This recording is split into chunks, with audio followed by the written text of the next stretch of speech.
Alright. There we go. There we go, we're back. Poke to you too, Scott. Hello, hello. Yeah, so, like I said, we're a little bit late. Trying to put this kid to sleep.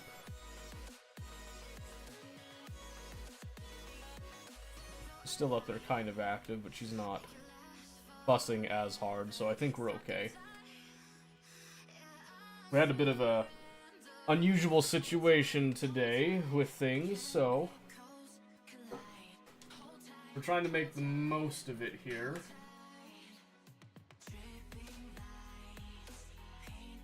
That right there. There we go. Alright. Like I said, trying to make the most of it, but it did delay us a little bit. She wasn't quite as tired as I was hoping she would be. Part of that's my fault. I failed to stop her from catching a cat nap a little later. I should have kept her awake. But I was also trying to get the CNC machine done, which we're just a few screws away from completion. The spoil board is in place. It's now just screwing her down and then it's done, in theory. There's a chance that I've swapped around the Z and Y axis stepper motors on accident. So I have to give it a test and see, so I'm hoping to kind of make sure that it's all good, but regardless, the heavy-duty wiring will be done, and it might just be a little slight modification. What you making? We purchased and put together a router CNC machine, so I finally got one. I've been wanting one for a while to do a couple different things, so like I said, it's just finishing the install on the spoil board, which I have to make sure it's nice and square, and then we're good, in theory. So then it's just learning how to use the tool itself, making sure that all of our connection points are rock solid. I'm hoping that they are. I did have to modify the power supply a little bit. I had to strip the wires, because they had some soldered ends, and they weren't fitting in, so I had to snip off the soldered bits and get some bare copper on there. So I'm hoping that it took, but I probably should have got a little bit of solder to manually solder the ends just to kind of keep them nice and tight. I think it'll be fine though, but won't know until tomorrow. Won't know until tomorrow. So yeah, that's what we were in the process of making. It's been in the process for like a good week and a half. Speaking of installing, so I'm gonna get to install my new extruder for my Ender 3 Pro, because the one on there keeps talking. Hopefully a direct drive will prevent clogging. A direct drive doesn't prevent clogging, but it is a little nicer on the clogging end, if that makes any sense. I recently just revived somebody else's Ender 3 Pro that I know. And one of the things that I noticed with the Creality models in particular is they all like the extended tube. The tube is fine and all that, but if you're having clogging issues, the clogging is not necessarily being caused by that. So a direct drive may not necessarily save it. It might fix some other issue by association, and maybe it is the direct issue in your particular case, but in my experience, usually direct drives are nicer on the clogging, but they will never fully get rid of the clogging issue. So I would personally look into what else might be causing that clogging, because it could be something as simple as a brand of filament might be prone to clogging. That's just kind of the way it is. I have stuck a rod through the extruder while it's warm. I've also torn apart the extruder down to the heat transfer pipe, but it still clogs up. So you tore it apart. to that pipe and it clogs up. But where does it clog up? Like, at what stage does it clog up? You know what I mean? That's the thing that usually is like an indication, because at least for mine, I have a Prusa that I love a lot, and it has a Teflon tube on the inside.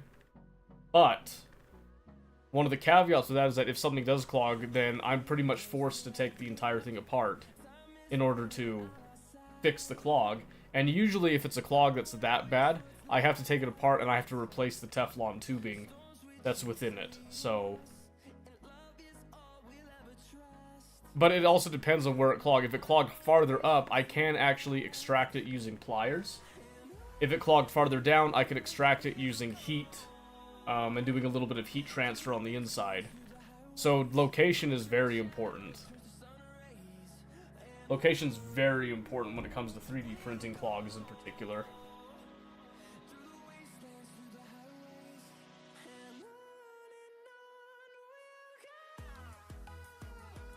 Thought I heard something there. But like I said, every situation's different. Leave where the threads, where it screws in, I push the tube all the way down. Cut it straight multiple times, it still clogs up, goes through the threads, and all over the extruder.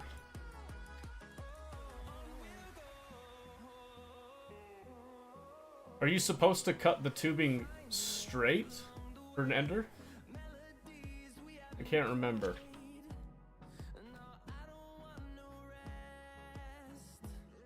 I'm pretty sure my Z-axis, belt printer, yes, to prevent clogging. Straight, not at a 45? You sure about that? Because most models I've seen, you tend to want to do like a 45. Unless there's something specific as the Ender 3. I haven't used the Ender 3 very much myself, but I have a Creality belt printer, and I'm almost positive that that tubing goes, the one that goes into the extruder. Okay. Alright, I mean, I'm just saying, you know, like, if that's the issue, then maybe it's not necessarily a direct drive thing. Just a new print head, like, heat block might be the cause. I don't know how long you've had your Ender 3 and how often you abuse it, but I abuse my Prusa so much. So I've been running that thing for years, and for the past year and a half, I've been running it like a business, basically. So it's been going through a lot of torment, and it still kicks. I think I've only had to replace the Teflon tubing once. And that I actually had to replace that before I was running it non-stop. That's what the new extruder has that I need to install, and I have had it for 4 years. Well, I guess, okay. I was gonna say, if you had it for a long time, then maybe it's just time to replace it. Because they do break down over time. Because I know I've had my... I think I've had my Prusa for like 5 years. And I don't have to replace stuff in it very often. I don't know if it's just a byproduct of the way that I do it or what, but... But I've had that. I've had my Anycubic Photon mono, which I do like, but resin's a whole different thing with, you know, it's a whole different beast with it. And then my Creality belt printer, I mean, it's at that 45 degree. Leveling that is always a pain. Anytime that I move it, I have to re-level it, and it's not always perfect, so that one's still a work in progress. But we use 3 of the Prusa MK3S Pluses. 3? No, 2. 2. Third one on the way. But, yeah, I haven't had issues with, like, plastic getting into places that it shouldn't be as much. Oh, well, there was the one time with the Teflon tubing I had to replace, but that's because it was a pinched... It was a fractured tubing that you couldn't see unless you actually took it out. And that's what was causing it. The tubing was actually preventing a lot of the filament from feeding. And so, because it was doing that, it would kind of build up, and you'd just be sitting on molten plastic, and then that molten plastic would eke in through, like, the threading, the tubing, and everything. It was nasty. It was like an implosion, an imploded version of a death blob. It was nasty. Tube is what helps feed the filament into the extruder. Can't do ABS to the temp max. It needs to be straight so the filament doesn't create a melted plug around the gap between the heat block and the extruder itself. Huh. CNC update. The spoil board is the last thing. The spoil boards are actually in place, and the aluminum, lockdowns are the only thing that's left. The imploded thing is what I'm trying to solve. That's fair. Understandable. Yeah, we're just like 30 minutes of aligning, making sure everything is nice and squared up, and a few screws and it's done. And then just a quick test to make sure that I didn't switch around the Z and the Y axis deals. I also checked. The documentation does actually say that the Y axis is up and down. What was confusing was that there was a typo in the documentation. So it had me thinking that the Z axis was up and down. They'd reversed it on accident. It was clarified later, basically because they showed the whole breakdown of the machine and like what axis goes where, and it showed very clearly with it, Y axis is up and down, Z axis is forward and back. So there you go. No, see there, I got myself confused again with it. Y axis is forward and back, Z axis is up and down. Z is depth. So yeah. No, interesting. I misspoke again there, because there was that typo that had me trying to think in that frame of mind. It was a small typo. They clarified. Y is forward, back, Z is up and down. I got it that time. I've been having to break my brain to get into that frame of thinking, and then break it again to get out of that frame of thinking to go back to normal. So I played myself, basically. So you were right, Passion, you were right. So yeah, it's just like maybe 30, 40 more, now, well, 60 in total, screws to put in place for the spoil board. But I have to align it, I have to make sure that they're measured and that they're the same equidistant on, both corners going across. Once I have that, then yeah, it's just tied down, and then it's good to go. It's because the filament melted and is all over the metal extruder where the heat is made. All of the wire and screws making it impossible to clean without damaging the wire and causing a fire. Really? You can't, like, soak it? Do, like, an IPA soak? I've done IPA. I've done acetone for some things.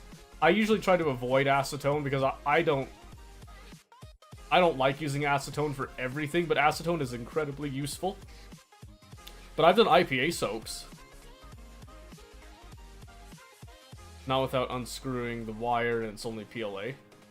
Okay, well, I mean, if you've got the money to spare and you just want to just buy a new one, then yeah, that's the easiest way. I would probably still take it apart, get it cleaned up, and then have it for spare parts at least. But that's just kind of my hoarding mentality with it. So I was right, pretty typical. You were right. You were right.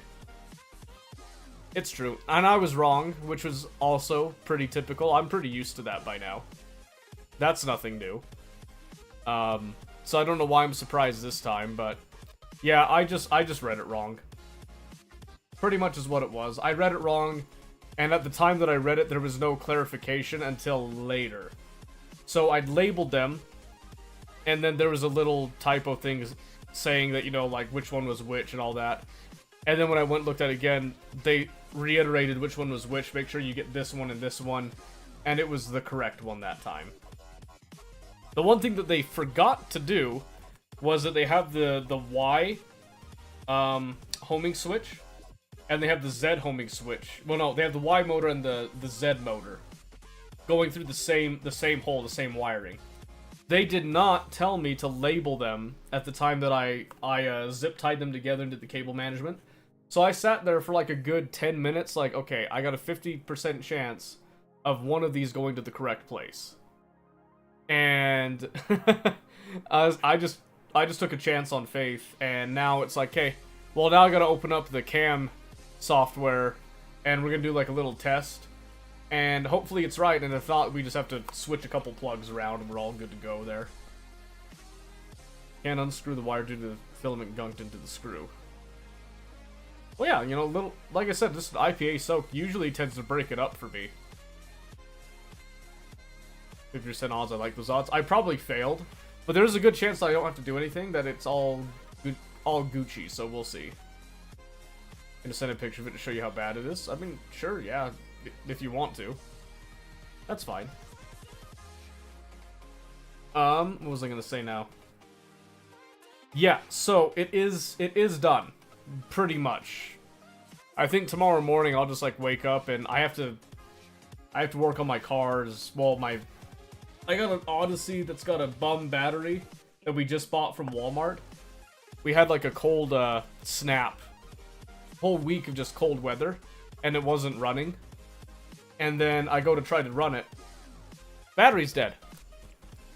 Well, I jump-started it like a little while ago. And it was running fine. I even like turned it off, turned it back on, and everything was good. And then I come back the following day, and the battery's completely dead again. So it's like, ooh, do I need to go get a new battery?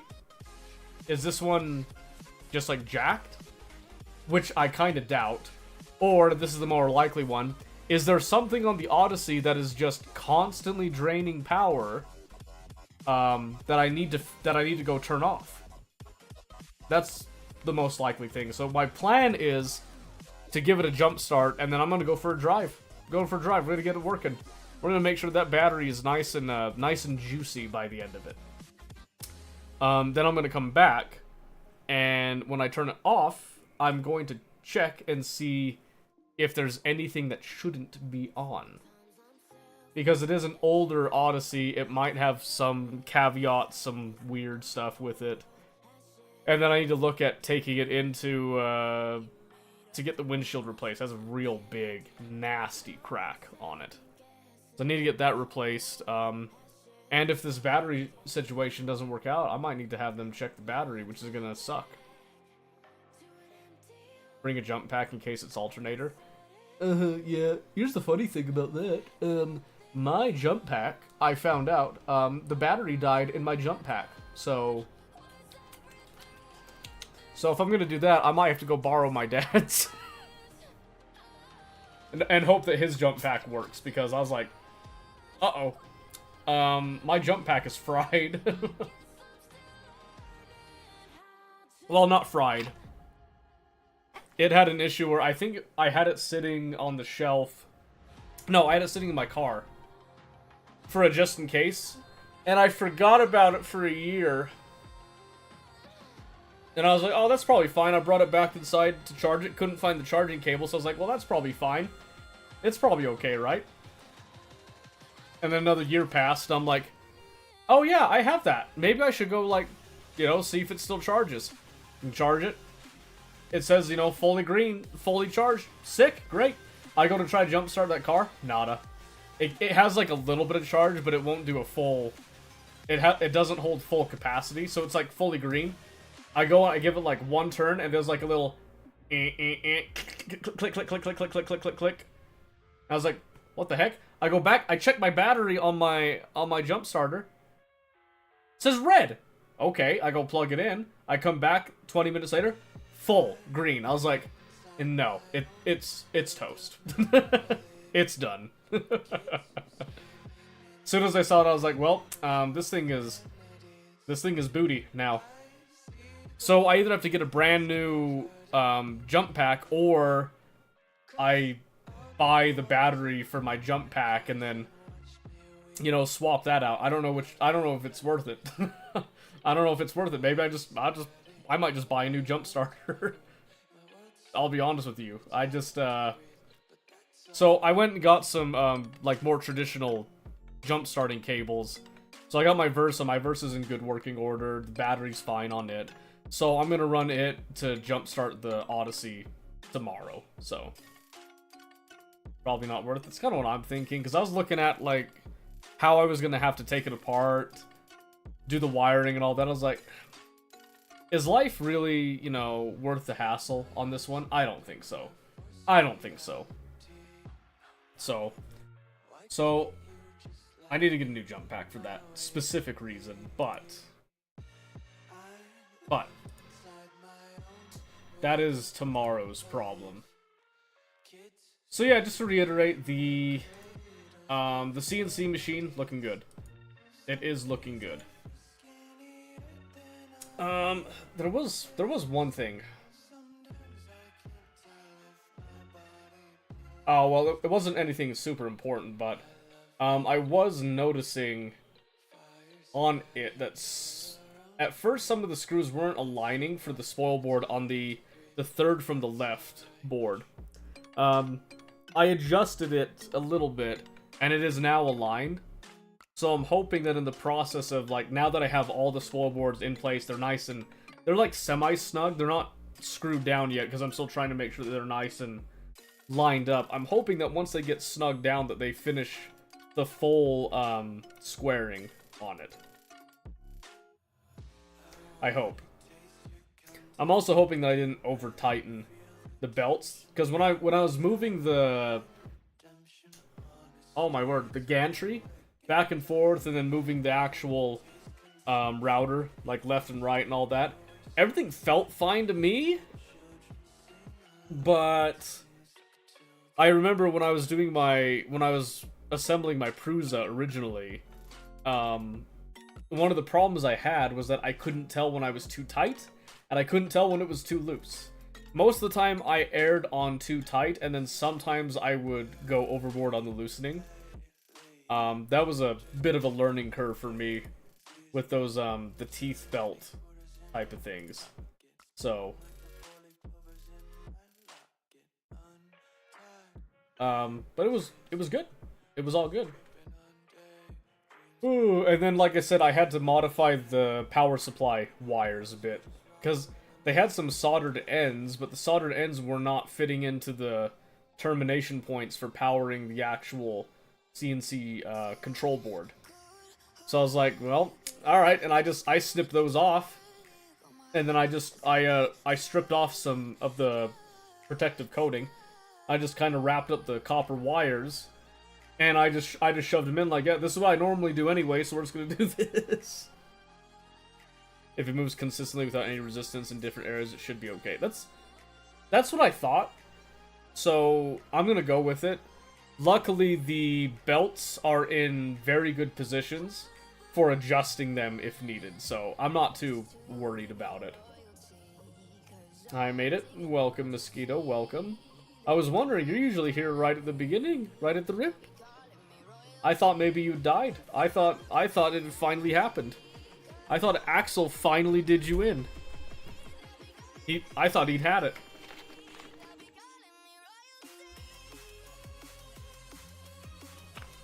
My neighbors bought duckies. Ah, yes. That would do it. That would do it, I dare say.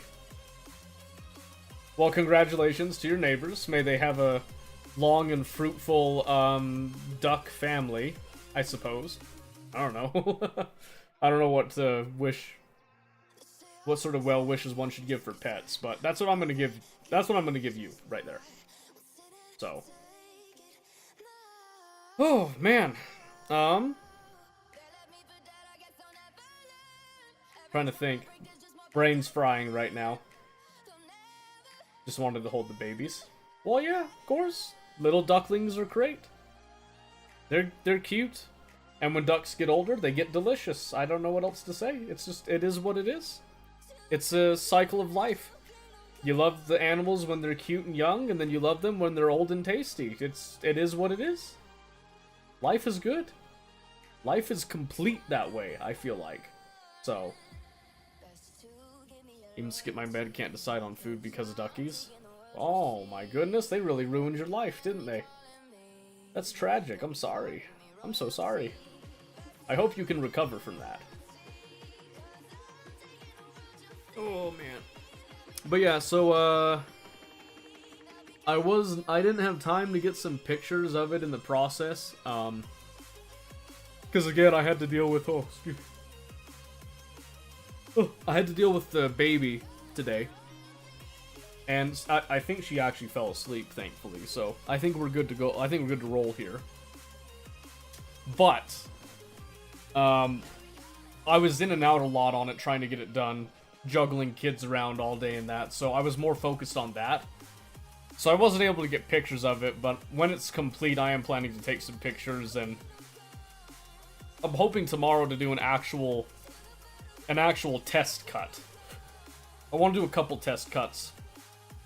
I've got some scrap wood collected specifically for it, so one of the first things I'm going to do to, like, kind of quote-unquote break it in is I'm going to try to do a planing tool pass. Something super simple, just to, you know, make something nice and flat. With some scrap wood that's a little rough. Just, you know, like a little cleaning operation. Nothing fancy with that one. Just to make sure that everything is moving the way I want it to.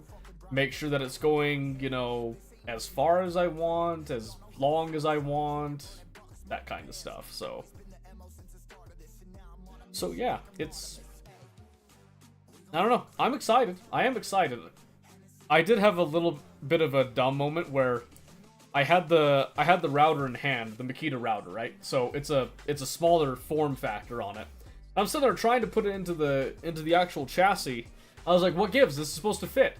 Like, obviously this goes in. I look at the picture, I was like, hey, the picture doesn't look like my router. Did I get gypped? I look closer, I was like, oh, I'm stupid. And I take off the guide. I was like, oh wow, that's awesome. I am doing great today. So sent the pictures. Alright. Have a look.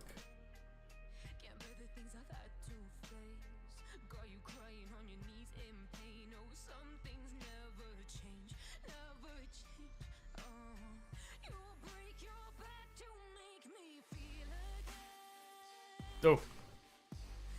I thought that would have...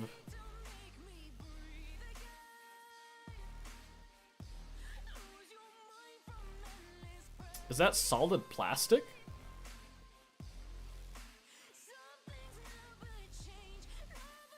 Did it get so hot for so long that it crystallized? Is that what happened? I've never seen that before. That's crazy. Well, okay, that's not true. I've seen something like it, but not like this. Unless it's a special filament that has some, like, bicolor, like, gradient something. That just looks weird. It looks like liquidy. Tried to print something that's what it does.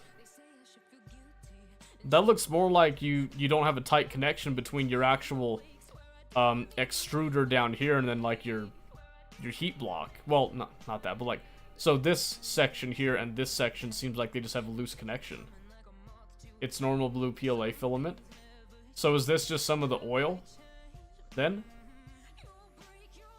I've tried to tighten it and still does it. Well, okay, so just tightening it isn't... How do I explain it? So quite often what I found with these is that you need to take it apart. And then you need to clean the threads, because sometimes you can get some plastic in the threading. And even if you tighten it really, really, really, really tight, if there's enough plastic in there to set it, to like offset it while you're tightening it, it's always going to have the issue. So typically, I don't know if you did this with this one, but typically when I am unscrewing that particular block, I actually have it heated, and I twist it with pliers. That's how I usually do the tightening with it. So it keeps it hot, and any plastic that could be there is now molten, and it's pliable. On the metals past filaments, it started doing it 2 years ago, and I've been trying to fight it ever since. I have done that. Oh, okay. Well, I guess if you've done that, then yeah, I guess just replace it. I mean, honestly, it's a good excuse to upgrade to a direct drive anyway, so yeah, I mean, just when I've had this issue, I've always just tried tightening it with the heat bit. And before I ever do that, I always clean out the threading. Like, always. I never skip cleaning the threading. And I haven't had any issues since doing that process. So, you know, just giving some advice on it. But yeah, that looks nasty. So, I don't blame you for getting a brand new drive deal. Nothing wrong with that.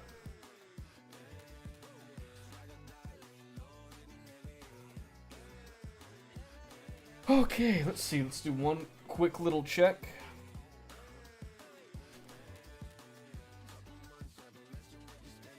Quiet. Alright.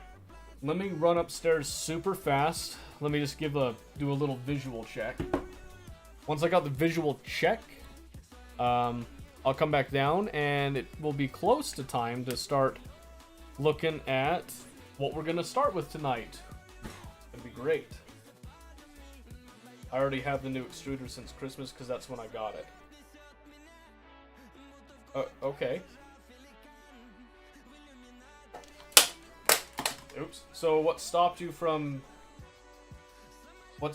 switching it then?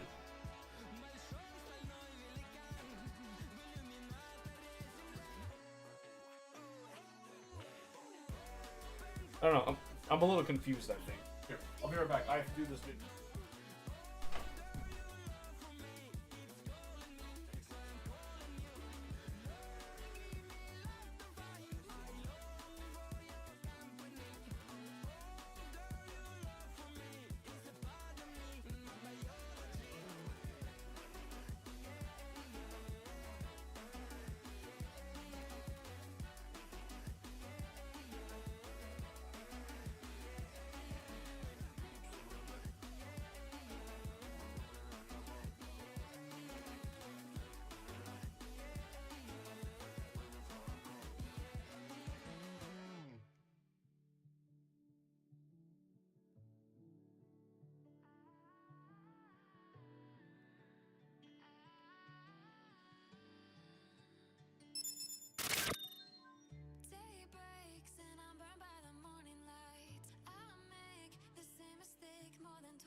Okay. I think we're good. She is out whole. And we love to see that. Oh my goodness. Holy moly. Alright, let's see. Been too busy with college? Change out an extruder? Okay. Making old man noises? Yeah! Listen, it's been rough. Also, Tyrant, thank you for the subscription. 13 months. Thank you, thank you. Nice to see you. It's been a hot minute, hasn't it? What have you been up to? How's the new changes adjustment going for you? Ripe old age of 13. Right? Frickin' Peter Pan over here. Are you 14 now? I'm 16, thank you very much. I can actually drive myself around now. So, I'm just saying. Also, I just got a new 3D printer. That's nice. That's good. The new changes so far blowing on enough people yet? Oh, I'm sorry, man. I'm sorry. Oh, I hope that they get better for you. I hope they get better.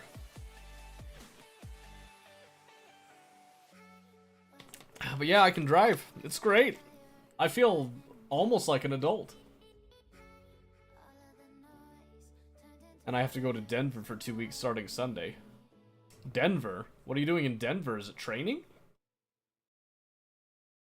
Like corporate training type of thing, or?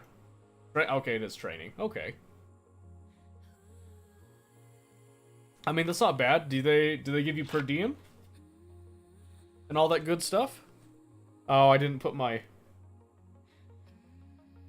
trash can back in here, and that sucks. Oh well. That's okay.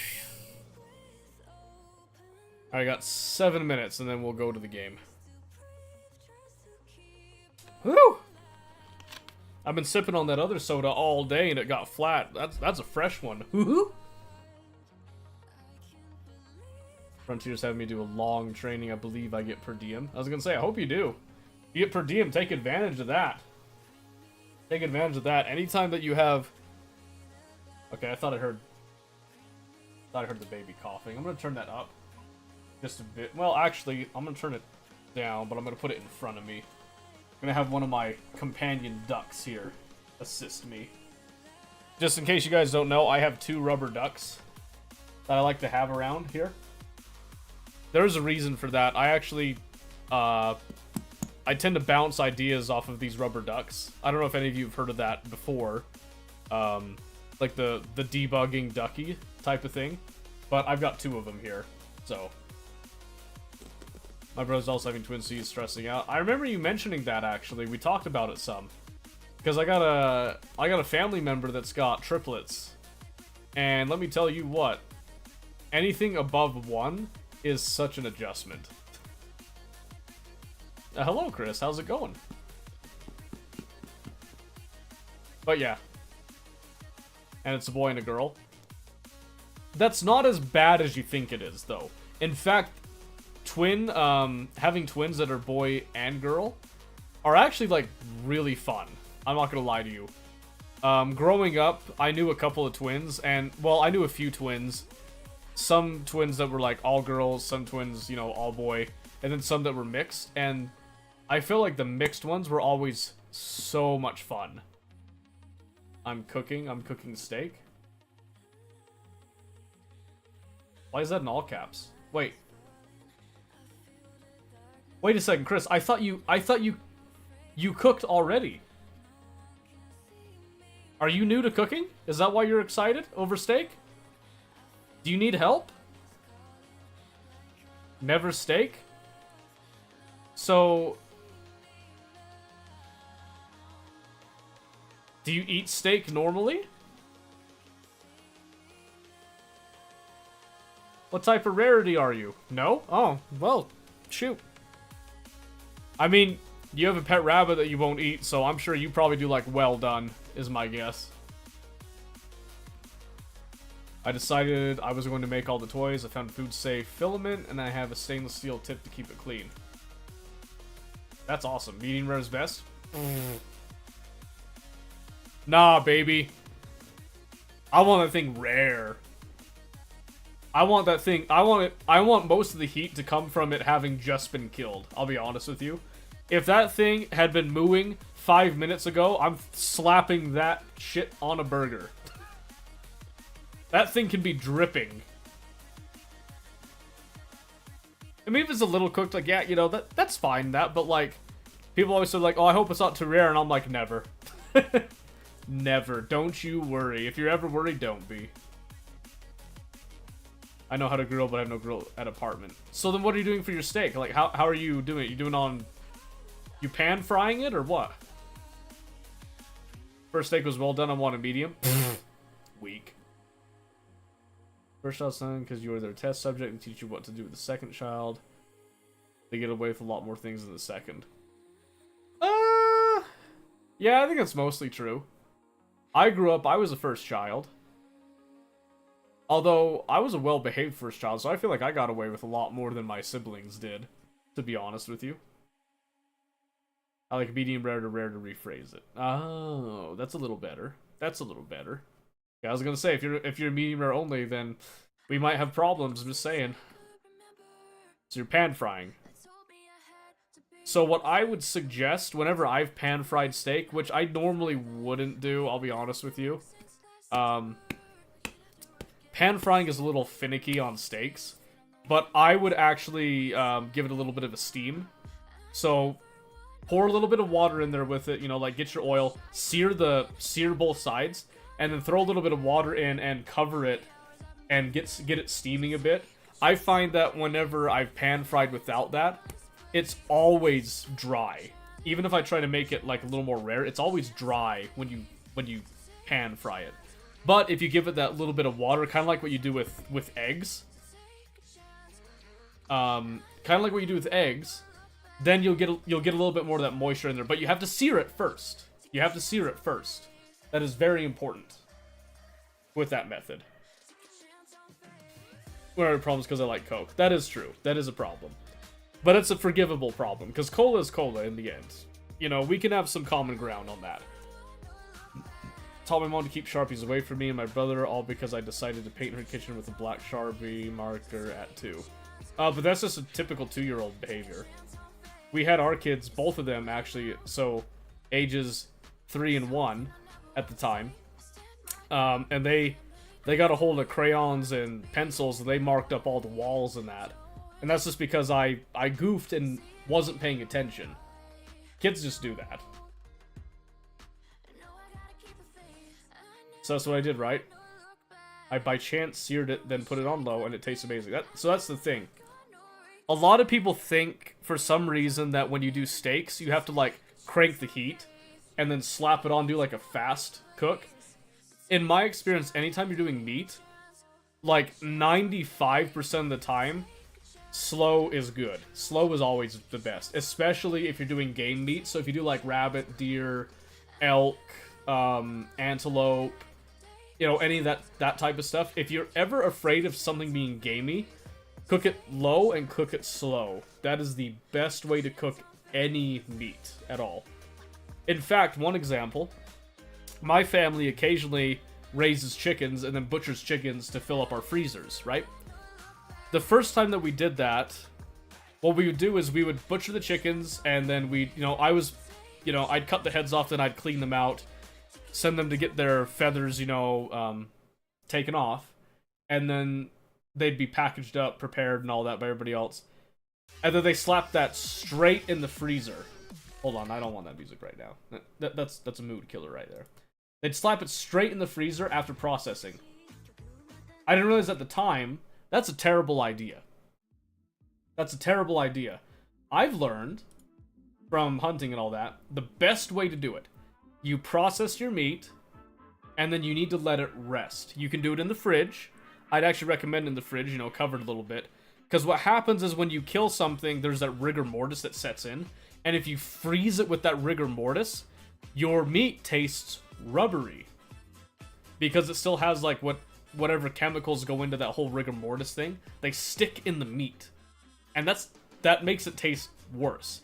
So if you let it rest and let that rigor mortis just kind of like fade away, and then you freeze it, then the next time that you actually cook it, it comes out amazing. So you either have to cook it the day that you killed it, or you've got to wait 24 hours for that rigor mortis to go away, and then you're good. Is that why that lady ate that thing I showed you from the Reddit? I'll be honest, I tried to look at it, and it wouldn't let me look at it on my phone. So let me show you what happens. So for some reason, by the grace of Reddit and Discord and whatnot, when I come over here, I go to my Discord messages, right? So watch this. Alright, so here you are. I click on the link, and it takes me to the web browser first, okay? So I'm going to visit the site.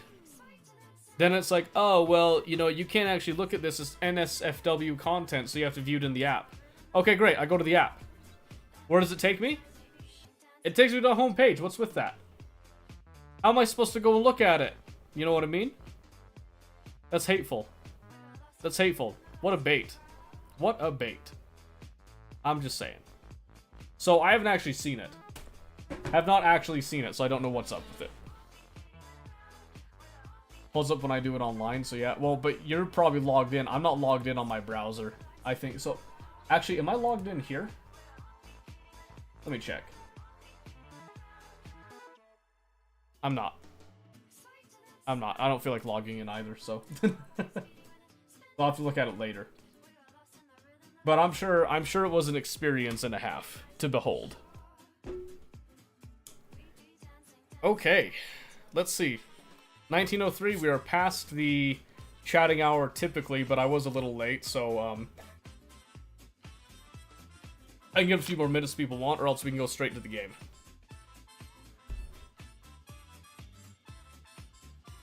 Oh my goodness. How dare you be late? I know, right? Between trying to work on that CNC machine and then having to deal with the baby for the night, that kind of slows you down. But the CNC machine, like we were mentioning earlier, is almost complete. Just a few more screws away from being done, and then we get to have that toy to play with, to try doing things. And Monday, we might actually look at doing a quick little design test thing, depending on how the weekend goes with it. I had a bunch of notifications. I don't know what those were about. Okay. Anything else we want to talk about, or shall we press on? Shall we charge forward, so to speak? Holy moly. Excuse me. Ugh, I didn't get a lot of sleep last night, just so you know. So this might be interesting. I'm normally tired at the beginning, and then I perk up later, but I've been dragging all day. Because I was up late last night trying to finish the CNC machine, I'll be honest with you. Because I don't know, I get so annoyed when I'm trying to do stuff and then I have kids constantly bugging me about this, that, and everything. And I feel bad because I like my kids, but ooh, man, ooh. I showed actually said it was all things wrong with the internet and he needs the eye bleach. Oh boy. Well. That is encouraging. What can I say? That sounds like a delightful time. Absolutely delightful.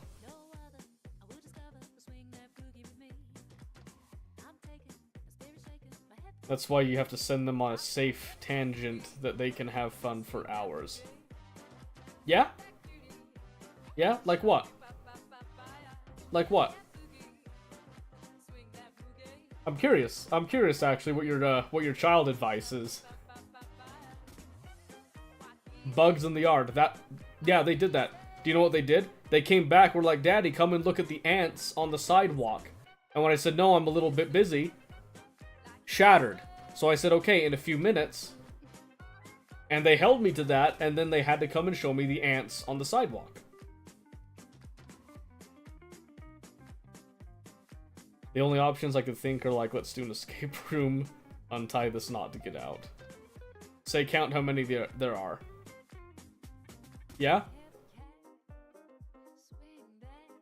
Yeah? You think so, huh?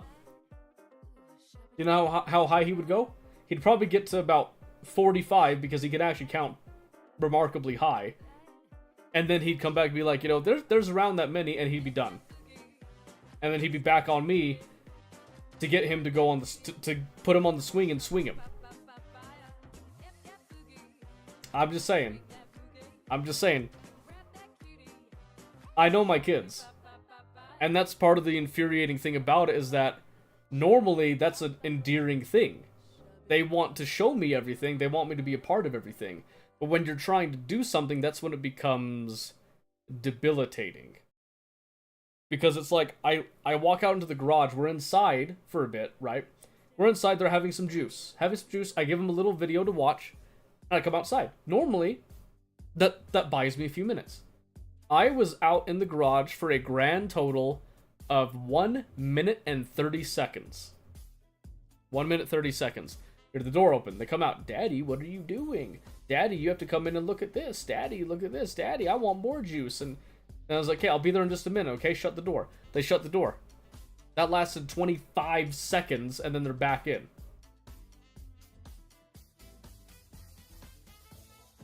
My kids are relentless, okay?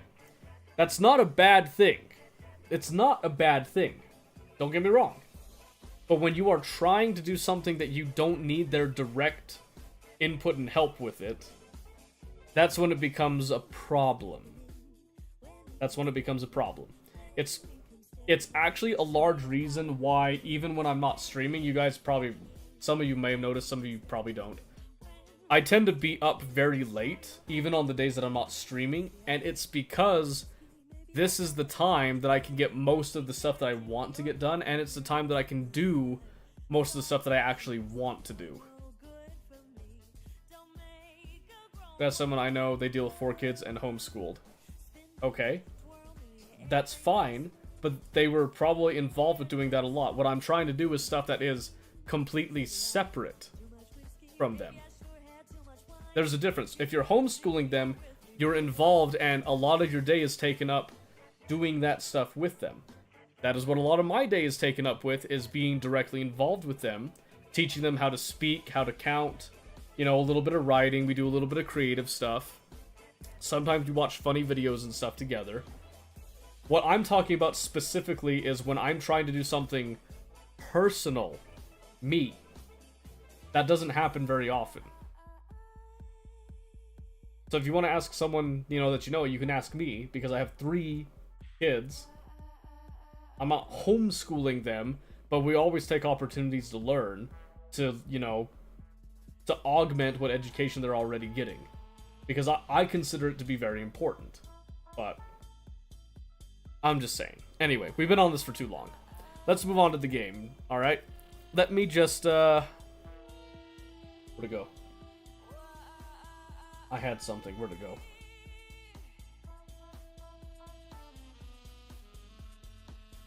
Because, I was trying to think. They also work from home too. Okay. I mean, that's fine. But depending on the job that they do, their job probably gives them a lot of leniency. You know what I mean? But yeah, we can move on. So, I think I need to go grab something. Dang it, what was it? Oh, I haven't eaten a whole lot today, so I was gonna grab me just a small thing to eat. Super, super quick. It'll take me like maybe 2 minutes. And then we'll move on to playing the game that we're gonna play. So it'll be great. It'll be fantastic. So give me just a quick second. I just need to get a little bit in my belly here. Because I did have dinner, but I need a little something to tide over as well. Just a bit, because I am feeling slight pangs. I might grab some peanuts. I'm not sure yet, so give me just a second, and then we'll be moving on to the game.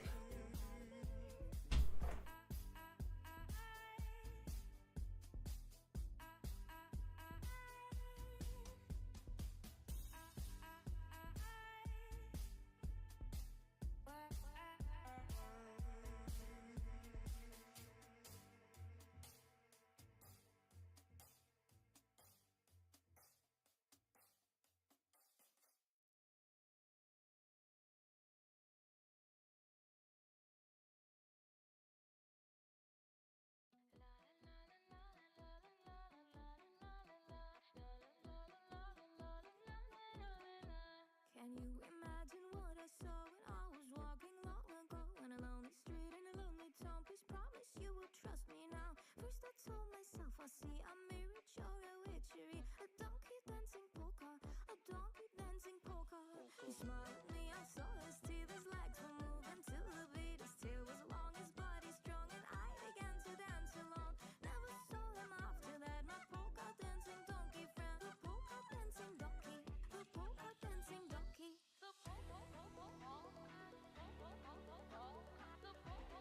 I told you to be quick. Okay. Oh, that's stuff I usually try to get done before I get on. But we managed to get through it.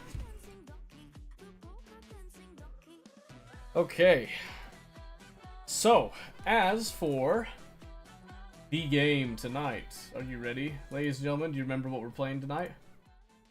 Show of hands. Does anybody remember what we were planning to do tonight? I doubt it. Pretty sure I'm the only one that cared about it. Double check a couple things here. Holy moly!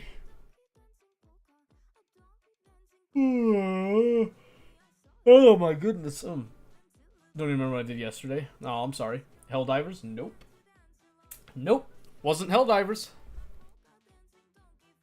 I don't think anybody remembers, so I'm just gonna come out and say it. Yesterday, RimWorld released a DLC called Anomaly. And I've been dying to play it. I've been keeping myself pure, blind, for this very day. So we're going to start tonight with RimWorld Anomaly. So, there we go. That is the one we're going to do. Alright, so we're going to switch the camera to this one. Let's come over here. We're going to switch over to... Oops. I hit the wrong thing there. And I don't know, I've wanted to do some more Factorio, but I'm kinda I keep looking at 2.0 and I really want 2.0, I'll be honest with you.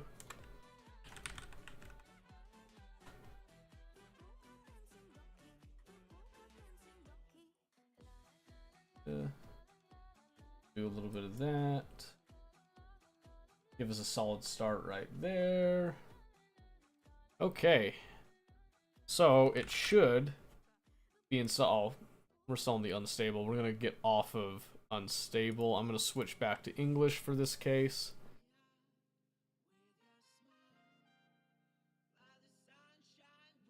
And then we're just gonna go ahead and hit the update on that.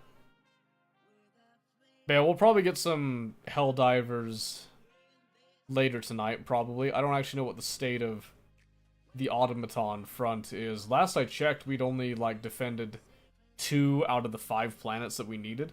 So I don't know if we actually succeeded in that or not. I haven't been keeping up with it directly. Just make sure. And yep, anomaly is right there, so we'll see how that goes.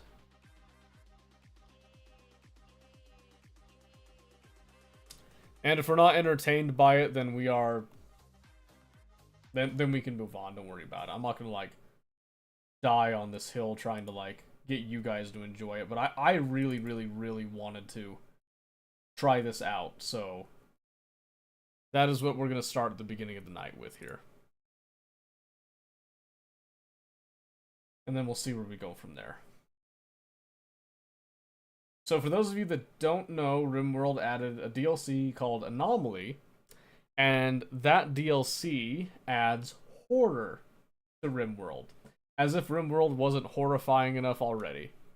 Now, you, the player, aren't the scariest thing. Yet. Give it time. They added new war crimes, basically, and that's an exciting thing. That's a very exciting thing. So we'll see how that goes. If it'll let us. I've also recently been getting more into Space Engineers for some of my my free time playing, and I gotta say, I've been really enjoying it. So with new DLC and all of that, we're actually going to be deleting all of our previous saves from the previous versions and all that too. So, fresh slate with all of this. Let's see. 2 research and a ghoul. Ooh, that's a new start. Your research expedition finally arrived at the source of the anomalous signal, an ancient architect monolith on a distant planet. As you survey the structure from orbit, Scanner's audio feed forms garbled syllables which repeat your own name over and over. Your crewmate screams as her flesh begins flowing and reforming. A blinding beam of energy reaches up from the planet and tears your research vessel apart. You have disturbed something ancient and inhuman. Your faction will be a research expedition. Start with 1 ghoul, 2 colonists. Start with security door and battery research. Incident created ghoul transport pod crash. Interesting. So this is essentially the crash landed start, but instead of 3 survivors, you have 2 researchers and 1 ghoul, which is interesting to think about. You start with a bunch of things here, apparently. Holding platform, prox detector, textbook, tome, pump shotgun, shard turret pack, bioferrite, and then a bunch of other stuff that's like normal. This is considered a difficult scenario, so we could do that.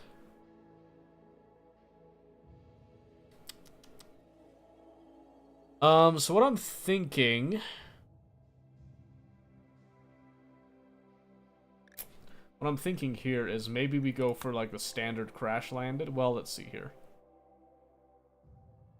Silver medicine, bolt action rifle, revolver, la la la la la la la la.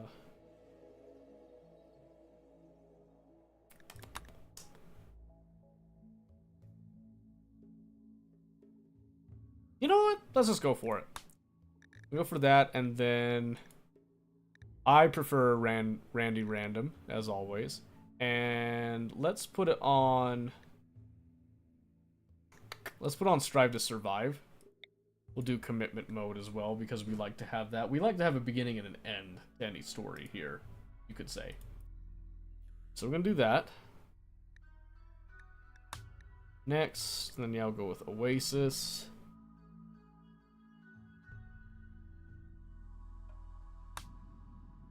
So I have no idea how this start is going to function.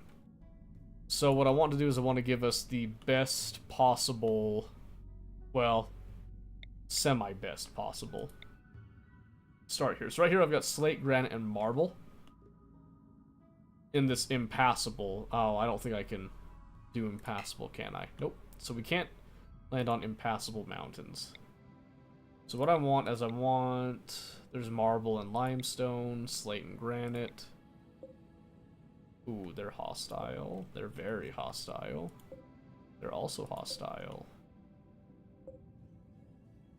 Is everyone just hostile? It's kind of rude. Alright, let's see. And they're all various ranges of hostility as well. So what I'm looking for here, I haven't done a boreal forest in a hot minute, so maybe we do like a, I think like boreal's like really one of our few options actually. So we can't do impassable, but we can do, let's see, granite, sandstone, granite, marble. Oh, that's lovely. That is lovely. I like that a lot. Yes, let's do that. Okay. And then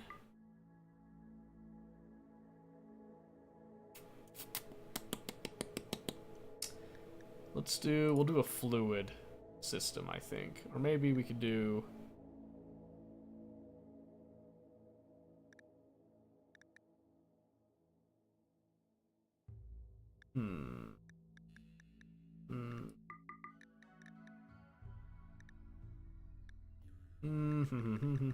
let's do classic like. Just to keep it in there.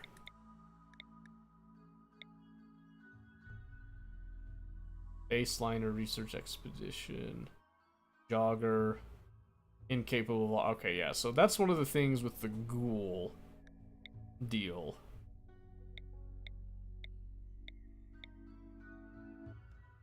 So I want a ghoul that's, because ghouls can only fight. Oh, that was a good one I just clicked past. So I'm gonna go with this one right here.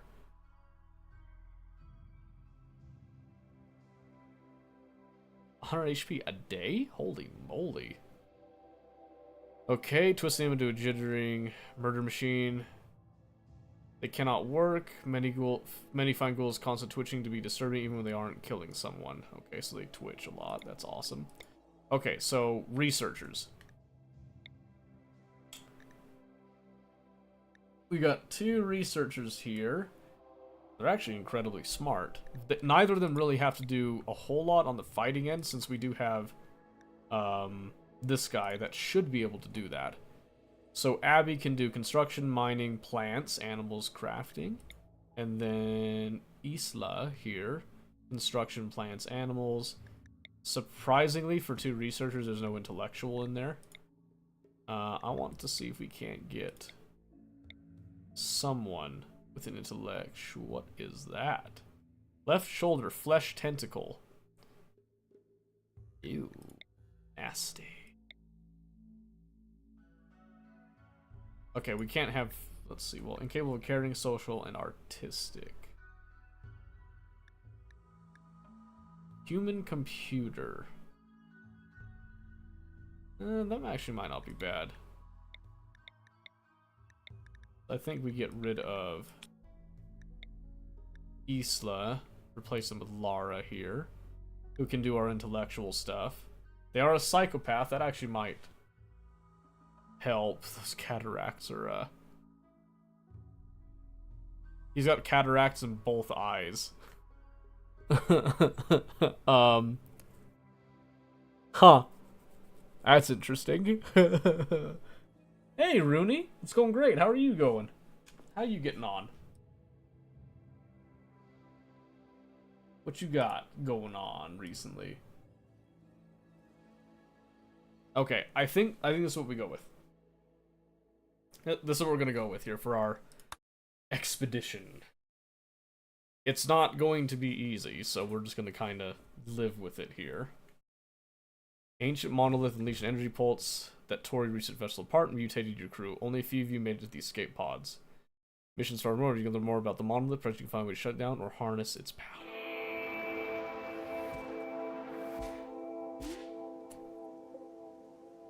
Alright, so this is our monolith right there. We've got a holding platform right off the get-go, which is good. Plenty of steel to start with. Some twisted meat. A couple of books. Proximity detector that might come in handy later. Okay. First thing is Lara's gonna get the pump shotgun. A turret pack. Oh, really? That's kind of nice. I'm gonna give Indigo. Oh, he can't actually use that. I'm gonna give Abby that steel knife just in case. Okay, so what we need to do here.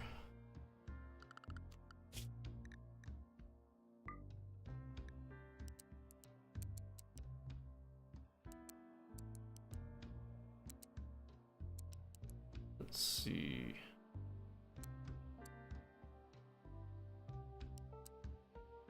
Somebody's gonna have to cook, so I'm gonna put hunting up.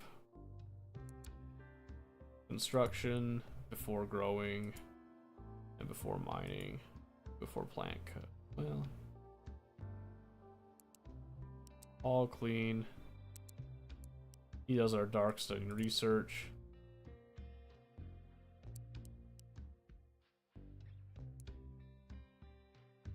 And we're just gonna kind of turn those off for the time being. Okay.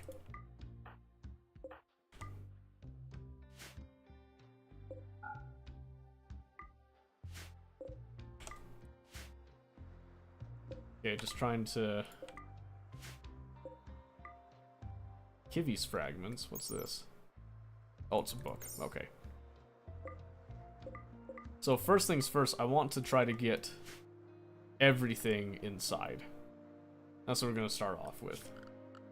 So, with that in mind, we're just going to come over here, kind of cut out a little structure here.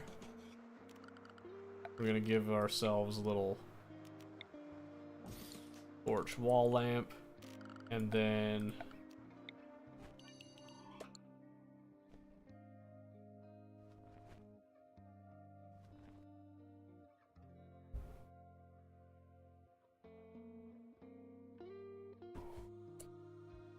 oh, there's a baby crying. Hold on.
Alright, sorry. Kids came home and were like tearing it up there. So I'm just gonna...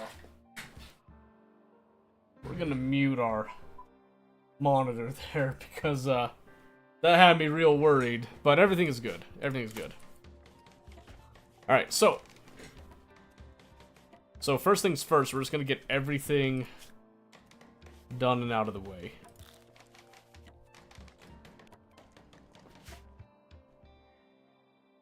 Alright, so we're just gonna speed this up. So Indigo cannot do any labor whatsoever, which is interesting. That's gonna be interesting to deal with. So the first thing that we're doing right here, ghouls. Specific bioferrite, they quickly regenerate injuries, make them useful as melee fighters. They are incapable of work. Ghouls only eat corpses and raw meat. If they go hungry, they can turn hostile. Okay. Okay, so we have to make sure that Indigo stays dead, basically.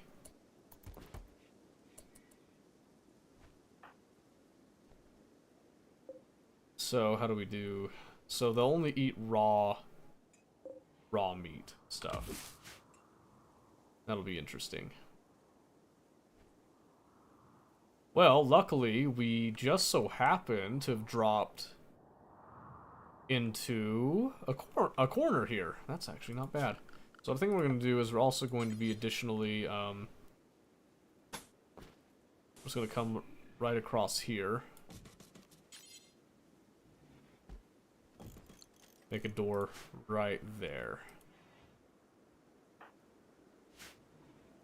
Because I think the water acts as a blocker too. So this is just a temporary spiel.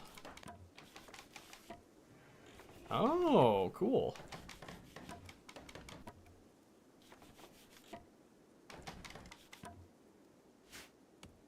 So they both get these turret battery packs. I've never seen that before. That's kind of interesting. I'm alive and I'm here finally. Oh, well. Glad to see you, Omen.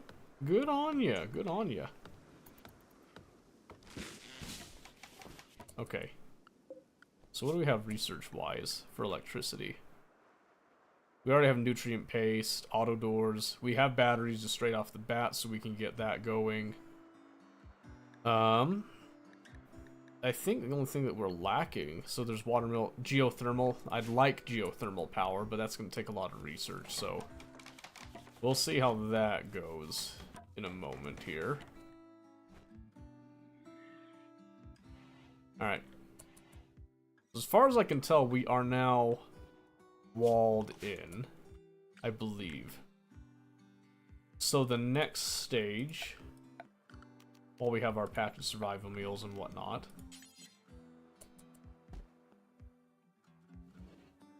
is just to make an addition off of this for our temporary orders. So what I'm planning to do here is we're just going to kind of come off. We're going to go kind of whole hog with this.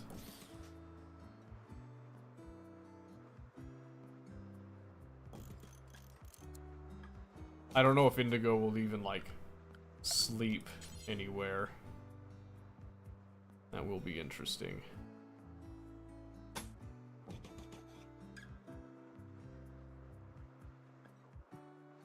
Okay, I need to change this just a hair. I need to come up one more. So let's go.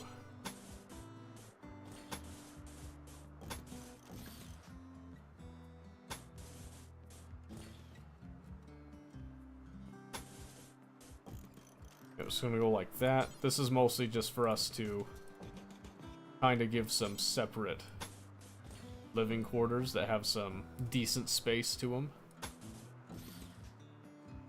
But they don't have to be perfect. Gonna go something like that. And then, like I said, I don't know if Indigo will even sleep in a room. And then we have an extra room for a couple of other uses, so to speak. So just super basic right there. Just enough to kind of get us going. We're gonna cut up all those trees. How's your Friday been so far? It's been eventful. It's been strange, in a couple ways, but we did get the CNC machine mostly done. There's just a few more screws to put in for the spoil boards and all that, and then it's essentially ready. We just have to do some testing on it, which is what we're hoping to do tomorrow. Anomaly came out yesterday. I've kept myself nice and blind, and we're now trying out Anomaly with the new start scenario that I wasn't familiar with, which is really cool. They actually gave us a ghoul right off the rip. I don't know if that's a good thing or not yet, but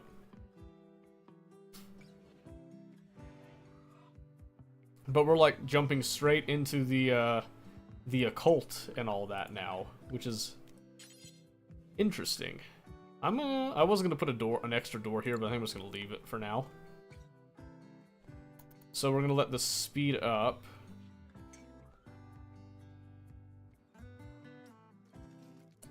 So Lara's reading right now. Okay. So Indigo is good on food for a bit. We do have this twisted meat deal. But we still want to make sure that all this is set up here. But yeah, I was excited for this for a bit. I've been talking about it for a while. Nobody seems to remember that I was talking about it, but it's okay. So I was excited to play this, so this is me indulging in a selfish thing right now, just trying to get a little bit of a little bit of game time in with it, but if it's not going to go well, then I will I'll switch games, but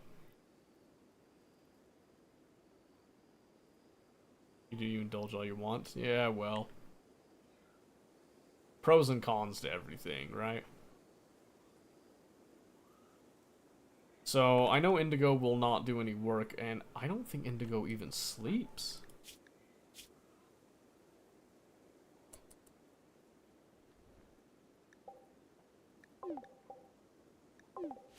Yeah, I actually don't think Indigo is going to sleep at all. That is very odd. I mean, it makes sense.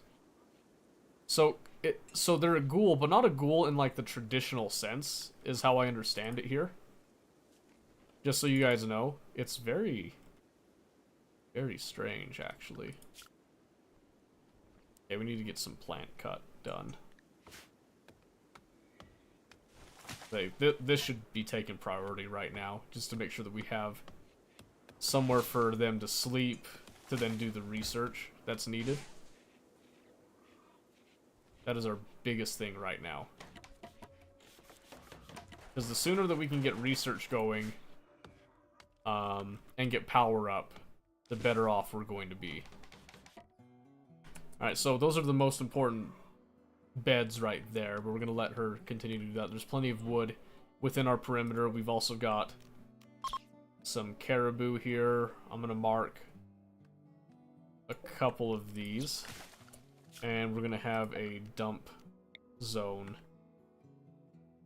which we're just going to put like right there for the time being. So the idea here is that we want to give Indigo raw corpses to feed on, so that Indigo doesn't feed on us. That's the hope. And Lara does have a shotgun, so I'd imagine they'd be fine with this. So Caribou Revenge, but they have the shotgun. Oh. Hit it back. Shoot it again.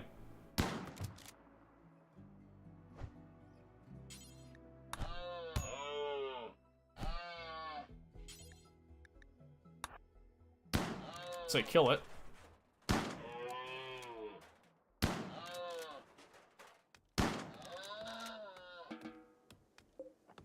Okay. So hopefully Lara goes and lays down. That wouldn't be a good thing. No, it would not. So yeah, we're going to be dealing with quite a bit here. Quite a bit of new stuff here. It's going to be interesting.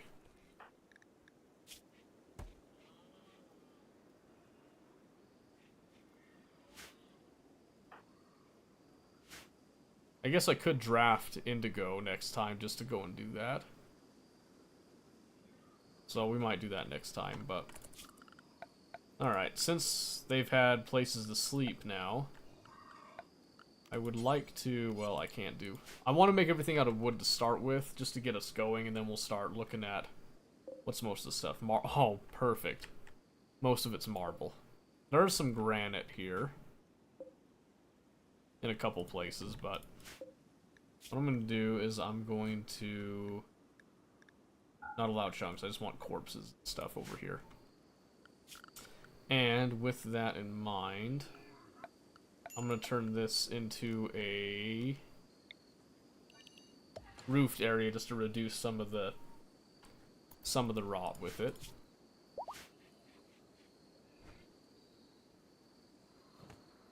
Alright, so Lara only took like slight damage from that. Dead for 2.7 years, huh?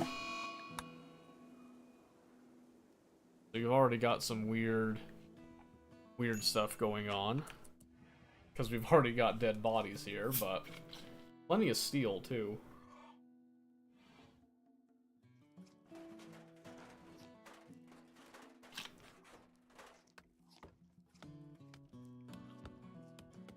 So like I said, with Indigo having been turned into a dead, you know, an undead thing, as far as I'm aware. Well, it's weird. So I did a little bit of looking into it.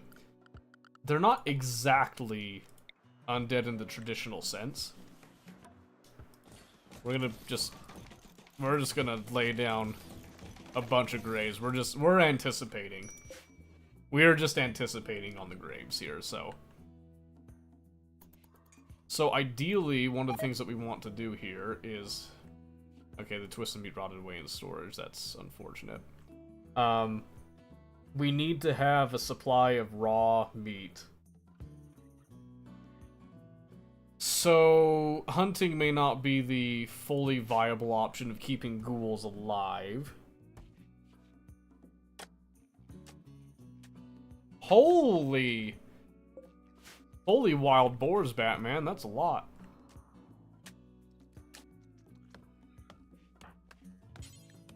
So we're gonna bury these, like, bones, basically. Because Abby is the one that's going to suffer, I think. Well, is Lara a psychopath? Can't remember. Yeah, psychopath right there. Yep. So Lara's fine on that end. However, right now they've got... Oh, he doesn't like the rotting corpses. Okay, so it was good for both of them then to have that. So there we'll have like the initial bedrooms done and dealt with for the most part, hopefully.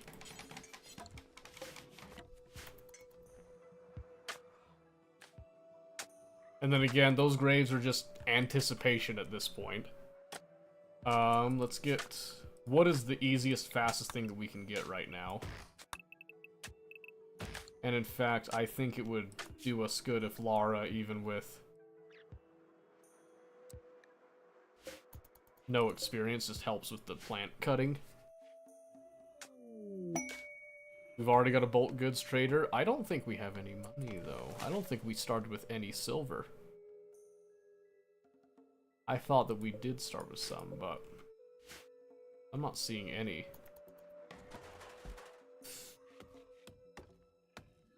So, that has the potential to be a problem. Right off the bat. There we go, we've got a bonus room right there. We'll see if the bulk goods trader has anything that we need, but I think for right now, what I want to do... We're going to cut down a bunch of wood, but I'm going to actually go for some shelves.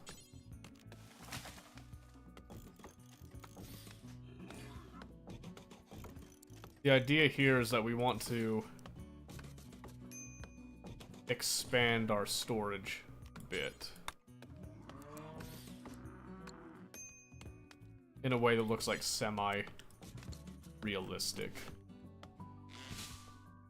Okay, so did anybody have social? Abby's the only one that has, like, any social. We're gonna let Abby build up some of the shelves first.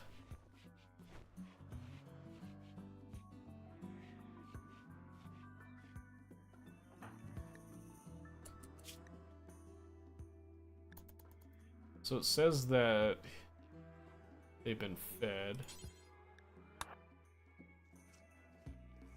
I'm just gonna have them just go ahead and consume some of that caribou. I want to keep Indigo so happy right now. I'm like, seriously, let's just be friends, okay? All right, Eclipse is finally ending. Okay, what do we got?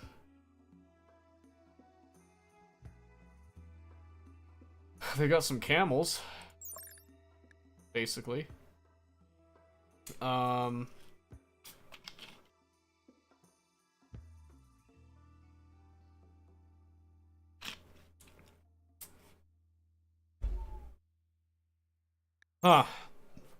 Alright. Little expensive, especially since I don't have any silver. Let's see. What is there anything that we could give? I mean, wood is super cheap. I don't want to give up the books. I definitely don't want to give up the books. We need the books. So we have nothing to really trade right now then. We'll let them stay, because it doesn't hurt anything to let them stay. Then those shelves, I'm just going to let anything go on those shelves for right now. Oh, here we go. A wave of dread passes over your colonists. The fallen monolith begins to stir, slowly begins to twist and rearrange itself, morphing into something new. Within a matter of days, the process will be complete. Be prepared for whatever comes next. Oh boy. Choose who should do this. Probably Lara. We have Lara just try to investigate the monolith. Okay. The monolith's dark metallic surface is warm to the touch, and Lara thinks he can hear a faint hum emanating from inside. The lines on its dusty surface seem to squirm in unsettling patterns. Lara focuses on the shapes, trying to uncover their meaning. The hum strengthens. The shapes begin to follow in Lara's vision, but the surface isn't changing. Power begins to uncoil in the empty space all around. A black shape is forming in his mind. The anomaly is stirring.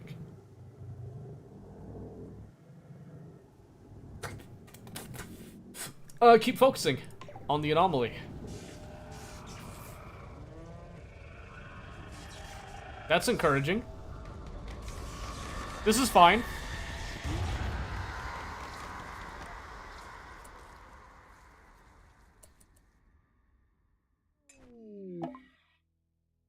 As the monolith twisted and changed, Lara was overcome with a horrifying vision. In an instant, he understood. The monolith is a doorway, just barely cracked open now. Something dark beyond imagination stirs on the other side, seeping into our reality. Terrified, but excited, Lara is convinced he can learn more if given the time to study the monolith. Building category unlocked, anomaly. Research tab unlocked, anomaly. Entity codex unlocked. You can now study the monolith and other entities to gain anomaly research. Ooh! Oh my. Oh my. What is this that we see? Void provocation. Build a psychic ritual spot, perform psychic rituals, use the void provocation ritual to discover new entities. Bioferrite harvesting. Build bioferrite harvesters to generate bioferrite from captured entities contained in holding platforms. Entity containment. You can build holding platforms and inhibitors to better contain entities. Okay. We did have one holding platform that came with us, so we probably want to do some more of that. Okay, yeah. So I think containment would be like a major bonus, just saying. Use the entity code to track which entities you discovered. Okay. Where was that at?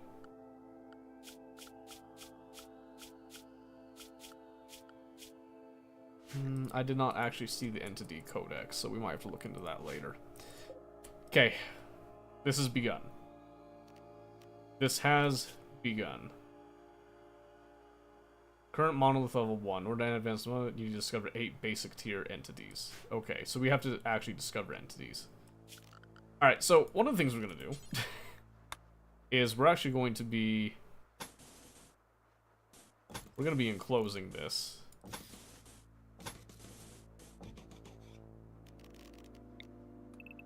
I want to make it look nice, though. Just because we have something weird going on doesn't mean we can't make it look nice, right? We can do that, and then we're going to have a wooden door right there.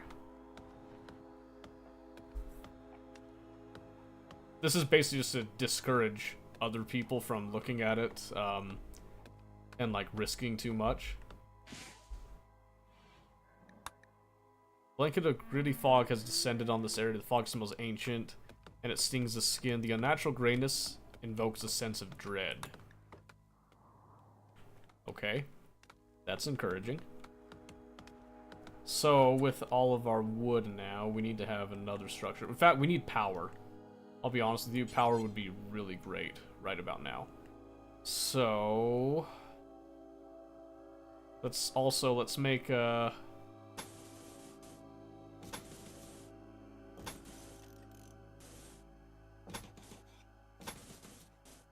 Let's make a little area over here, matter of fact.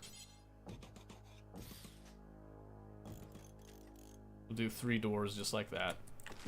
This is going to come into play a little bit. This is going to be where we're going to try to do much of our research stuff. But then we also want to start looking at batteries. But to do that, we need to research, but we also need production. So, I'm thinking we can probably get away with an electric stove. So I'm gonna do an electric stove down here to get us started with. We will do a stone cutting table there. We're gonna start with a hand tailor bench there, a simple research bench. We'll put right there. And I think that will do us to begin with. Then we'll just do like a single torch lamp in the center of that. And we'll go from there.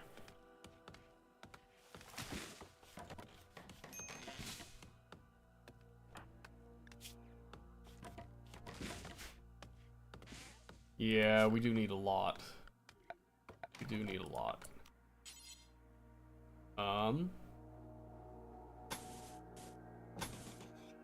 Gonna make a small separate area. Well, I meant to do that actually.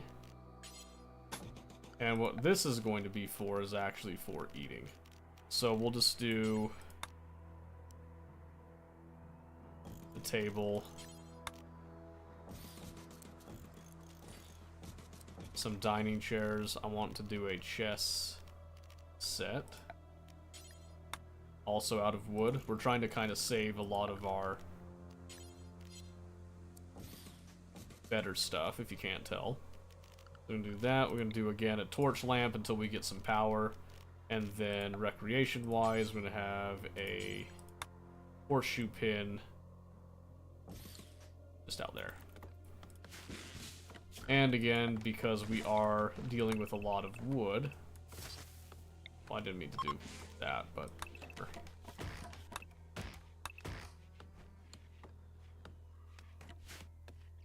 In fact, I should probably just cancel all that and then just go for chopping wood. Because the more wood that we have, the faster Abby can get things built up and we can start trying to make a little bit more progress.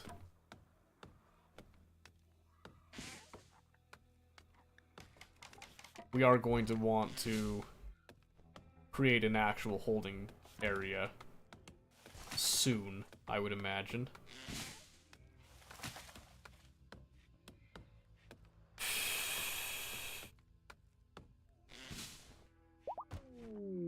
Oh, Harbinger tree. These gnarled trees grow flesh-like coverings and can feed on corpses and raw meat placed nearby. If well fed, the grove will continue to grow.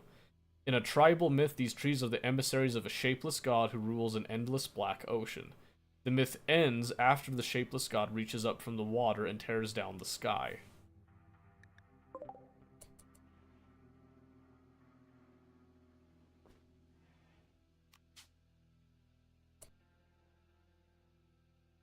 Okay. We've already discovered a ghoul, because we have a ghoul with us. The monolith, and then this harbinger tree. I kind of want to study it. So we're going to create a corpse stockpile.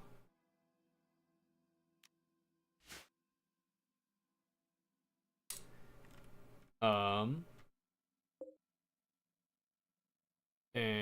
we'll see about feeding it, I guess, to see what it does.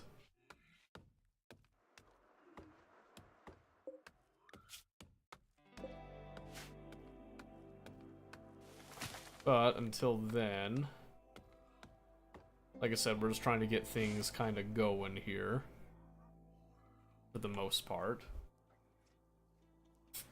I'm pretty sure we're protected from the outside. It's what's inside that kind of worries me.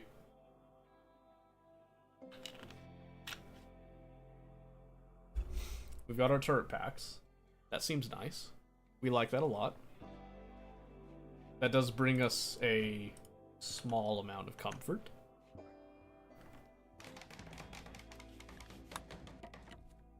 This fog is a little hateful, but that's okay. And mostly what we're doing here is we're just kind of setting up the initial basic stuff that we usually do. Don't know if I need it all right now. Oh. That is an electric stove, so we do need power. So we're going to start...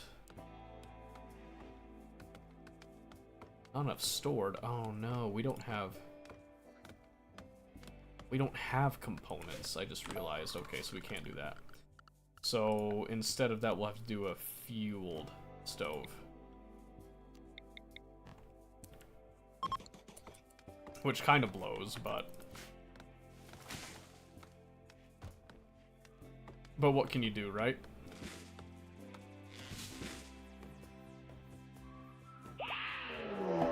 Uh-oh. New entity discovered. A sight stealer. A twisted creature has appeared out of thin air.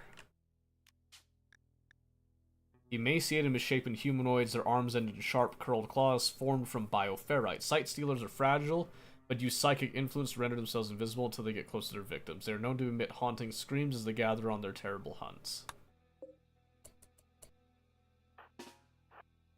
Get him, Indigo! A little bit of monster on monster action about to go down.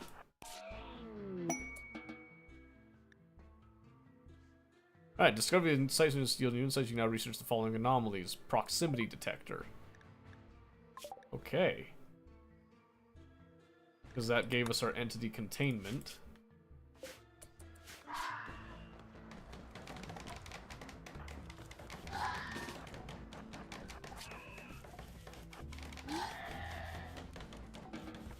Capturing entities. Okay, you can capture it. Capture, select colonist. You'll need an empty holding platform or spot.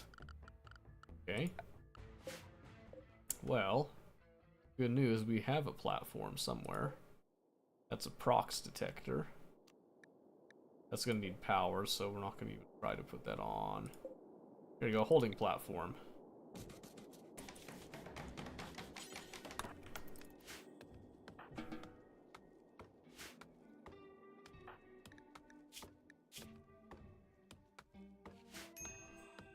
Okay, Indigo is just going to regenerate on their own, I believe.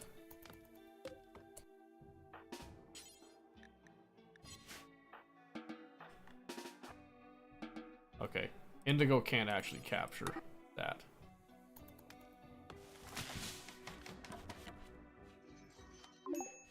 No rooms have the minimum, let's see, holding site still requires 30. So what do you... Study interval, 2 days, knowledge gain.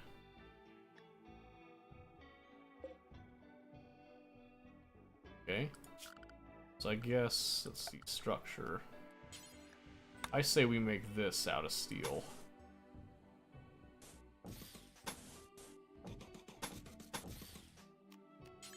We'll even do a steel door right there. And then we'll just do a torch lamp.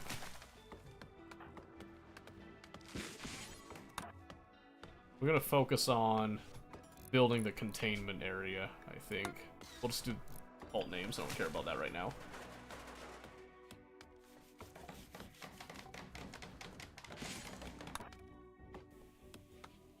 Oh, we do have components. I don't know what the notification was thinking then.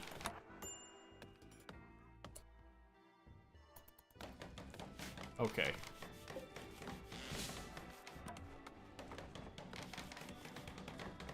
Okay. This looks like we're now ready to study it. It is now contained. And life is good. Sort of. Oh, it died. Okay. That's fine, we tried. Need research project. I got some research for you. So, conventional research. So let's see. We need stuff specifically to help us with what we're doing here. We could go for solar panels. That probably wouldn't be a bad idea, actually. For another power source, so let's go. We'll start researching solar panels. In the meantime, I was gonna say, Indigo can just eat that thing. That's fine. We do need to secure a more stable food source, though. We need a fridge. That's the big thing that we need. So we need power. Obviously. I think one of the things that we're gonna do is, under power, we could just go for a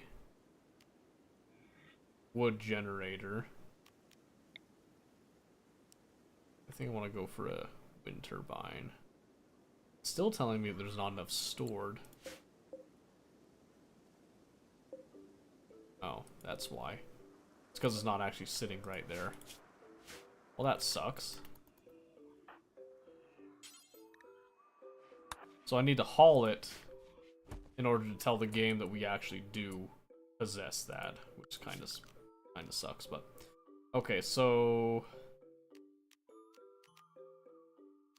wind turbine or the wood generator. I think we just go for the wind turbine because it's less maintenance and pain. We're gonna put it right there. Do a hidden conduit off the side.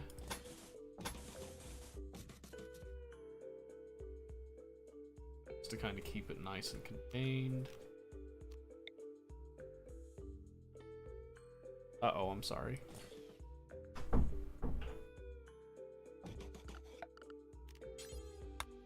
just gonna make this out of wood here.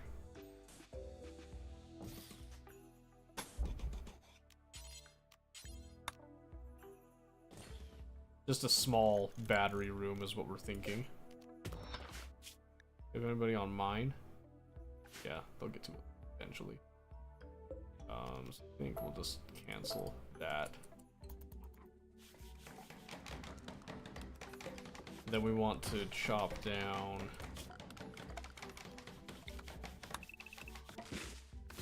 all that stuff.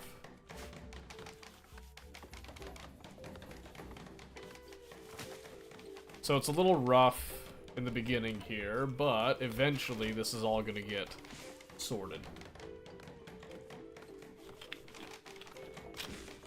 We just have to keep checking on Indigo, make sure that Indigo is well fed. Looks like Indigo does need to eat soon.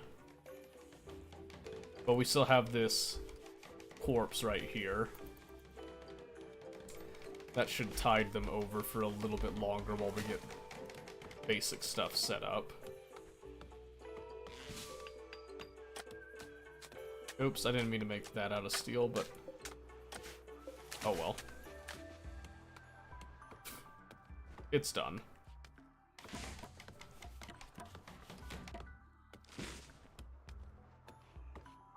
and making sure that the overall structure is built, I think is very helpful, so we're going to stick with it.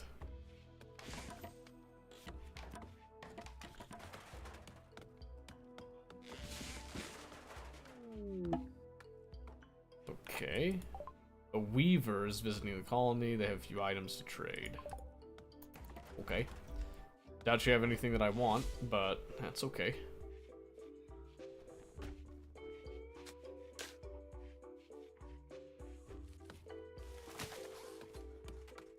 Yeah, a couple of batteries. They don't have any power yet, but they will.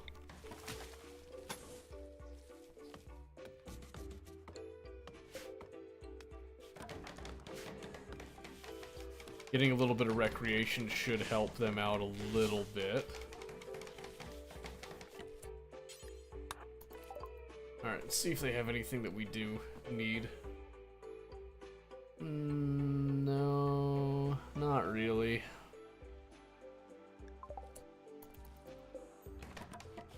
Well, they can stick around for a bit, but I don't see them enjoying anything here.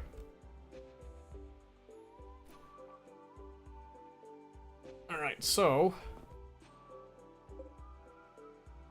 the setup stage is almost complete here. And luckily nothing else has happened yet. That creepy crawly thing was definitely not fun, but at least they can eat on a table now. And maybe we can start getting some stuff done. I don't know. Maybe, maybe not. But right now, if I just keep Abby building, because Abby is killer at this building thing. She's doing phenomenal right now.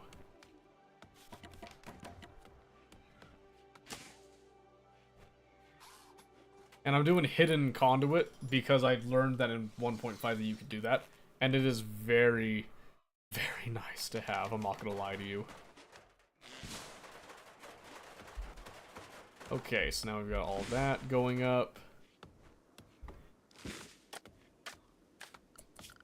So one thing that we can do to save a little bit of the steel, we can actually come across like that. I'm just gonna do that, then we'll just do hidden conduit on the outside. Saves us a little bit of steel, not a whole lot, but kind of what I'm looking for there. And then we can start installing lights and stuff in a couple different places. It'll make things a little better. So right now we're storing as much energy as we can. We're gonna mine this granite out, get it out of the way. And again, hidden conduits. Mostly for like, what? Peace of mind right now. Just to make sure that if something does come through, it's not going to be able to just take out power lines themselves on the top end. That's what I'm angling on, at least, but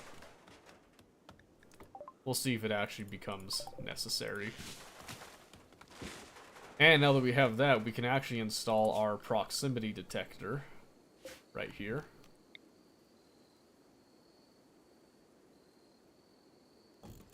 To get a little bit more of an early warning, hopefully.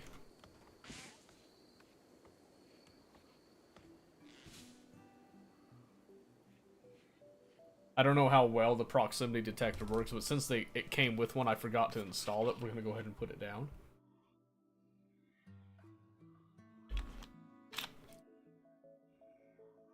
I kind of wonder if we're able to... I don't think we can make turrets yet, no. That's going to take a little bit more research to do, so... I'm kind of hoping maybe we can recruit some more pawns in various ways here, but we'll see how that ends up going. Oh, Indigo's freaking starving. Oh boy. Urgently hungry. Go, Indigo. Feast. Feast on something.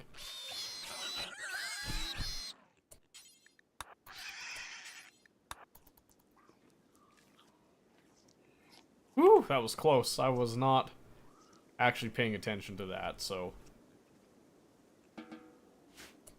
Looks like indigo is good to eat pretty much anything as long as it's, you know, meat. Which is good. Okay, we've got a fueled stove to start with here. Got our batteries. Batteries are good. Abby's reading a little bit.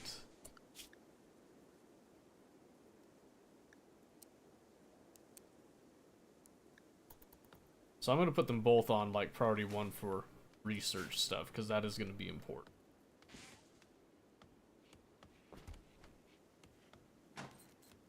Okay. Got the proc sensor now.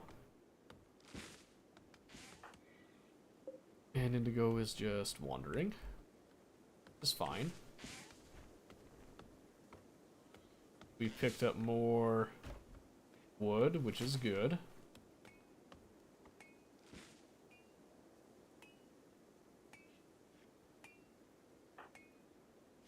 Okay. Alright, so that's all done. That's the initial bits that we're kind of looking for. The next stage is to look at our refrigeration deal. I kind of wish that I could get a ghoul to do this bit, but it's fine. So I'm thinking we'll go 8 in. So this is going to end up being like a 7 by 4 area. Yeah, something like that. So I have a door, and then we're going to have this mined out, but there will be a temperature bit. Well, actually, leave that. Because we're going to do a temperature and somewhere else, like maybe on this wall here. And...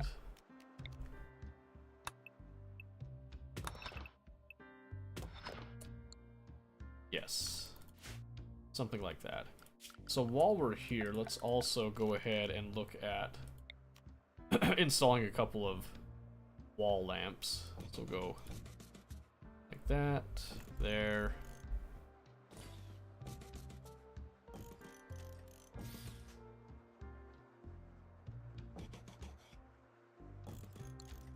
Something like that. Because they don't take up that much power, as far as I'm aware. And then we can just remove those. I kind of want to remove the torch lamp, I'll be honest with you, but that's fine. Transport pod crash. Vengeful Hunter. Suffering from paralytic abasia, will be unable to walk. He will recover naturally. He's willing to contribute once he's recovered. Yeah, let's take him. So Indigo will not save him, so I'm gonna get Lara. Well, Lara's researching. I'm gonna get Abby to rescue him. Steel knife. So 40 days they have to be kept alive. But then that gives us another pawn to work with, so I'm happy about that. I also realized that we didn't set up any growing stuff. Luckily, most things are fertile here, so we're just gonna come for our normal people, and we're just gonna start planting rice.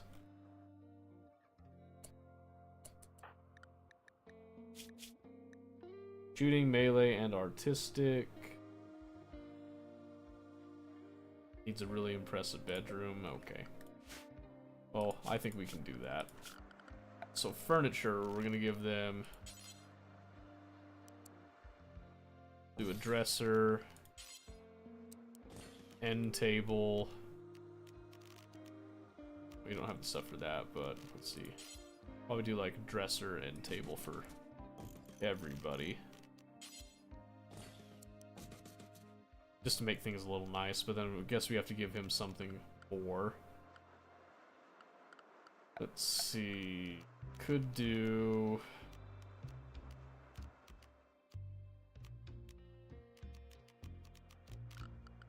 Let's probably do something with flooring, but this is a fine start. They've got the Abasia, they can't be too upset with that.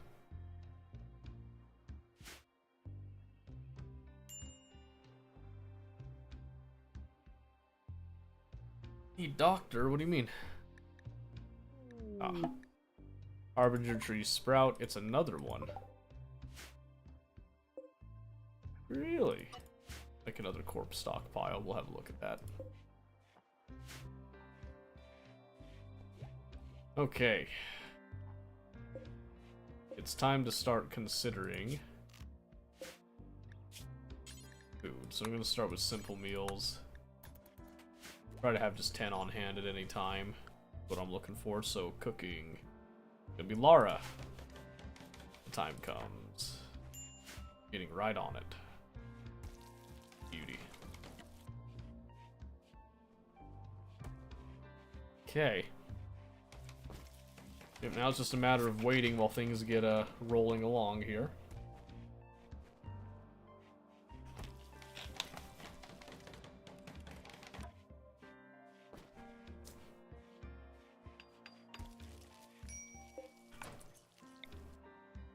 I don't know how that didn't get built.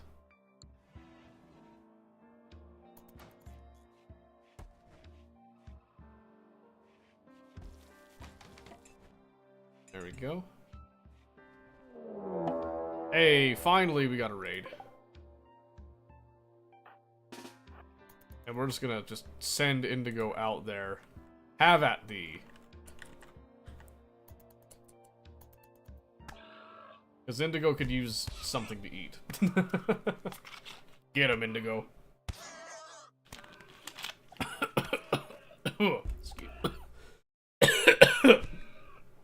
Excuse me. Ow. Man, that hurt. Smoke lesser, right? Man, oh no, Indigo died. Unlike regular colonists, ghouls do not need to be buried, and their death will not upset others. You may choose to bury them should you wish. You can also bring ghouls back to life, as I understand.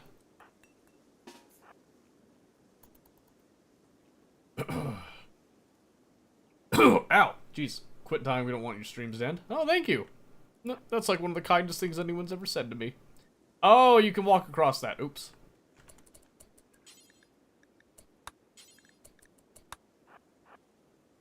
Shoot him! Get him! Nailed it.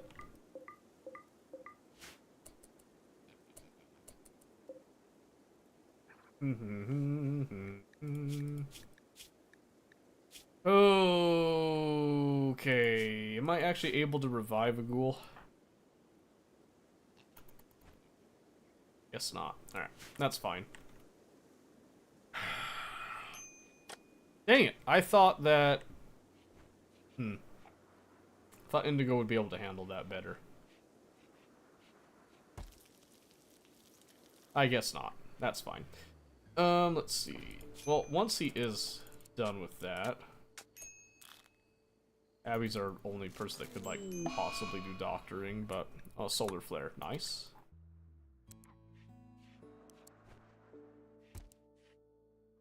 Warden.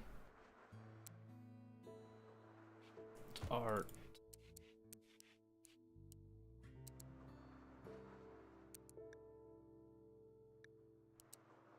We'll do, like, 2 on the art, 2 on the hunting. Okay. Add plays after I say that. Isn't that the way it goes? Doesn't that suck? Alright, we need to gather more berries and stuff. So, good news, we don't have to worry as much about that, I guess. So one thing I do want to do is, furniture-wise, I think we need to add a couple of shelves here. Couple shelves there. And some shelves there. And we're going to designate those shelves for a couple of different specific things here in a bit. It's nothing too important just yet, but eventually it will become important.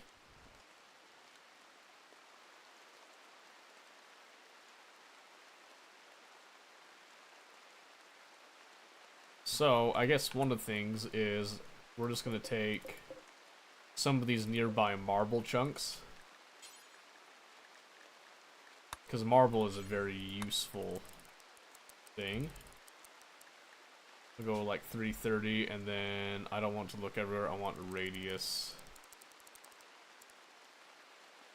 Just say like within that area. And we're just going to have a dumping zone.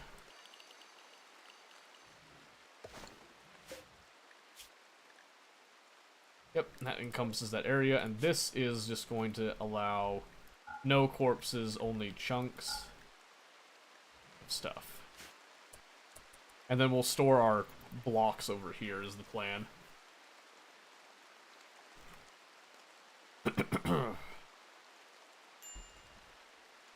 Who's starving? Couch? How come no one's feeding Couch? Does he only eat meat? Is that what you're about to tell me? He's a pigskin. Budding artist, vengeful hunter. Chemian sect. Fungus despise. I don't see anything that says he can't eat normal meals.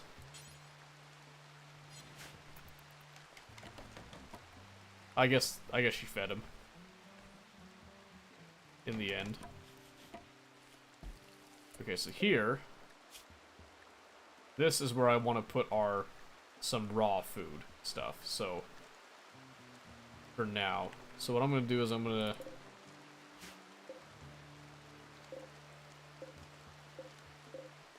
take all these. I want to link, but I also want to link.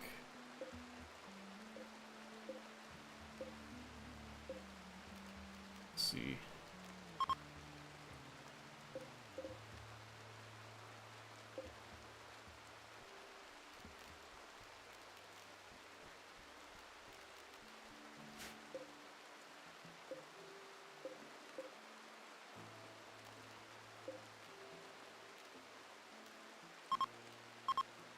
There we go. Unlink and link.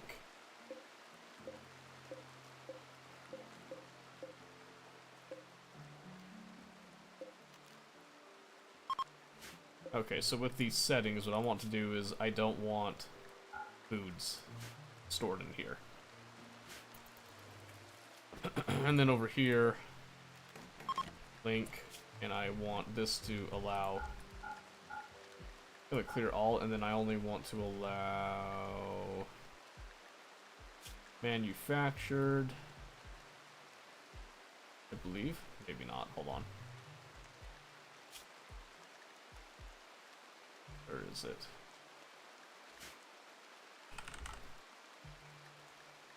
Allow stone blocks on those shelves.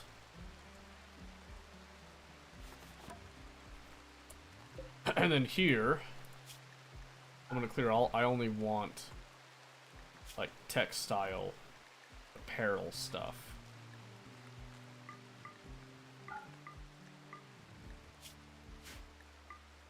Miscellaneous. So textiles, that's what I'm looking for.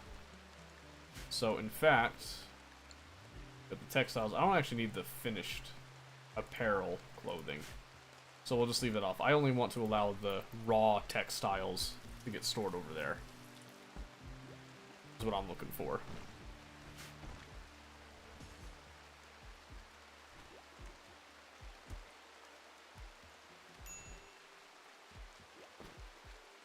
Yep, then we're just moving food over here to where it's a little bit more accessible to people. Just kind of keeps things a little nicer, because then we're going to be having raw food in here, then like finished food we can set out here and have enough for meals for a day. Garbage gang again. Okay. And he is not attacking immediately.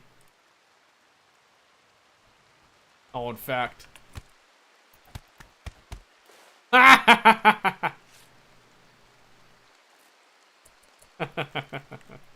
That's funny. Okay. Let's make a quick little bed. And we'll capture him. If he's still alive. There we go. Oh, I have to make it a prisoner bed, I forgot. So we gotta go for prisoners. Come here, kid. Go juice, smoke leaf joint, steel knife.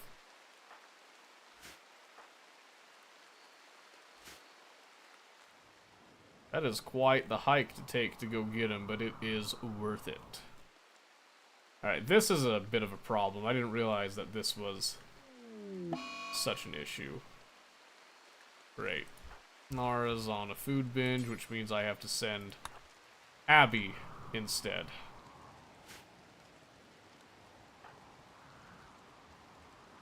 Which doesn't matter because they ended up dying. That's fine. That's fine.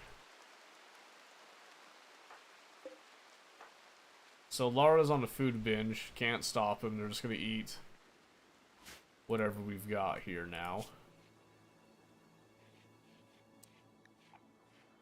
I'm gonna up Abby's plant grow need here. Oh, because we really need to get this food going. We don't have to worry about feeding a ghoul anymore, so this rice should come in handy.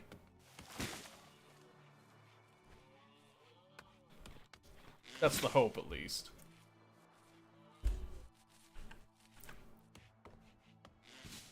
We still have plenty of power here, which is good. Blocked by poplar tree. Okay, that's one of the reasons that we need some stone blocks, but we will get to that eventually.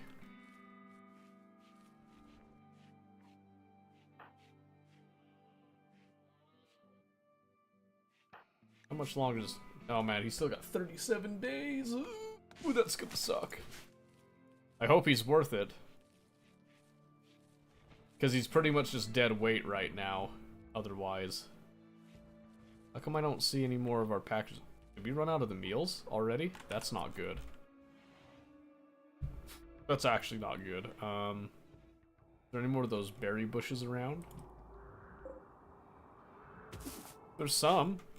So we might have to forage some of that. Let's also make ourselves a butcher table. Which we're just gonna go right here, disgusting as that might be.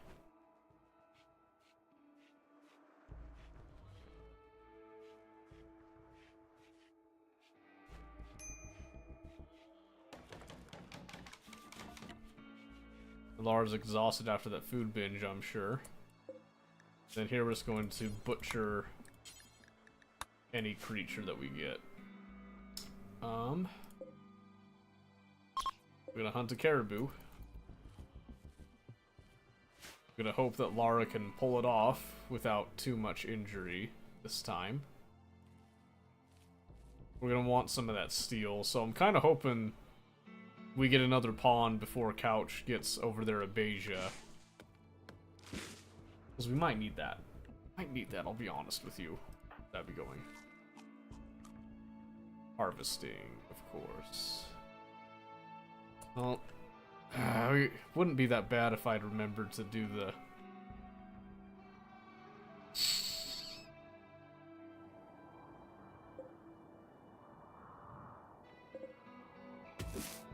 planting earlier, but that's okay.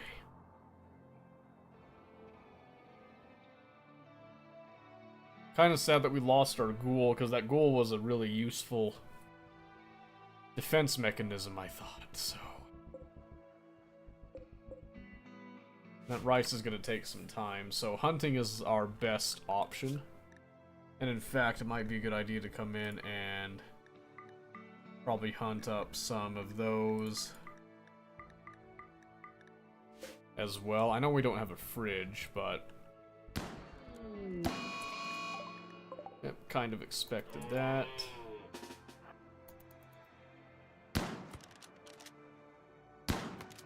Come on, Lara.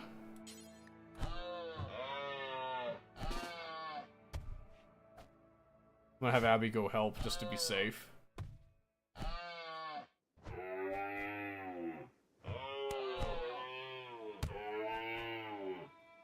Come on. There it is. And we're going to smash that caribou's teeth in.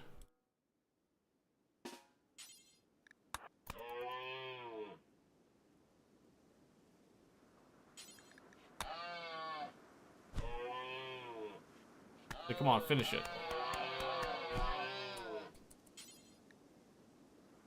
Okay, and then let's just go. Not assigned cooking. Who is? Oh, Lara is. Duh. I know Lara's in pain, but we need to get this butchered.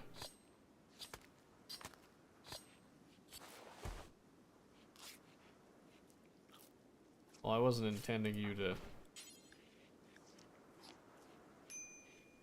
Missing 0.5 raw food. Oh my word, did we just eat raw caribou? Oops. Okay. That's a good sign. Alright, let's see. Can we get...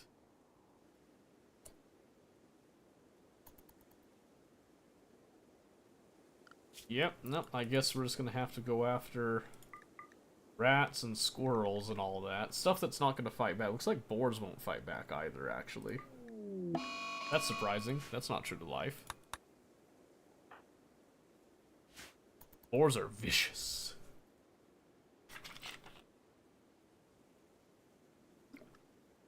Oh, I'm noticing that those corpse trees things, or harbinger trees, are kind of starting to build up on their own.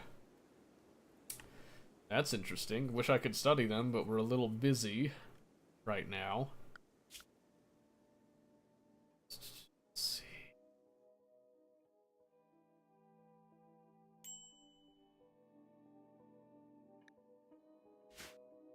Yeah, I just need another pawn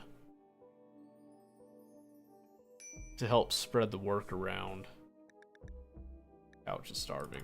That's great. That is awesome.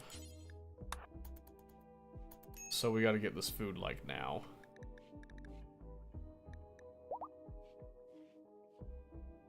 Abby's fully healed, that's good.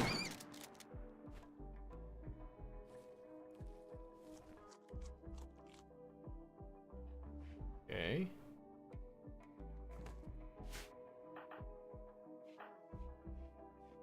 That'll stave off starvation a little bit. I'd like Lara to be fully rested up so they can just go straight for...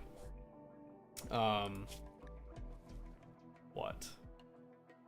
Oh, Lara's also our cook, I just realized. How badly hurt are they? And it's not too bad, actually, all things considered.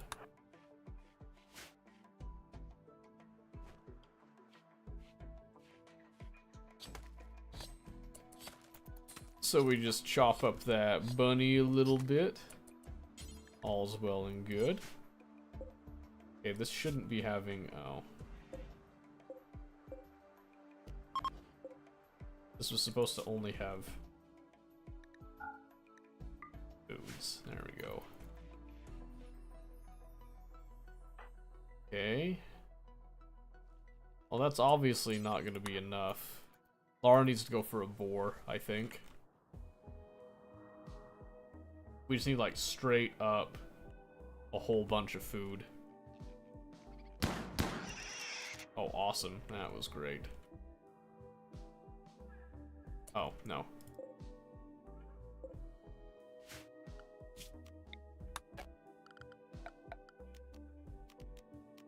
Want to clear the zone.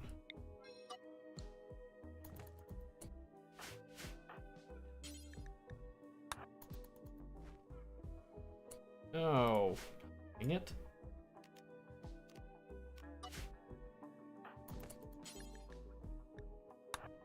So we need this stuff for food. We need it for food, not for study right now. A couple more berry bushes will help, obviously.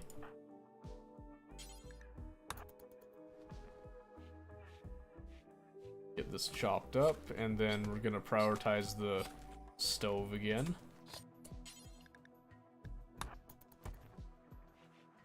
Because that's important. Where's he going? There's plenty of... Oh my gosh. Got the boar meat like right there he could just use, but that's fine. That's fine.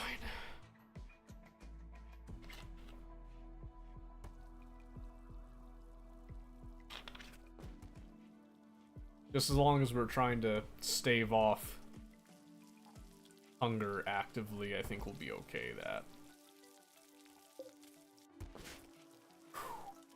Looking good. So far, so good.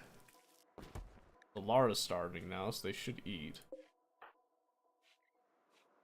I hope. Unless we've... Maybe the prioritization's gone too far, I don't know. Let's see. Temperature-wise. Let's do a cooler here. Transport pod crash. Previous member of your crew. The ghouls in shock will soon recover attacking overseas. It can be captured holding platform. Capture, kill it before it wakes. Yeah. Come here, Waffles.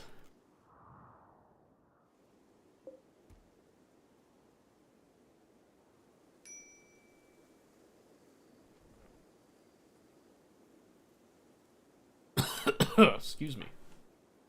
I'm gonna say, if we can try to get a little bit of this studying deal done. So ready to be studied.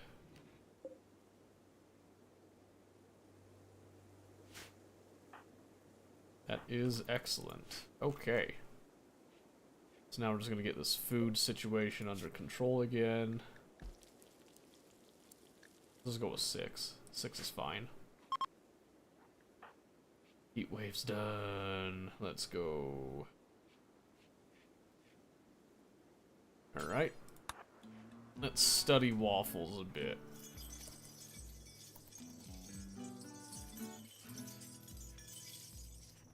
Nice.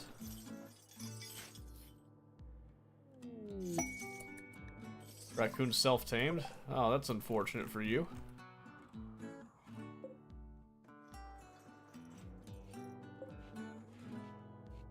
Alright. So we got him studied a little bit. That should help with the anomaly research a bit.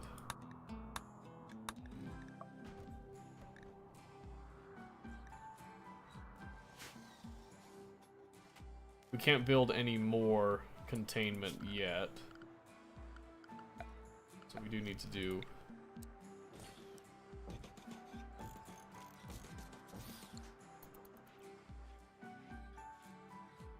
some vents there.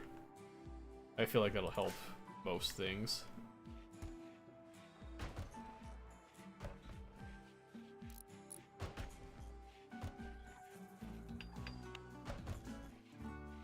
Okay.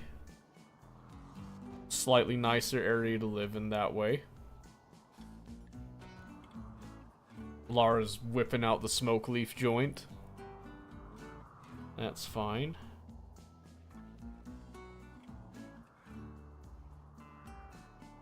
Where's Lara going now?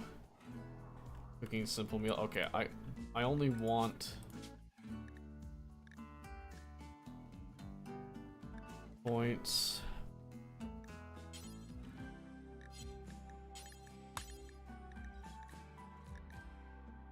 Look at stockpile zone 1, I guess, for now. I don't know what groups are there. I was looking for distance. Any worker... Oh, ingredient radius, that's what I was looking for.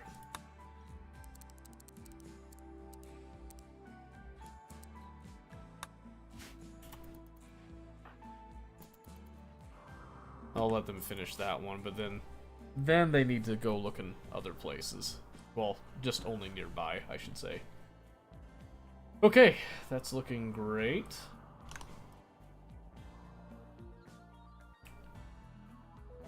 So hopefully we can get some more study done on waffles over here. Apparently their containment strength is good enough, they can't do anything right now.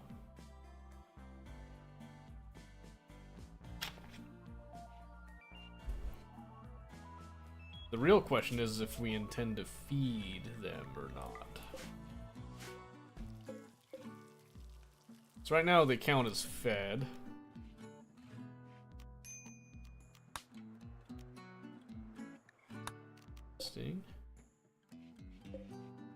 Interesting. So Lara's got a rest. Gonna need to cut down some more wood eventually here.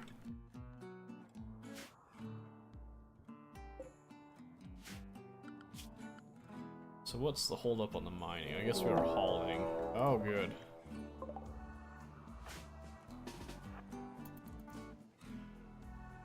Man, this music is awesome.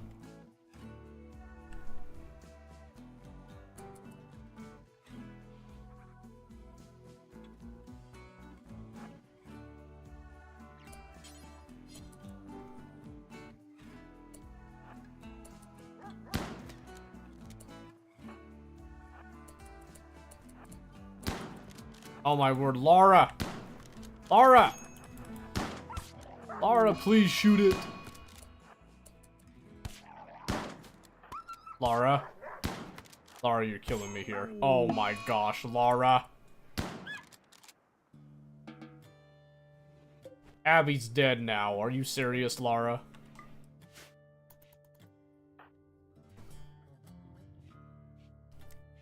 Dang it. We might be toast. We might be toast.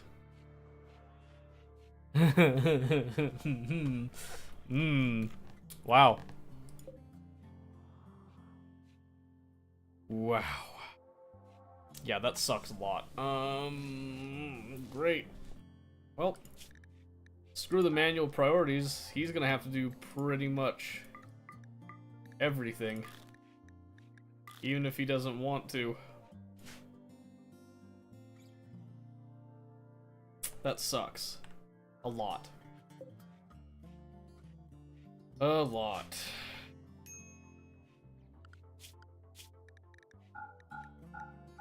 Oh, we don't need that much food.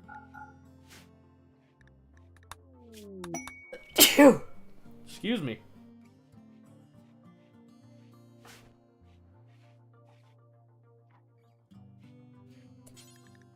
Alright. Gross, thank you. Quite the contribution. It didn't feel great either, I'll tell you that right now.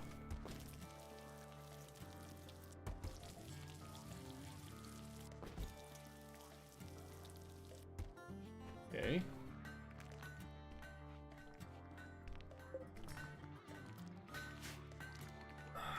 And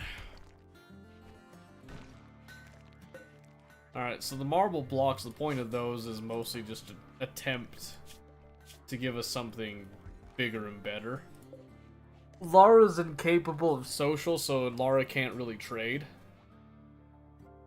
Which is a problem. Yeah, we might be shafted. We might be shafted. I was trying to get things set up in order to get the containment stuff more situated. I ended up losing 2 pawns. The ghoul wasn't that big of a deal, but losing Abby was a pretty big deal.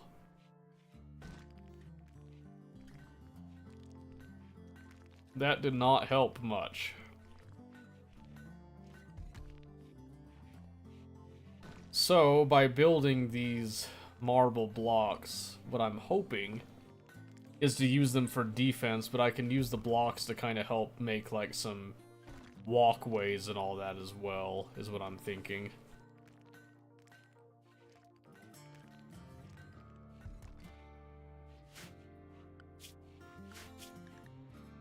Alright, let's see. Let's get some of that. Oh, and Abby was his grandchild. That's even worse. That's a huge debuff.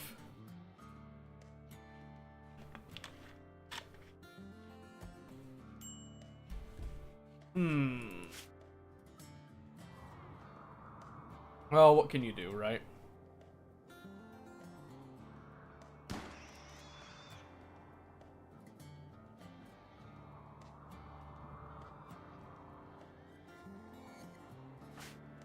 Not much, that's what. So now it's like a solo deal, just Lara and then this couch guy. I mean, a shambler. Frick. Uh-oh. A shambling, rotting corpse is approaching. Some inhuman force has reanimated this lifeless body and set it to murder. It'll wander there. If it sees a human, it will attack. If not, it will leave in a few days. You can capture it, you can study it for anomaly knowledge. Uh-huh.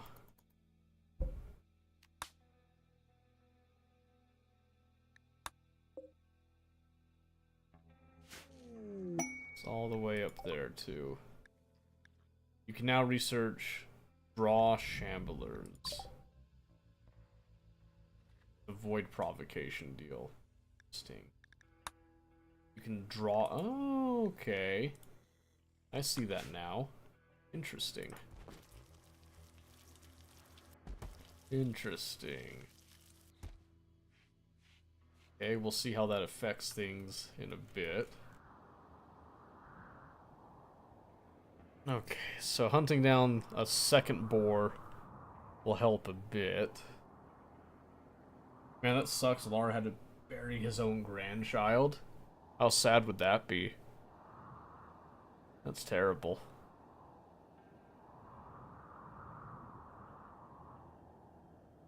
But what's even worse is gameplay-wise, we are just without a pawn. Some visitors. I really bad. Really bad. Really want another pawn.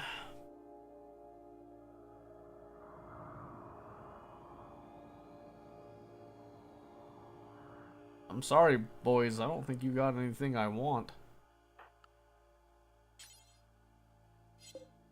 Not that I could trade with you anyway. I keep forgetting about that.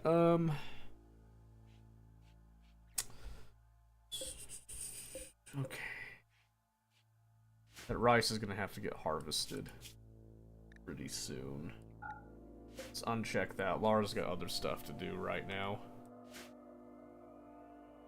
Including harvesting some of those berry bushes. I'll probably run around and grab any of this heal root. That we can see. I think that would be a good idea. Even if he botches most of it, if he can get some of it, that would still be good. Medical emergency? Couch?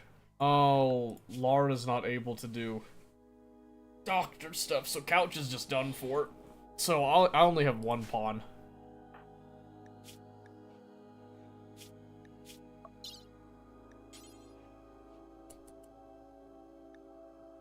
Alright, well, might as well get some, well,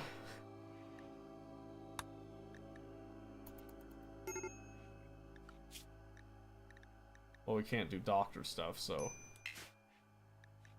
I guess it doesn't matter. He's just gonna die. I can't stop it.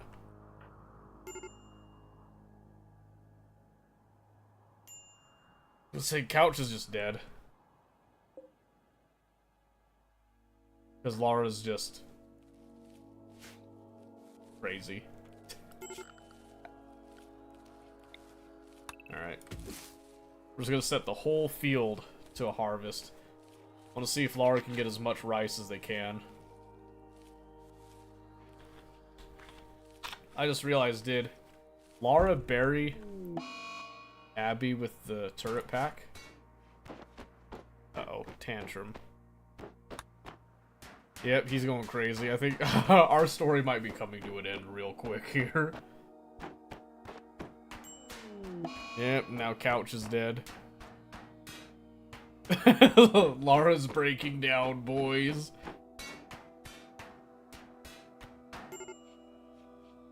Ooh. It was a promising start, I'm not gonna lie.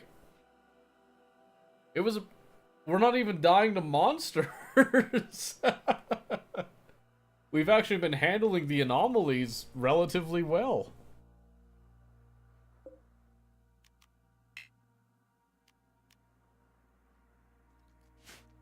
And now there's a flesh beast. The ground seems to be giving way. Oh no. Seriously? Is it not enough?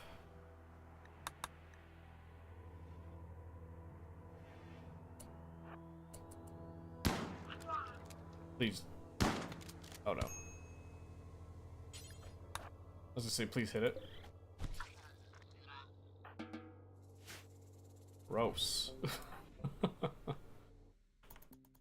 Okay, well, medical-wise, we have to allow... Ah, dang it, they can't self-tend, so they just have to kind of ride out whatever injuries they get. What did he get? A finger spike.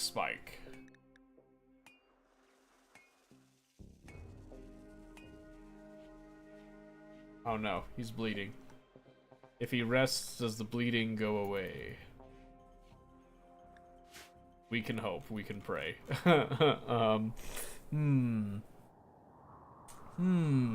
Yes. Okay. That Shambler is still around.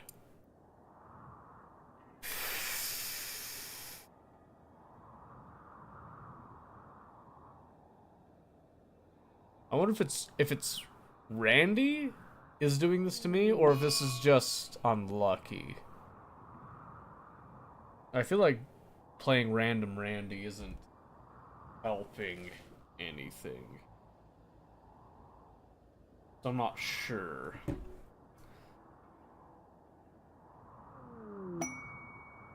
What's this? Force weather? No, thank you. Well, what do you give me for it? Harp, Psychic Insanity, Lance, Honor, and a book.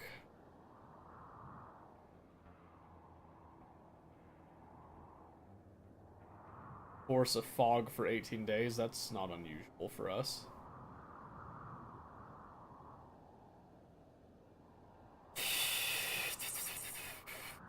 Okay, so we could go for monetary value, go for the honor bit. It's a masterwork book. We do like reading.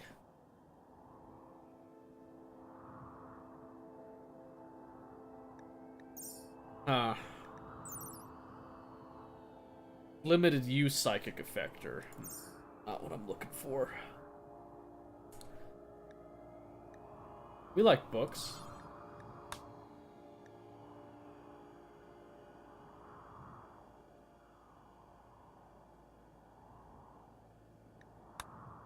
Okay. Go for the harp then. Just because the harp has value. Yep, then we got the forced weather. Pods arrive. Beautiful. Pod arrived with the harp.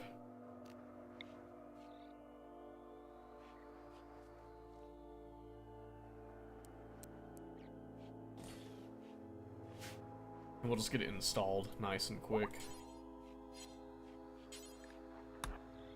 In fact, let's get the harp just installed now.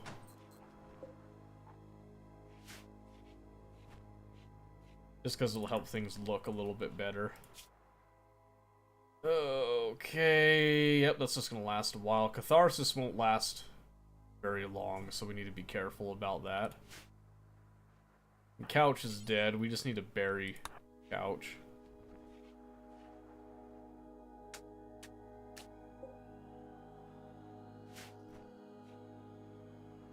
I think we did, unfortunately, end up burying Abby with that turret pack on them, is what it looks like. Lara's construction sucks, so we're gonna go through a lot of materials from botch jobs, I think.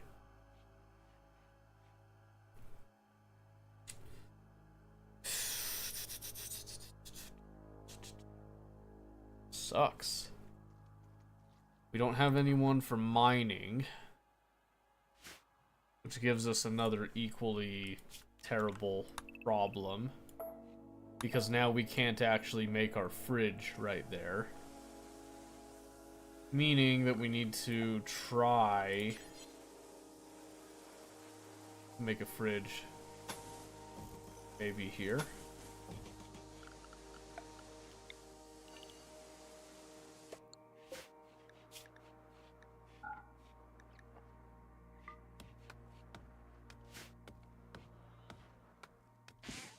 Let's do that, I guess. And then we'll try our best to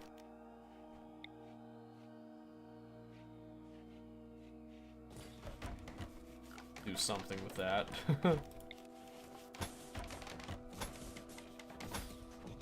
You know, for what it's worth and whatnot.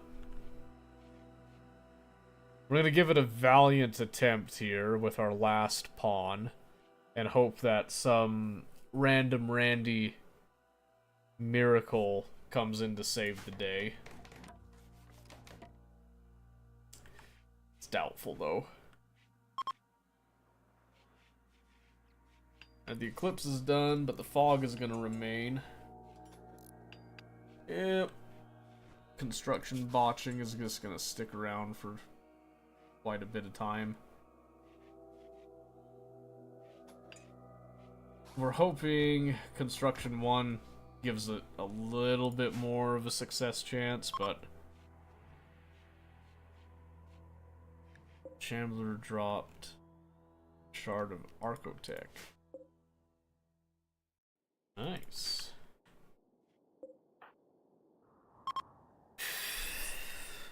Okay. Huh. So I'm wondering if it's better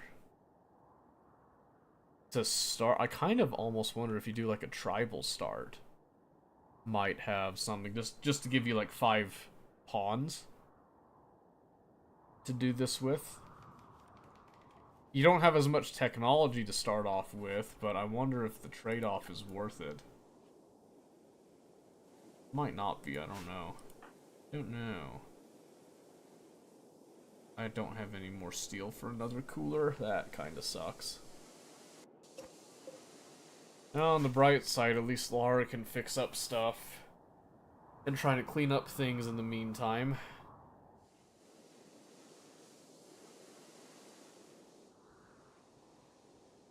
Yeah. Let's see.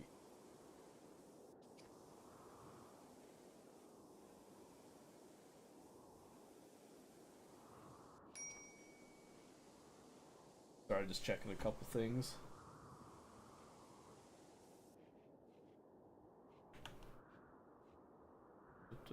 And we're back over here. That's where we like to be. Oh man, okay. We're gonna keep this going for now. So we're gonna let Lara do his thing, cleaning up a few things that he broke. Let's actually clean up some of this crap, try to make it look a little more presentable. That might help his break risk. Okay, he's playing the harp. That's satisfying his recreation a bit. We like that.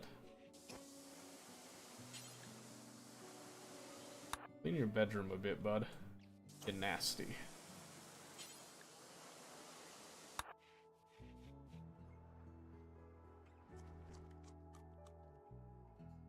Okay. Oh man. Okay.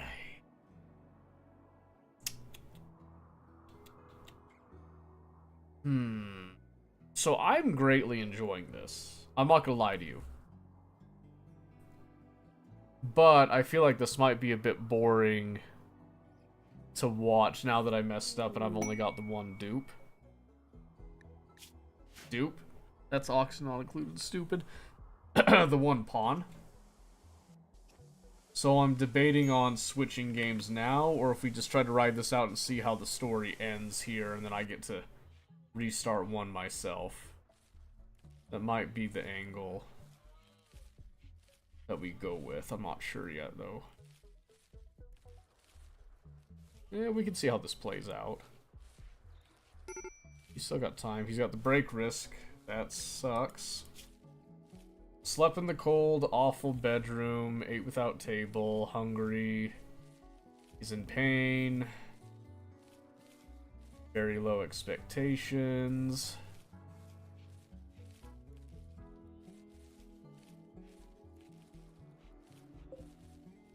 He is now ravenously hungry. Disliked food on the rice. I'm sorry, but you better eat it. That's gotta help a little bit, right?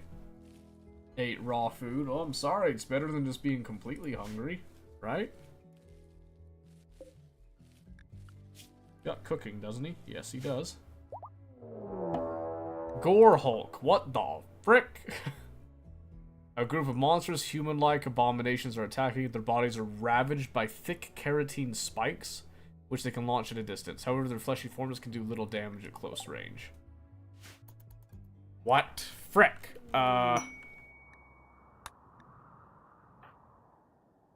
This might be the end. I think this is the end right here.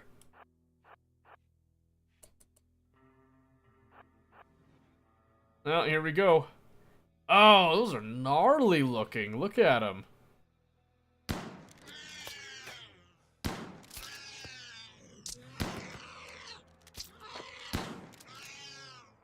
Wow, they sound terrible.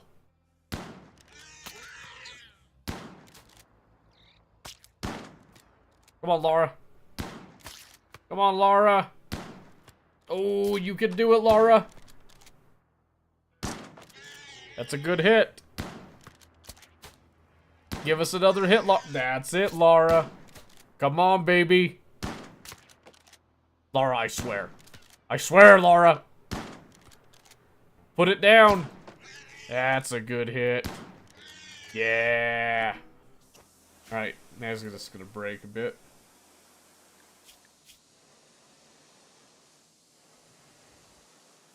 Okay.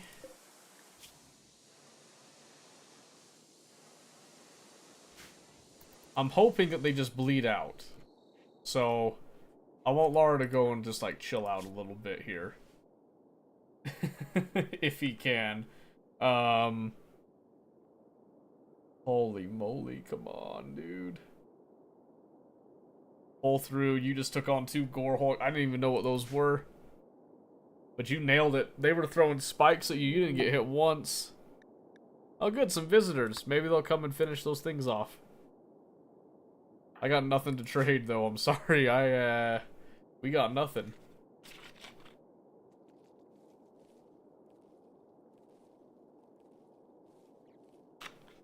I like how it says he's ravenously hungry.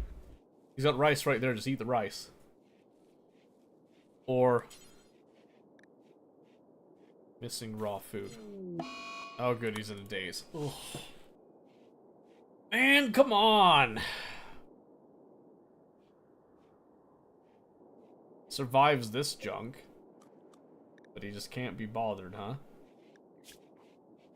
I'm gonna ask something that might sound awful.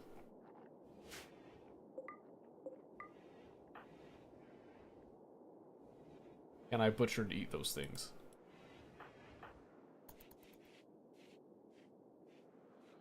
Can I butcher and eat monsters? That is what I'm about. That is the question I want answered. I need to know. I need to know. I need Lara to come out of that daze and see if this is our, one of our bids for freedom. I'm pretty sure these things, I don't know. They're humanoid. I'm sure Lara's not gonna like it.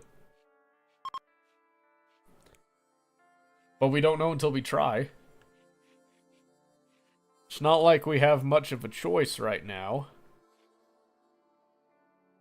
Other than the rice, but we have to haul the rice and all that. But we need Lara to wake up. Just a bit. Just a tiny bit. Come on, Lara. Get out of it. Get out of your head. We don't have time for this. Unless you do. I don't know. Maybe you do, maybe you don't. I've never lost pawns this fast. This is kind of awesome, I'm not gonna lie to you. I'm actually really enjoying this. I wish I was a little bit more prepared, but that's what you get for going in blind. But again, the anomaly stuff isn't what was actually killing me. It was this other normal RimWorld crap that actually has been putting us down.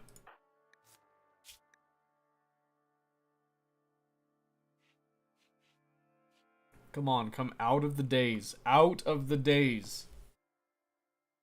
Is he just gonna starve? I think he might just starve. Honestly. This is the longest daze I've seen a pawn go in. He is not coming out of it.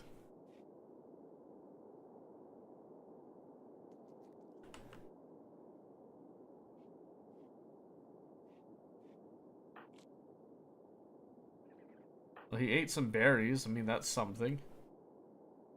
I can't do anything, though. He's still wandering.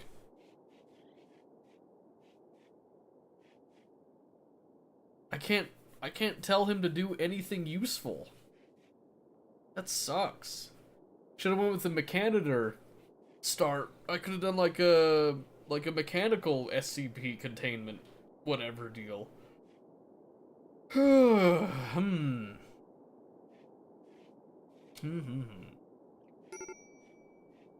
Okay. But he still is at that stupid major break risk BS. Okay, we need to fill that in, actually.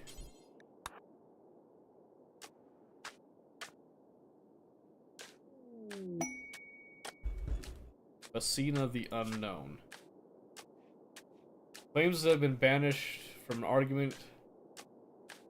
Begs you for permission to stay at Ryder's Village for 12 days so you can rest your group. Shall to work and fight for free during that time. Sure, I could use some help. It might be a trick. It could 100% be a trick, but I need help. And now there's a lynx hunting Asina. Okay.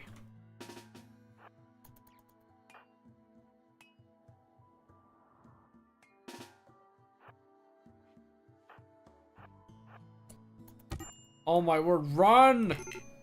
Oh my gosh.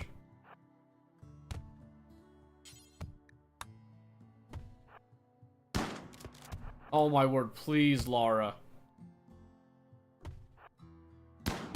Lara, you piece of shit! Shoot the lynx! He's still eating her! Kill it! Get revenge! Oh my gosh, Lara! Lara! Why? That was our ticket out. Oh. Ooh. You, Lara, you are something.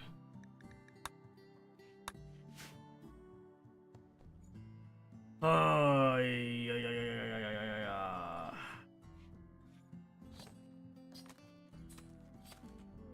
yeah. Void curiosity, no kidding. Lara's begun to fixate on the void and wishes to investigate using the void provocation ritual.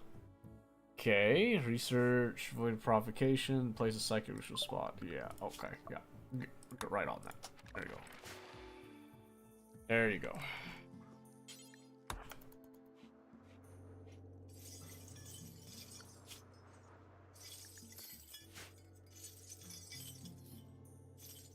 There you go, see.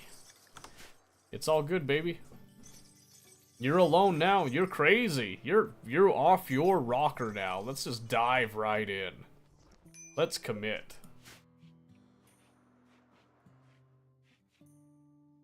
Let's commit. We might as well at this point. Okay, you need to bring this rice in. I'm sorry, dude. This is getting out of hand.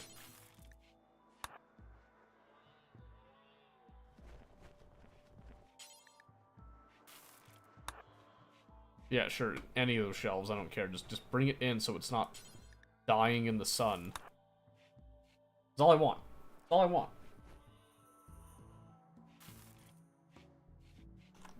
Is that really so much to ask? Whew.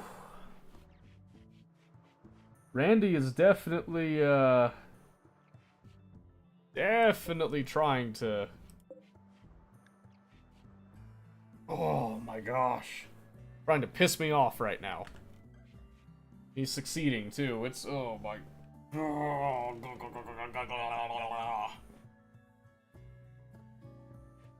Not kidding, I have not had a start this robustly rough in a hot second.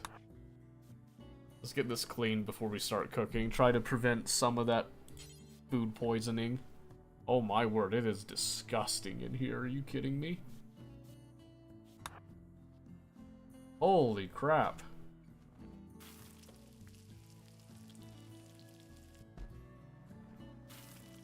At least we get some food.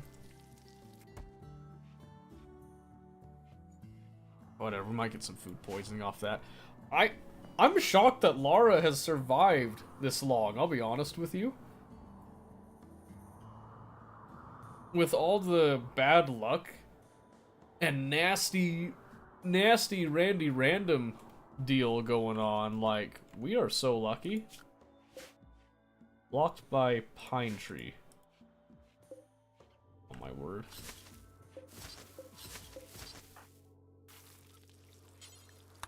I'll come and cut down these pine trees because they're getting in the way of the power. We don't have power, you don't have life, my friend.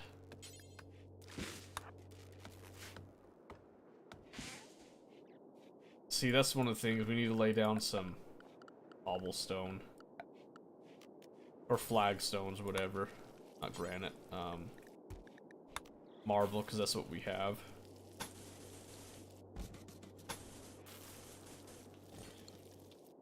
That'll just stop anything from growing inside the zone of influence.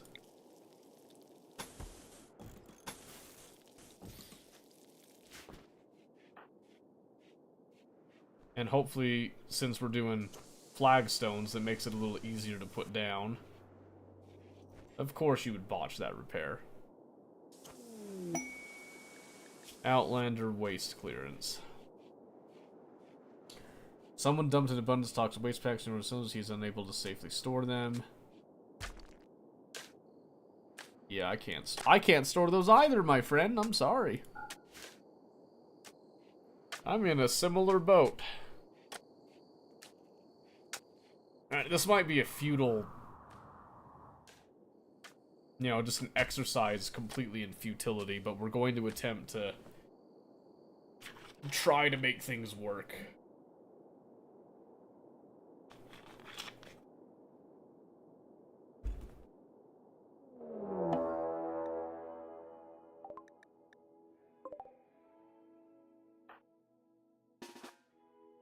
This might do it. Let's see if that pig reaches us. Lara's just gonna go out there and just like take him head on at this point.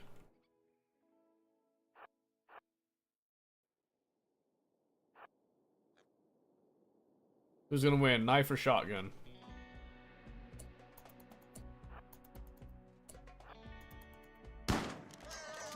Headshot. That thing is not gonna go down. It's a pig skin boy. We're so dead. We're so dead. This is it right here. If we die here, we're moving on. Oh no.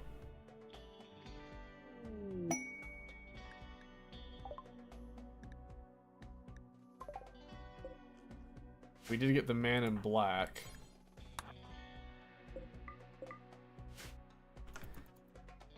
F it, let's try it. Let's try it.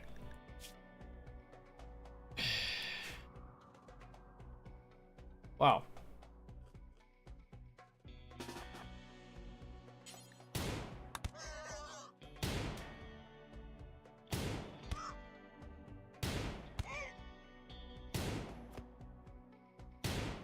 Oh, please.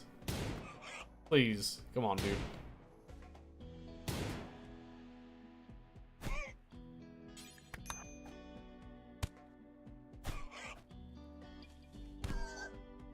Oh, my word.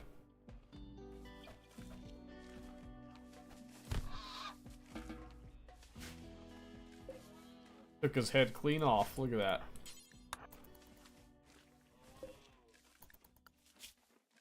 Alright, this dude's our last hope right here. The man in black.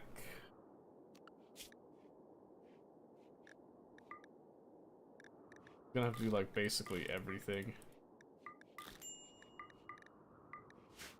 Even if he's not good at it, good at everything. So that sucks.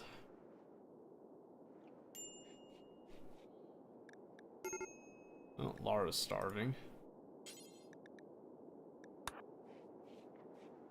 I feed Lara.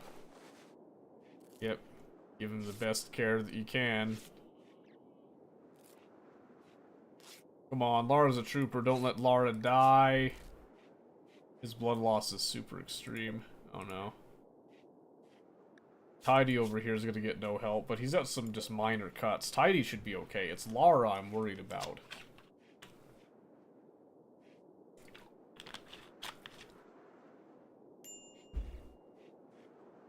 Oh no.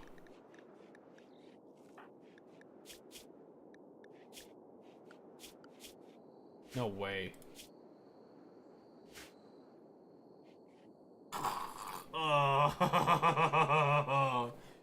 Alright, Randy. Hey, you might win this time, Randy. They're both down. Lara can't tend to Tidy if Lara gets up. But Tidy might have saved... Tidy might have done enough to save Lara's life. I'm not sure yet, though.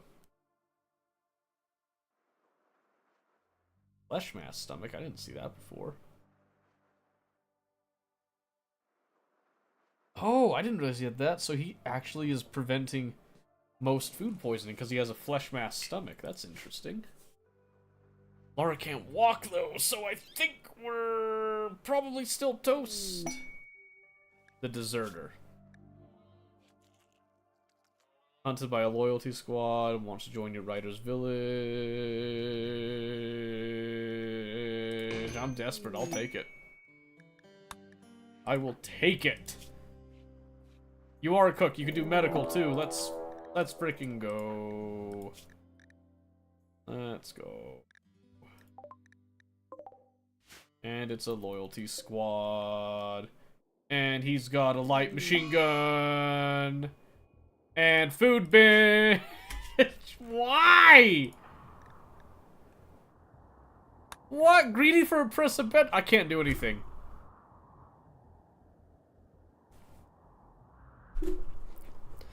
I can't fight back. Scleros is just gonna come in and just wipe us out right here. You just got here. Why are you greedy for a bedroom? Why, Randy, would you do this to me? Give me a chance, man. Give me a chance. What did I do? What have I done to deserve your ire? This is assault. I can't do anything. Can't do anything. All we can do is just watch. Not the raccoon! Scleros, you monster! Not the raccoon! No! No, the raccoon! Scleros, what have you done? What the... They're just gonna come in, kill my raccoon, and that... Where are you going? Wait, what's he doing? No way you just run. Okay, no, they're getting cover, I guess. Okay, now what? Not my wind turbine, my guy. Have mercy. Not a fire. Now what? What else could you possibly do? No! Scleros, you bastard! Not my horseshoe pin! No! Oh, no. Was it not enough? Will it never be enough? No, Lara's sleeping. No! Don't kidnap him!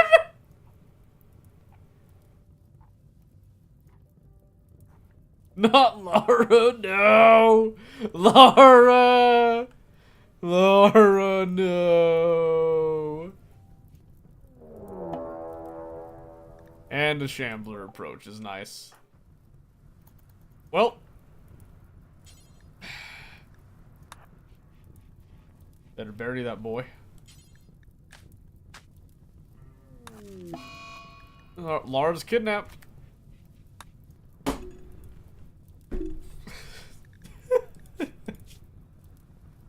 Alright. Still no social. That kind of sucks. Yeah! You're gonna have to do pretty much everything that I say here, my friend.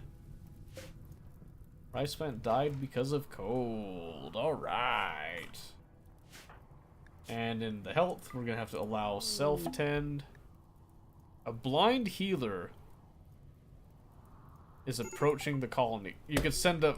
No, I can't send nobody!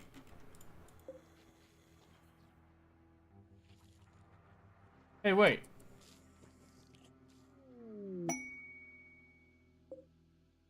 A blind healer was approaching. Apparently they got eaten by the Shambler over there.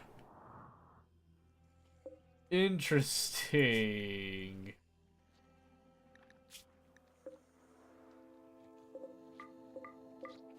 Oh, well. Oh.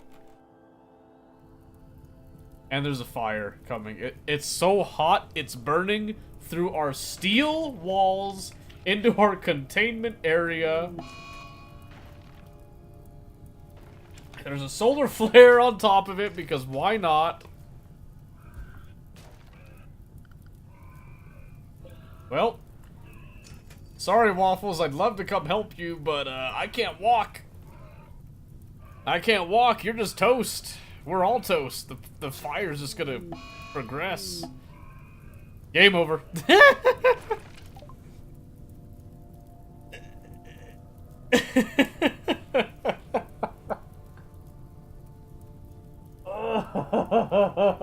Oh, Randy. Randy got me, no. That's okay, we live for stories like that. Alright, that's enough of that. Well, thanks for indulging me on that one. Let's look at what we're doing now.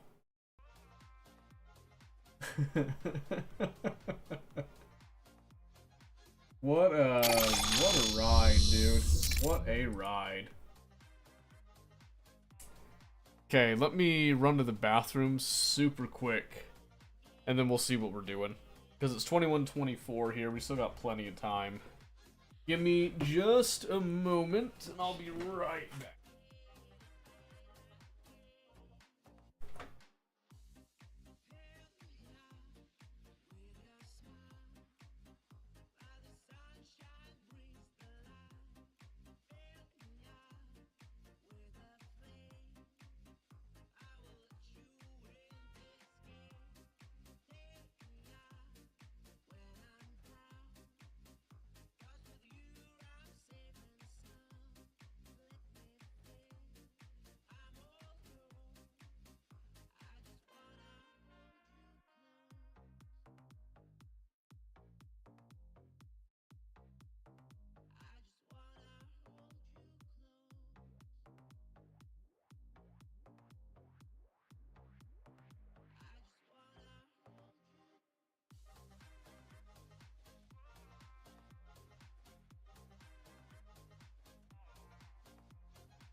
I'm back.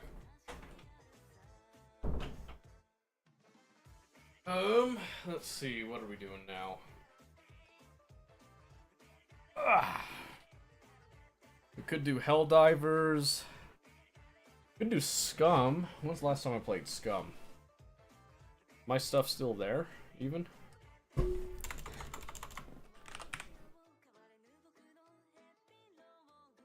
April 8th? What was that? Oh yeah, okay. I don't have to go back and refresh anything. We're actually very close to starting the process of getting a base going, I feel like. So that'll be fun.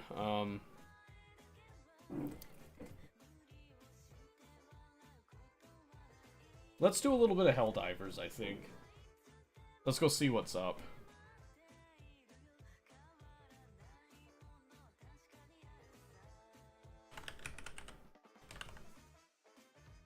Helldivers 2.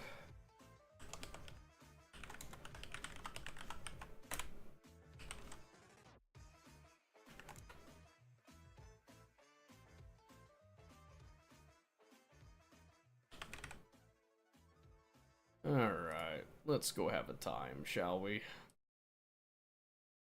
And let's make sure we get our game capture. So again, we're still kind of testing Helldivers a bit. Mostly we're like testing the limits of our system here. And what we can currently do, so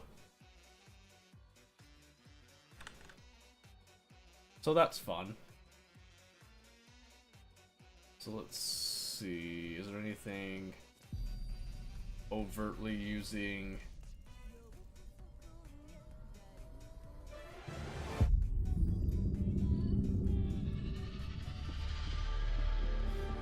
I think we're pretty good, actually. Game client web helper stuff. Says that we're at 100% CPU. Look good, though. Oh, hey, life. How's it? Yep, we look good. Okay, let's go look at the state of things. New major order. Hold the Menkent line to allow establishment of orbital defenses. So we need to hold Menkent and Lezath. Oh, so we succeeded on that one. 77,000. Let's go where there's more people. Try to make more of a difference there. Okay, the seas control many innocent, once beautiful worlds. Okay, valiant, tireless defense raised by Helldivers was commendable, but it was not enough to stop such a large and cowardly assault. Any colonists not driven from their homes were likely slaughtered, their votes forever lost.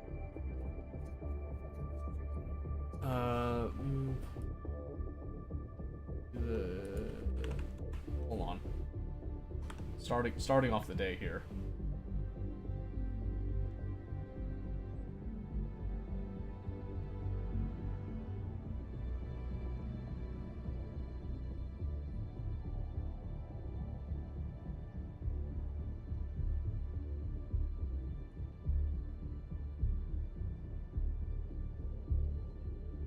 Oh, are you asking if I liked the story, or if you, or...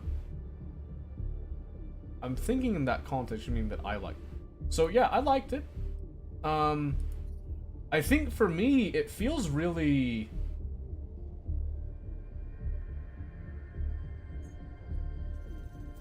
I was trying to think of the word for it.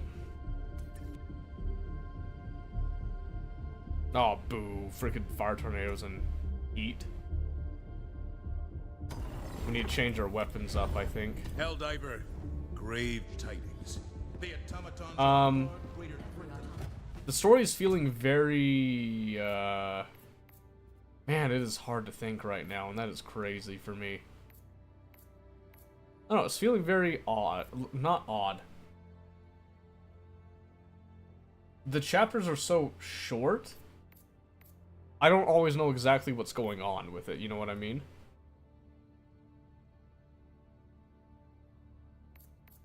Let's see, are people using the I know Breaker used to be good. It's hard for me to describe. But some of the chapters I feel like it's very broad what's being talked about. I don't feel like there's any real, I don't feel the detail with it so much. And part of that might be a loss in translation type of thing. Like 100% it could be a loss in translation thing. But I just feel, I don't know, it's really hard for me to describe right now. I feel like when I'm reading it that I don't fully understand the context of what is happening, if that makes any sense. So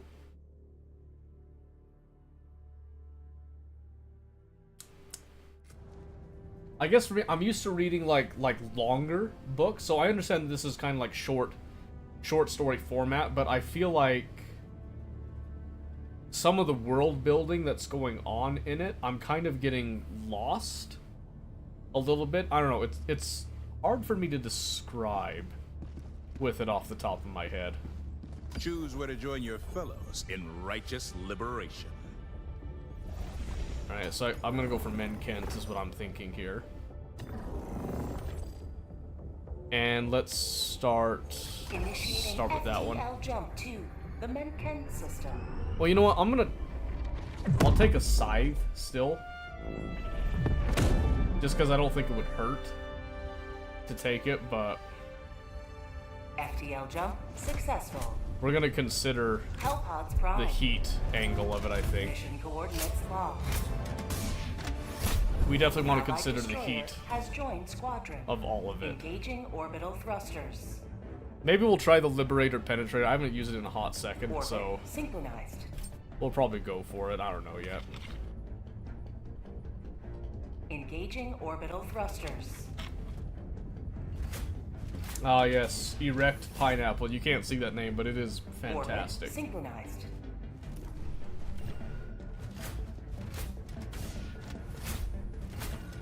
Let's see.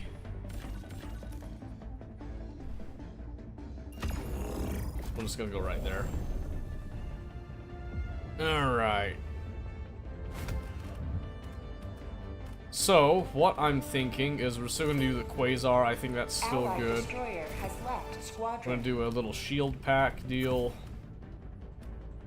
Ooh, I'd rather have that. Well, yes. Allied destroyer has joined squadron. I'm gonna do some of that, I think.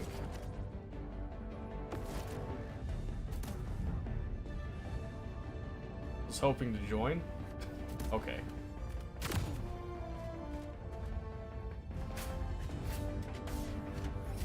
I'm gonna go with that, I think.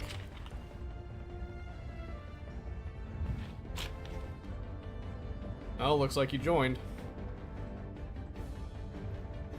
When I said that, someone left. Yep.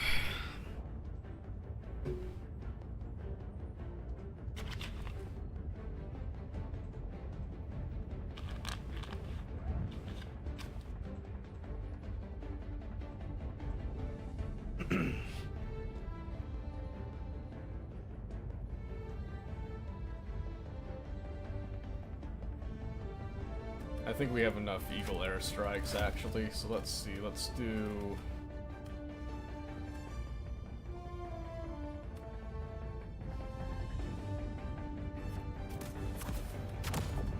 I'm gonna go for a utility angle.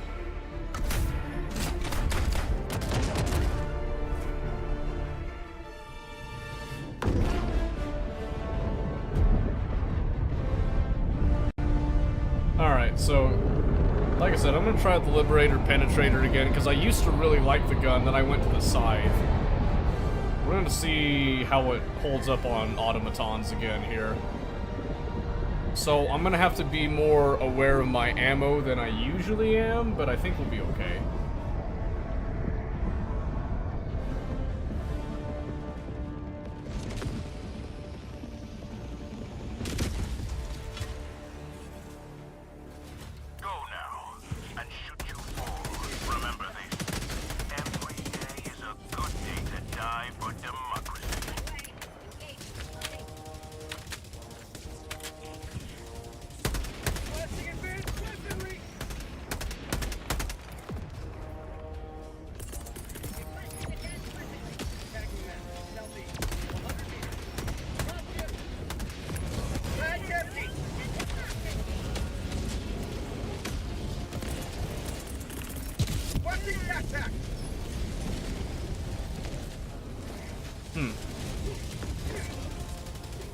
That definitely didn't feel good right there.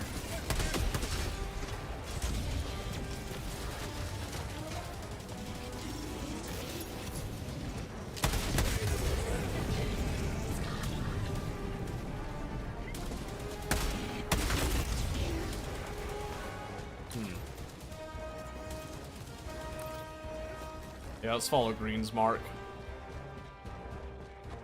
Oh wow, it's still skipping a bit. Dropping a pin. North, 300 meters.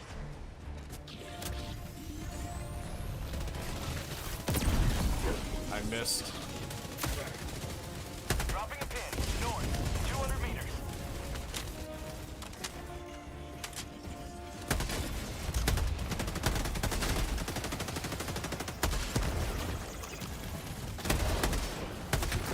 I don't have my usual call down, so I can't just brute force it there. Bag's empty. You will never destroy our way of life. Fire in the hole.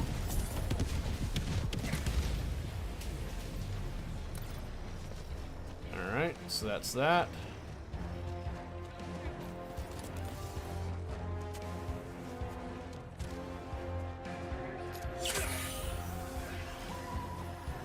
You have to get the right angle on these. Orbital incoming.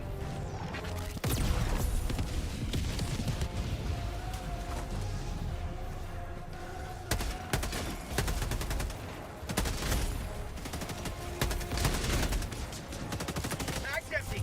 Oh. Gotta get used to actually aiming with this thing.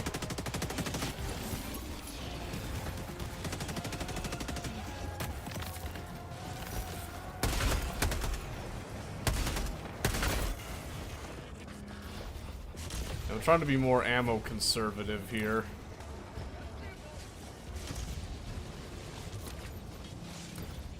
Marking location east.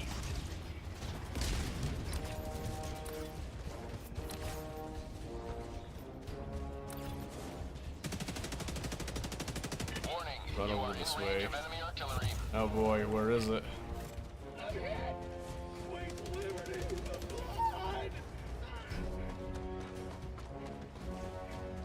Ah, here we go. Warning, you are in range of enemy artillery. Calling in a hell bomb. Throwing supply beacon.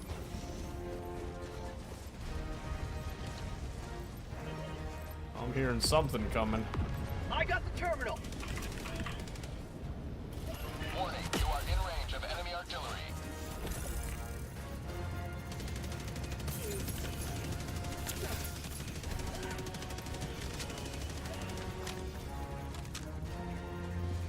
Hell bomb armed. Clear. Warning, you are in range of enemy artillery.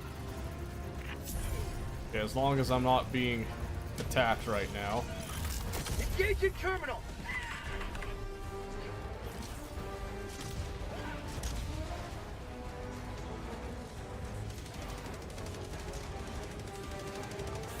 Package acquired. Tagging map. North. 100 meters. Dropping package. Requesting air support. Package acquired. Mod fabricator. North. 50 meters.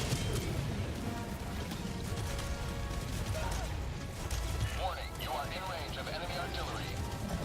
Say, we just gotta go. Follow me. Warning, you are in range of enemy artillery.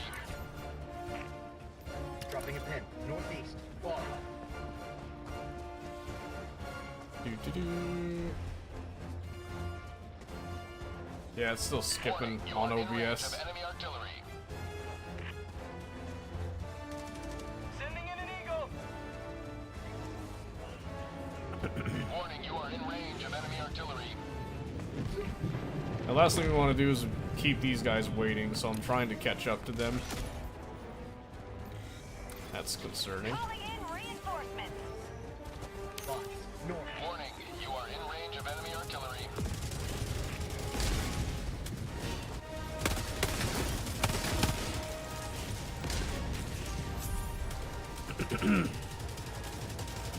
I didn't take an offensive call down, so I just gotta maneuver.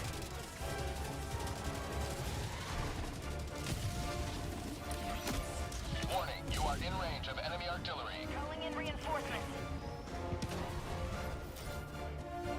So my whole goal right now is just to get this thing Deploying to the reinforcements. objective. Warning, you are in range of enemy artillery. Once I get it there, then I'm more willing to start Close. dumping bots.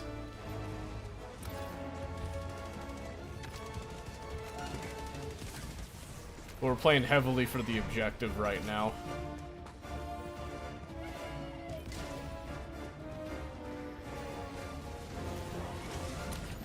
Dropships. Calling in a hellbomb.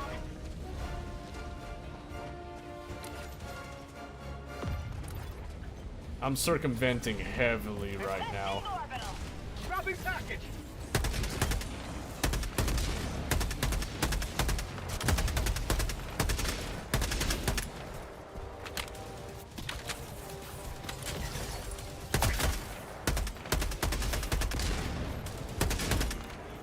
Package.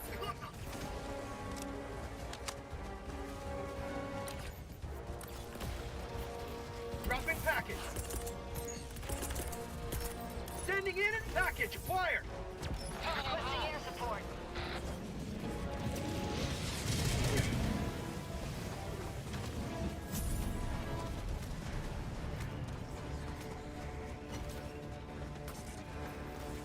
Dropping a pin. Northwest, 50 meters. I have a tank on me. Oh. Oh! How did he kill me? Dang it. That sucks. Oh well.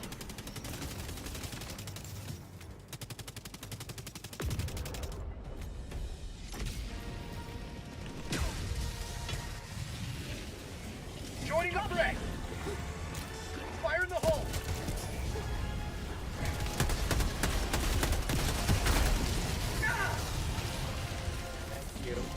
Sending in an eagle.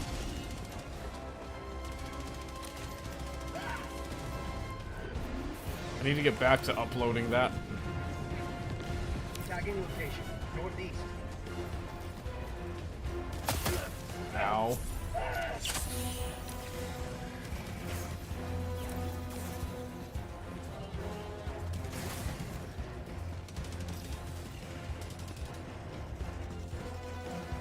Tagging map. South, 100 meters. Tagging map. South, on my position. Package acquired. Requesting air support. Dropping package.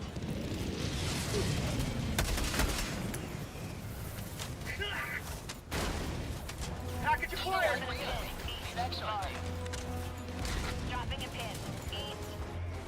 300 meters.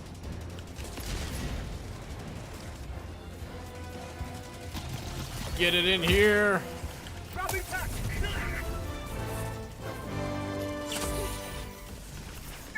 Bot fabricator. Northeast. Close.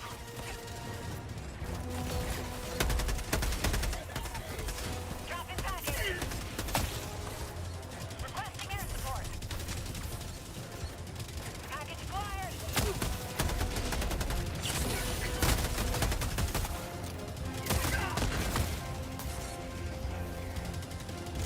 Tagging location. Never mind. East.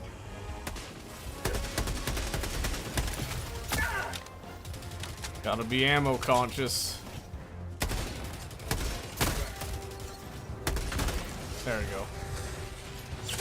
Dropping package.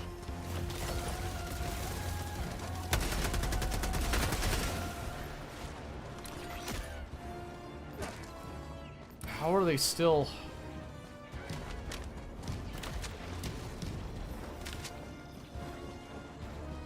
Reinforcing! Dropping item!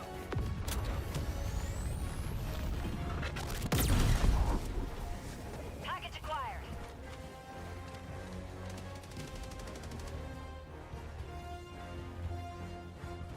Come on.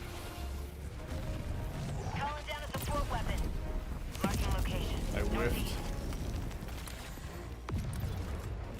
Requesting air support.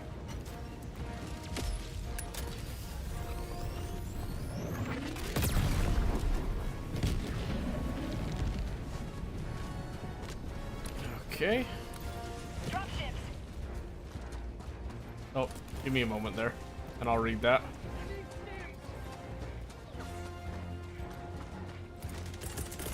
Calling down supply.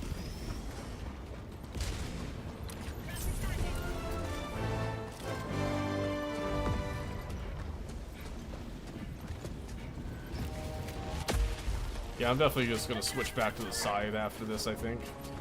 Thank you. I got the terminal.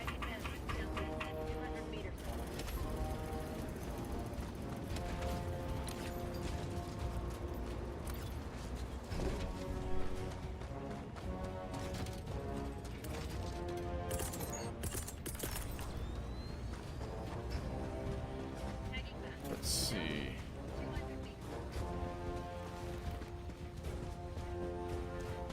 Standing in an eagle.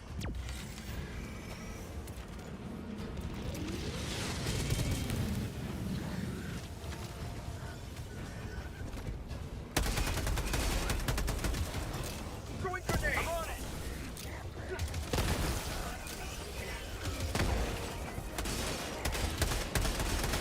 Bag's empty. Wow. He did not want to go down. Spotted.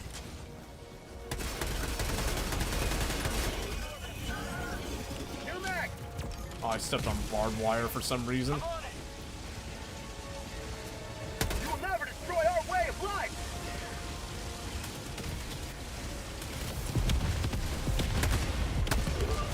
I'm bugged. I got this one. Oh. A little bit further.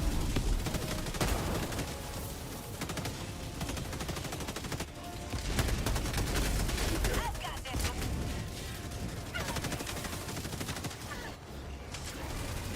one. Oh, I ran out of grenades, I forgot.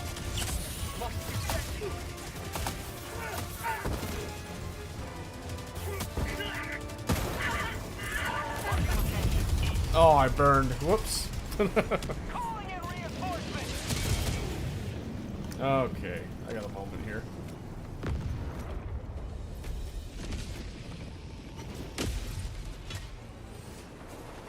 Point me to the enemy. Okay, well, Dropping a pin. so I know you described the plot to me, but that's not the same thing as like I got the terminal. reading the plot in the sense of someone that's coming in from it from like a new perspective.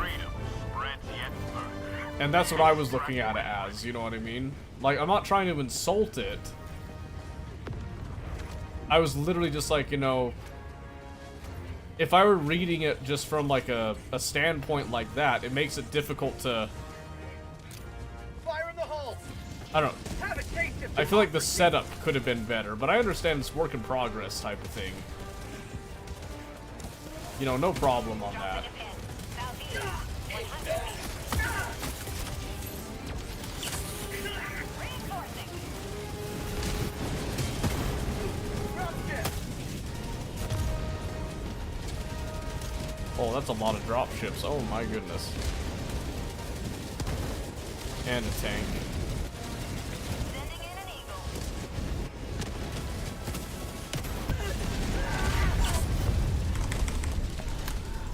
Calling in reinforcements. Next time I'll just take my own explosive ordnance, I think. Joining the fray. I was trying to get to my samples.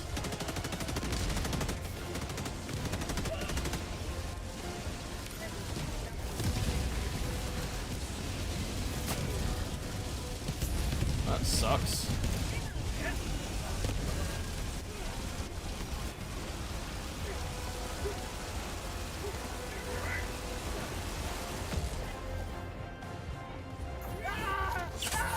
I mean, I would like my stuff too. I'm gonna take that sickle.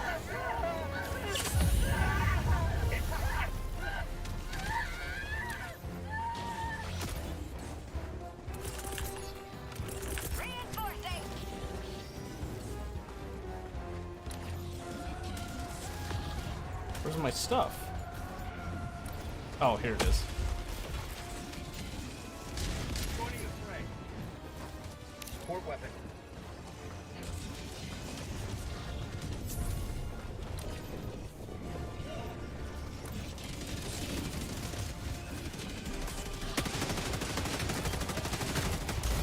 Whoa!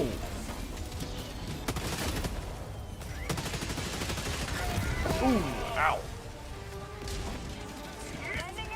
Oh, I don't know how I got back over there.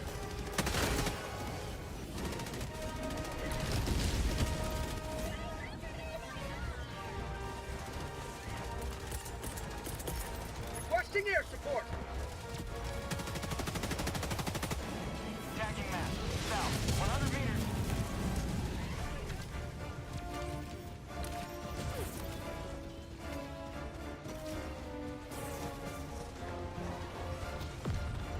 Alright, just trying to cover my approach a bit there.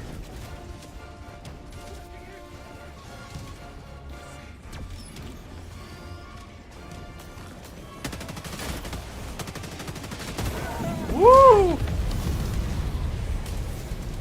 Why am I not surprised? Holy moly. But yeah, like I said, I wasn't trying to be insulting with it or anything. I was literally just, I don't know, I was trying to just say something helpful about it, but maybe it came off wrong. Whoa! Oh, please. Oh, please.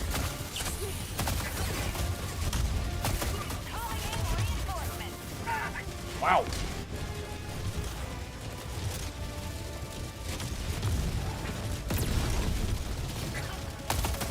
Oh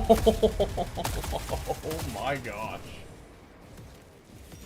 I got wrecked right there. Requesting advanced weaponry.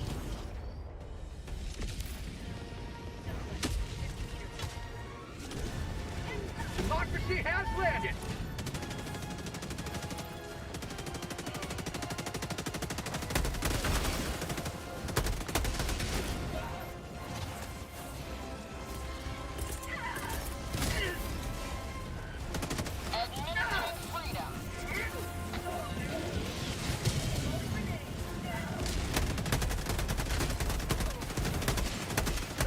Mag's empty.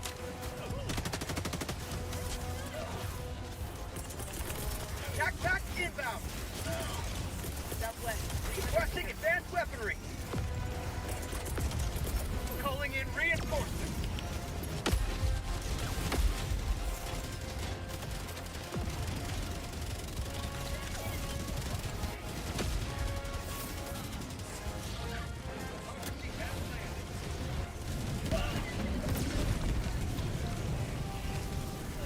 Okay. Whoa. Wowzers.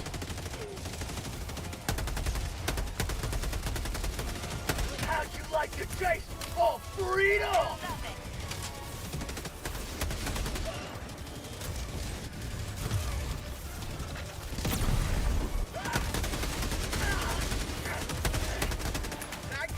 Woo! Knocked me right out of cover.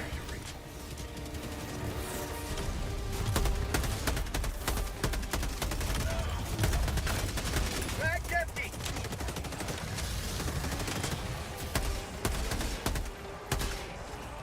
Throwing grenade.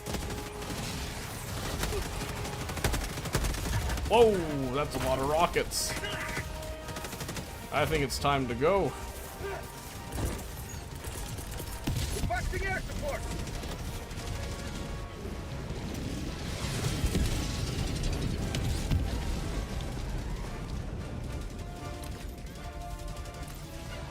Yeah, we are displacing the balls out of there.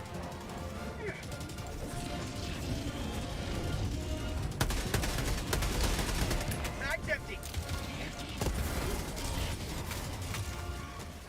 Tagging location. Southeast. I can't freaking see. Calling in reinforcements.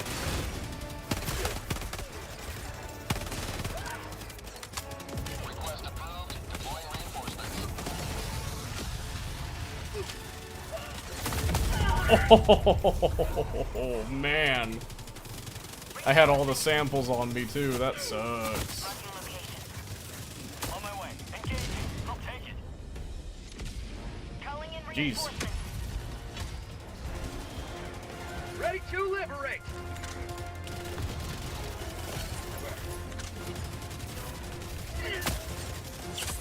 Go back.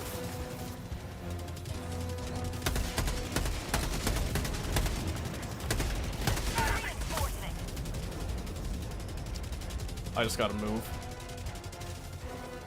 Calling down a support weapon. Move and try to catch up.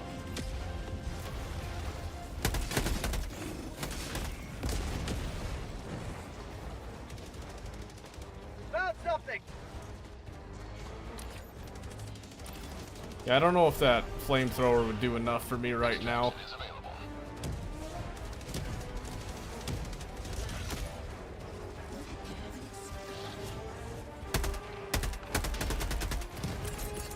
Ah, Calling in reinforcements. okay, they already got it.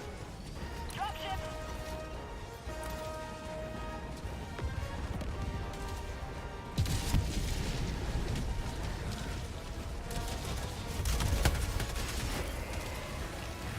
Oh my goodness.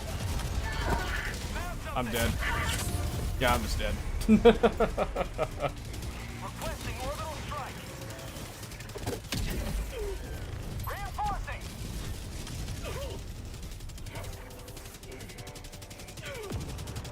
Reinforcing. Joining the fray.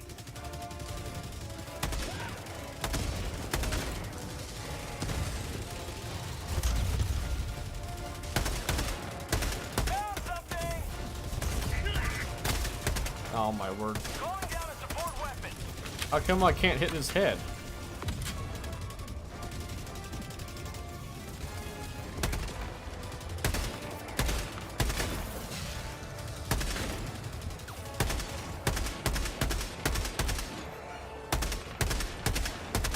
Mag's empty.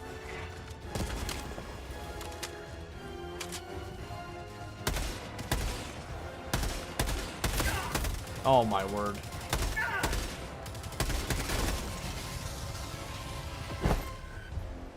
There we go.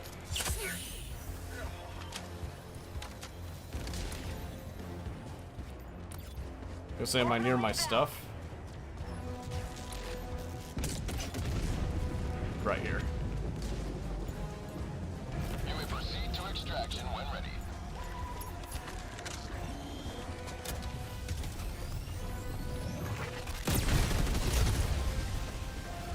There we go. Just get that guy out of the way. Yeah, without some offensive call downs, I'm kind of useless. 100 meters. Marking location. Southwest.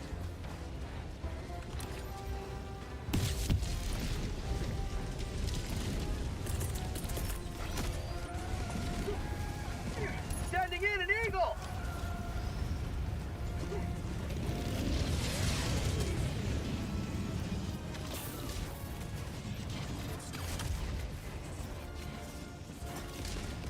Reinforcing. Say, the only thing that I can do is just try to maneuver around and try to catch up.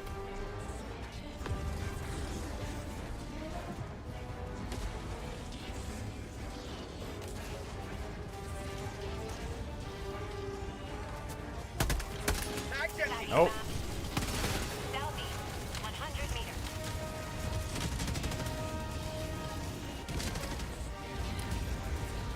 I am literally just trying to catch up to these guys.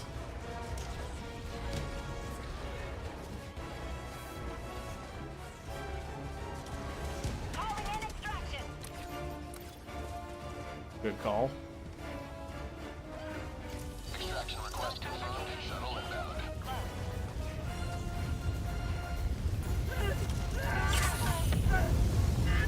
Sucks I had to waste a stim on that.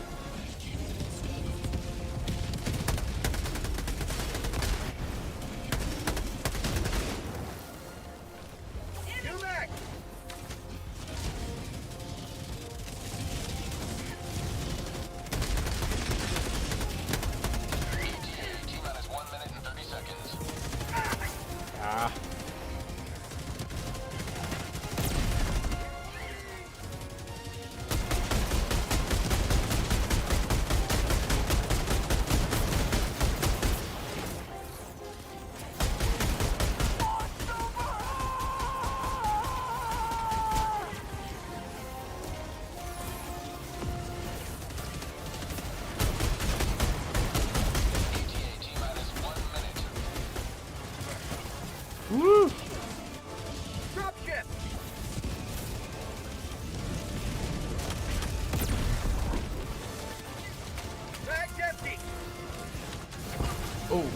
Ow.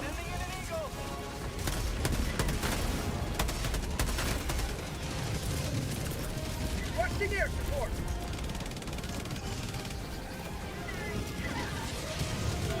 ETA T-minus 30 seconds.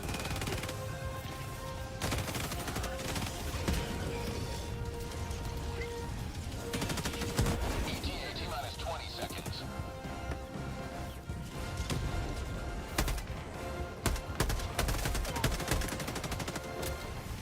ETA T-minus 10 seconds. Clear landing zone.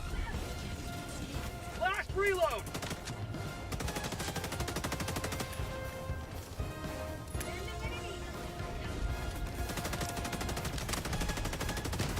Okay. This is Pelican 1. I have visual on the extraction zone.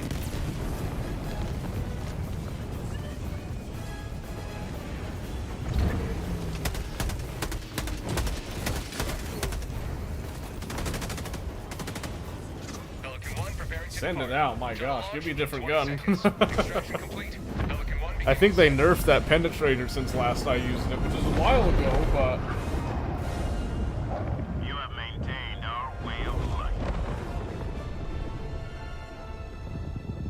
But yeah, I think with the,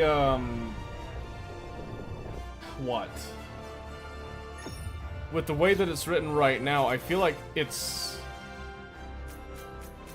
It doesn't have enough detail for me, and that might just be my own personal preferences on that, so...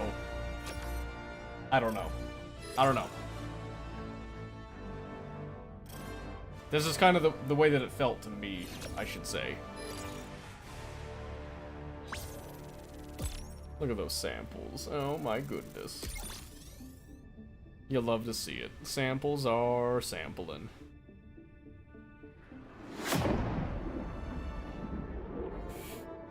Oh, man. I'm pretty sure that my kill count was pretty low this time.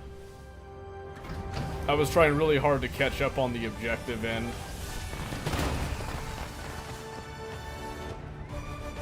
Let's see it.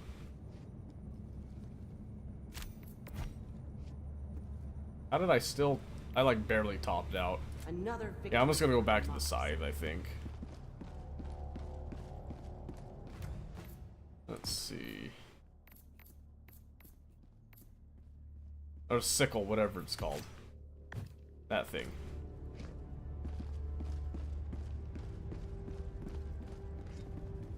Give it to us here, eh?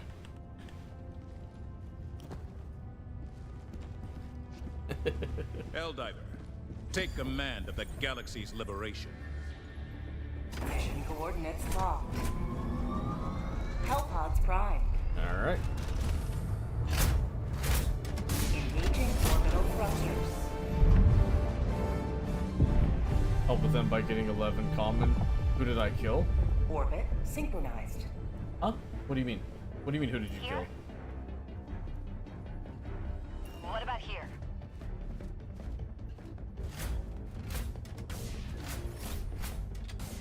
Here? Yeah, I had the 11 common on me at one point. It was maddening.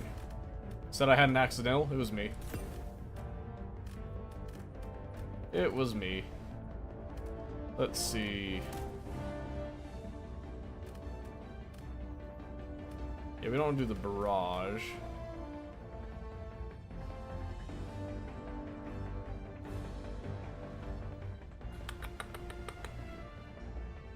Gatling barrage wouldn't be bad. I'll just do an airstrike. And then let's do...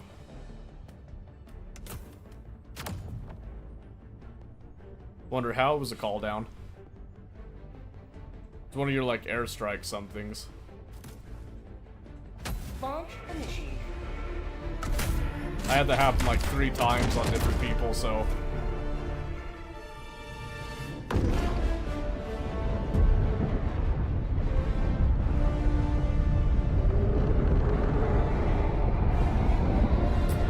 Let's see. So since we just have to kill as many as we can... Thinking if I spread out to the top right here and just start going ham. Go now. I shoot you all. Remember this. Every day is a good day to Die for democracy. Watch the backpack! Reinforcement! Calling down a support weapon. Request approved. Reinforcements on the way.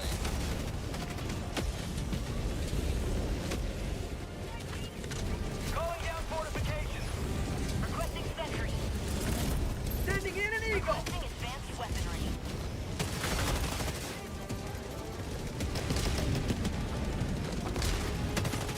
Oh, they're all coming closer than I thought, actually. Requesting air support. That should catch him. Throw me near rock.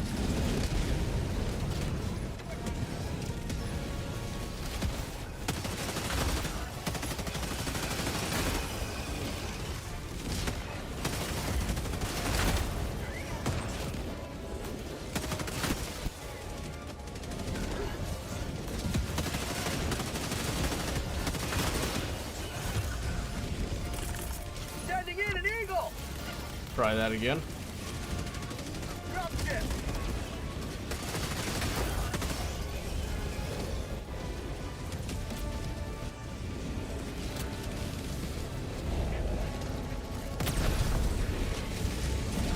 It wasn't enough to kill it.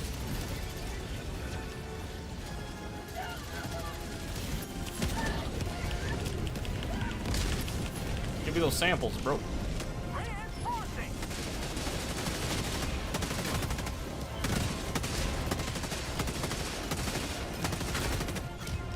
Ooh.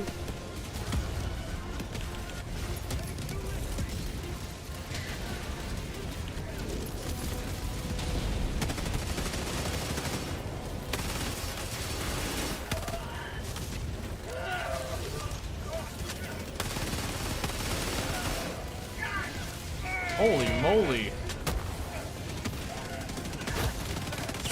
Must defect your severity.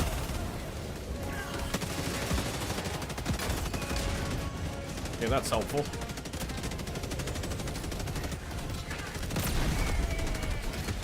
Still didn't kill it. Gotta run from it. Oh, oh boy.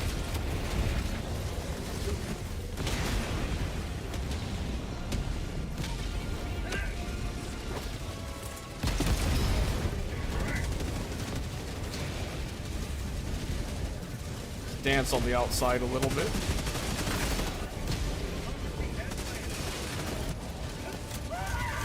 Nope. No time for that. Throw me near the rock.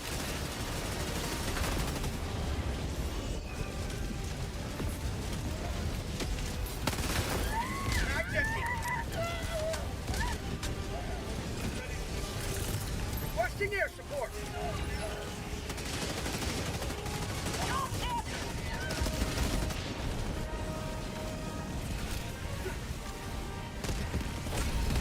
Freedom marches onward. Thanks to you. You may proceed to extraction. Fire in the hole.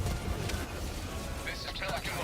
I have visual on the extraction. Whoa, the knockdown. Pelican 1 waiting Helldivers. Please enter the extraction radius.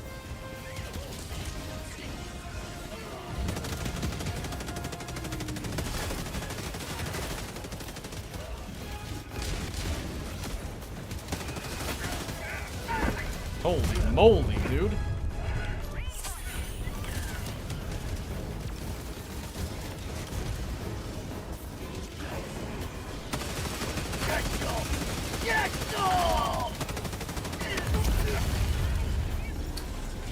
Democracy has landed.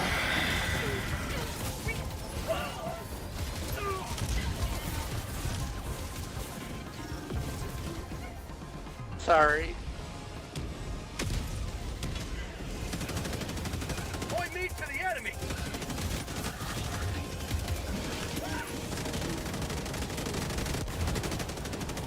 Pelican 1 preparing to depart. At least I got the samples out that I had.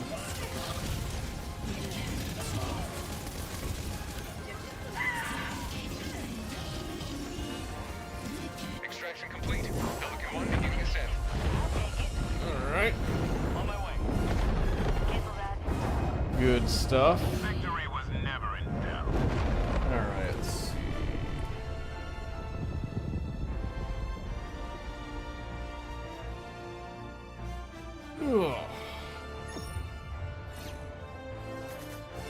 Outstanding patriotism as always. Hoo-wee.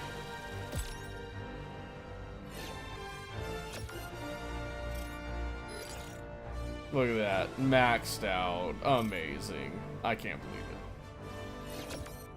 Can't believe it. Very few can.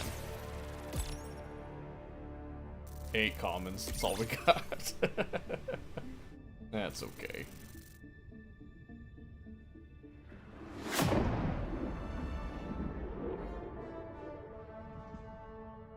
I do wish that this sequence was a little bit shorter, but that's okay. I'm glad I came with a super clean uniform there. A triumphant And that's return. it? That's crazy. I swore I got more than that. That's okay.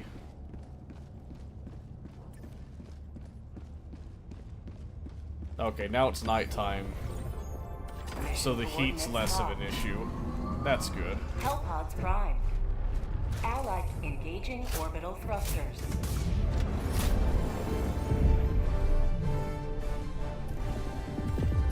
Orbit synchronized. It's retrieving launch codes and junk.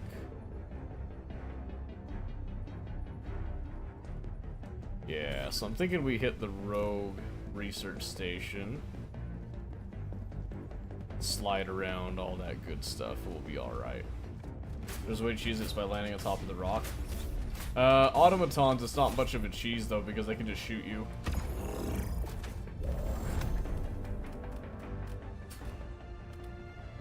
Shield generator. Hit that quasar again.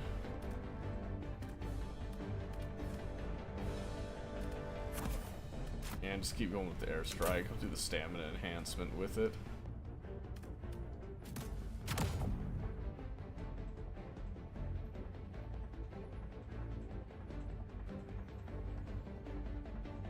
Still, you have a higher chance of surviving on a rock than on the ground.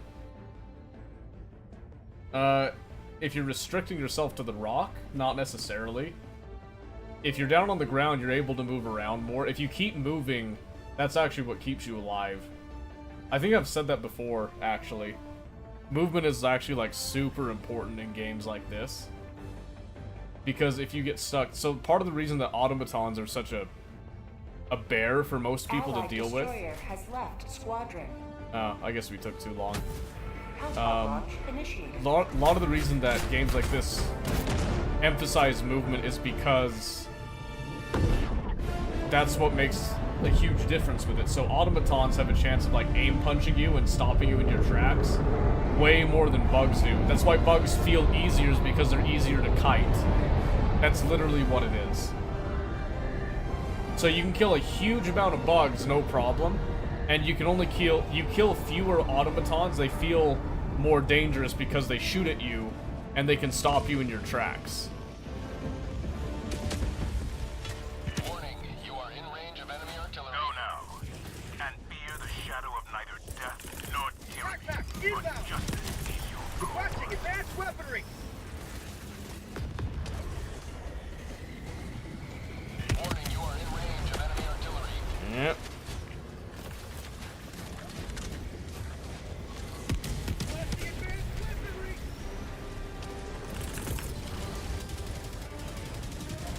Sending in an eagle. Warning, you are in range of enemy artillery. Holy moly, it starts off strong here.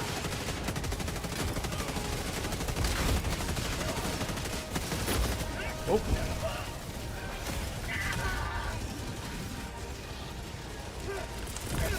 Reinforcing. Requesting air support.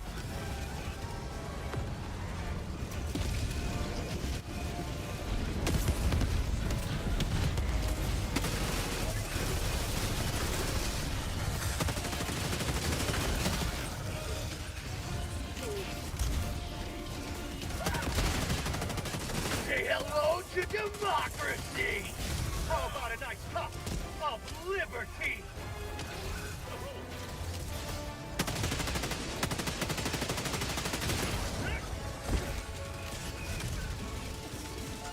Yep, as long as you can keep moving. That's why the shield pack is so good. Is because the shield pack prevents you from getting stun locked. That's the whole reason for the shield pack.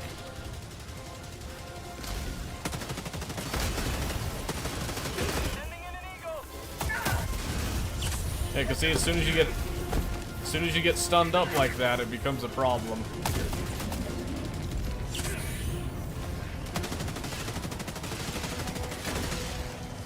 Allied destroyer joining squadron. Deploying Helldiver.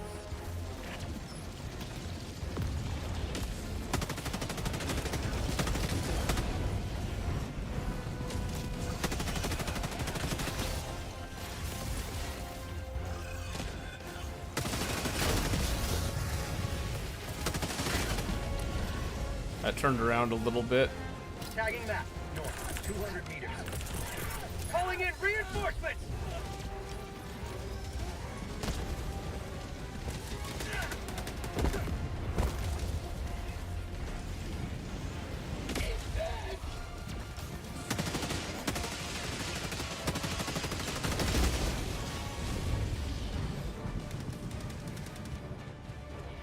I think I see a gunship factory.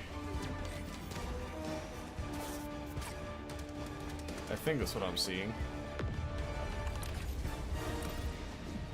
Nope, never mind, something else. Requesting tac pack. Okay, I don't have that. Requesting advanced weaponry. That's right, I don't have 2 Eagle stratagems, I've only got the 1.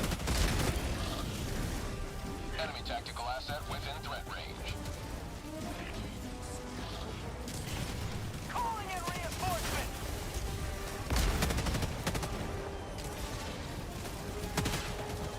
Throwing grenade.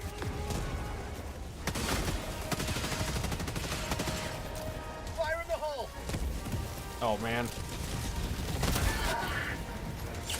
My body. Making sure no one's behind me there.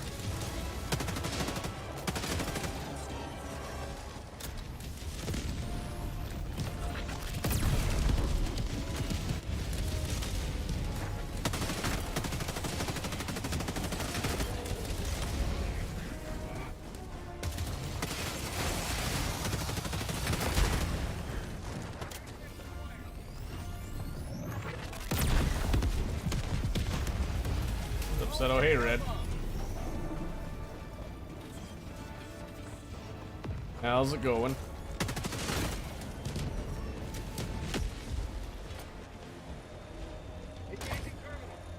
Good, good. Good to hear. Hey, wait a second.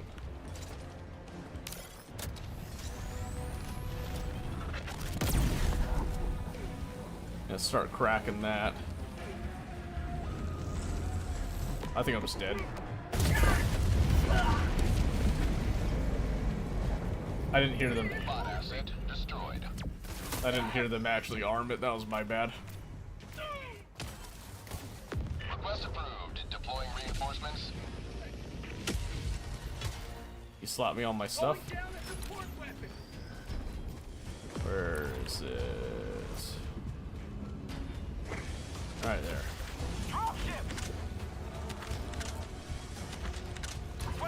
I think he took my samples I had. That kind of sucks. That's okay. Dropping at 10, southwest, 200 meters. I'm shifting. I'm going this way. Trying to fix my bed. Want to see what happened to it? Sure, why not?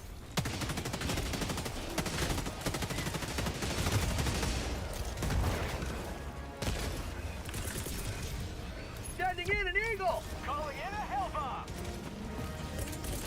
Reinforcing!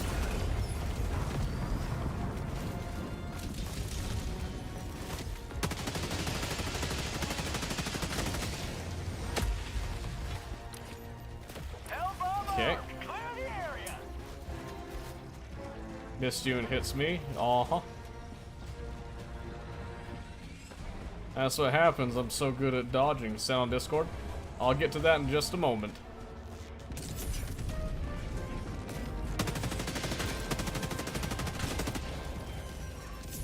Throwing grenade!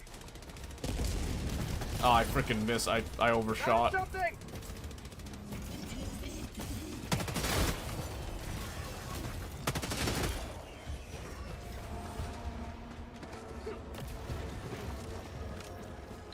Let's see.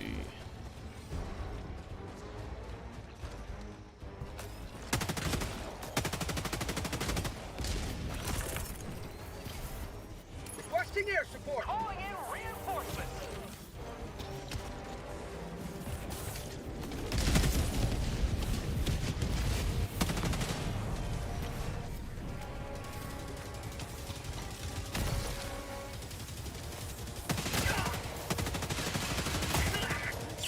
Democracy needs me! There you go.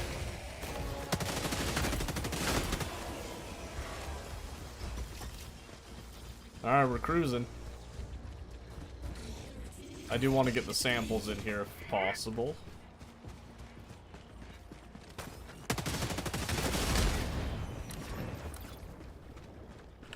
Rare sample collected!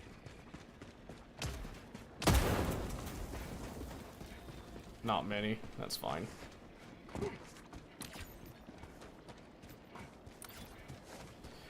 Alright, let's go get this done. See, the sickle just feels so much better. I really wanted the Liberator Penetrator to be better, but Sub-objective nearby. once you go sickle, you just can't go back. Even if they nerfed it, I think I'd still use this thing. Depending on how they nerfed it.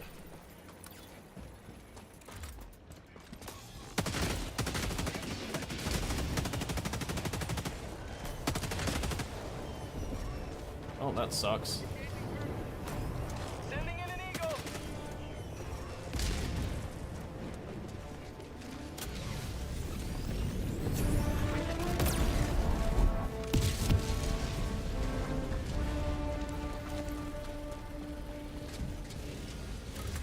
Engaging terminal! Requesting air support!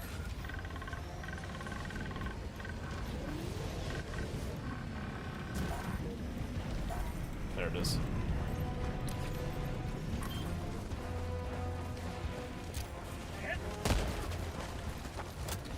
Oh, jeez.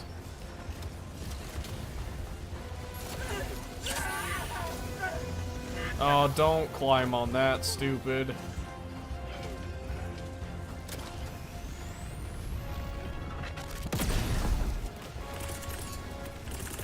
Sending in an eagle!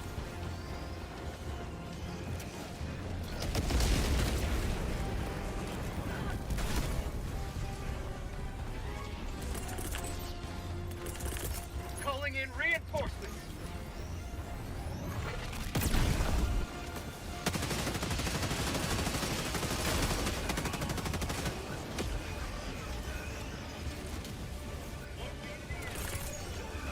Oh, I don't have that anymore.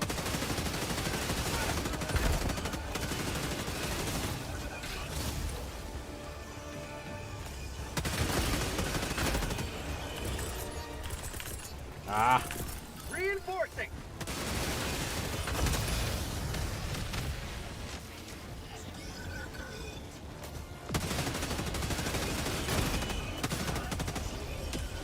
Might have to go through a bit more ice.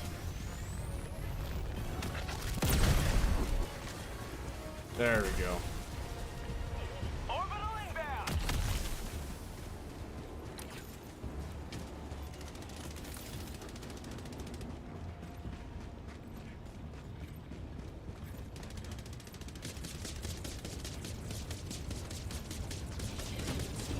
What is that sound? Requesting air support!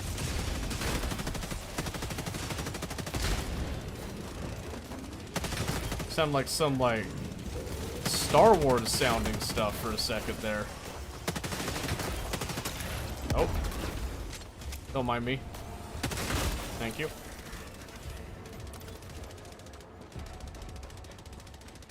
Coming from over here.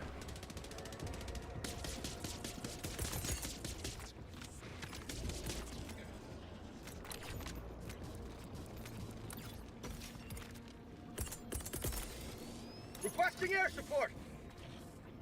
Attack underway.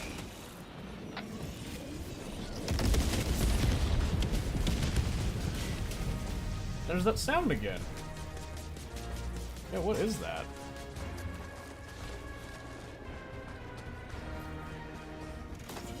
It's a turret. Sending in an eagle. Huh. Never heard of that turret before.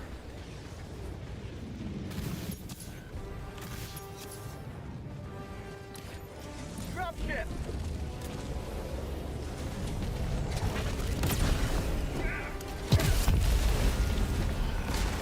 That's fine.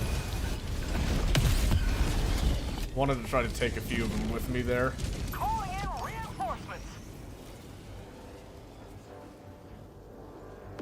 Request approved. Reinforcements have been launched. Ah, dang it. I was hoping to get in there deeper. Democracy has landed.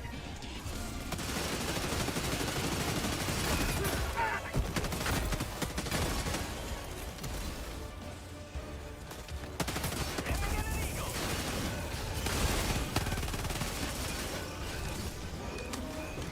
Found something.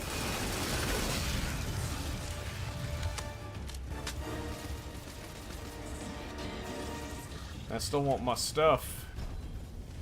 Give me my stuff.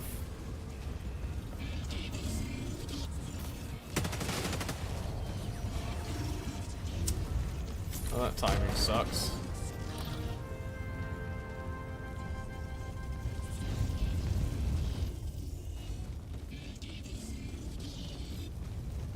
Alright, this is wearing off. Will let me vault up.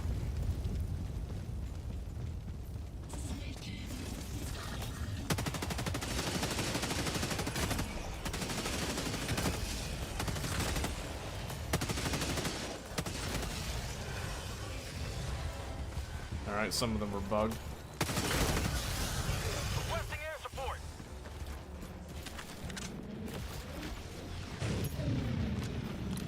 Let's see. Tagging map. North. 200 meters. Okay. And carry on. Oh my goodness.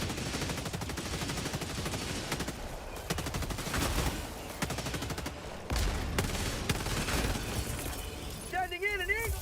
Here comes the cavalry.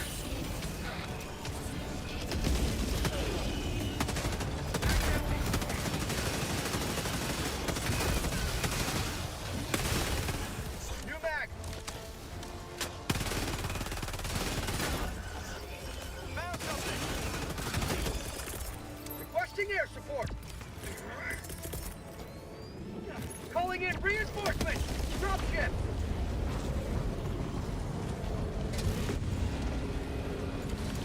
Eagle 1 returning to destroyer for resupply. Sub-objectives in your vicinity.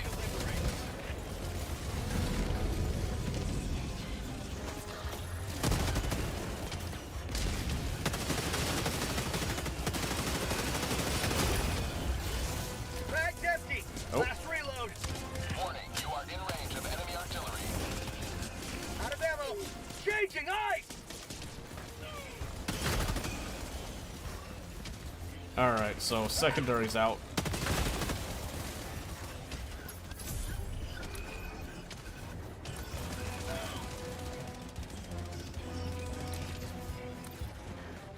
Warning, you are in range of enemy artillery.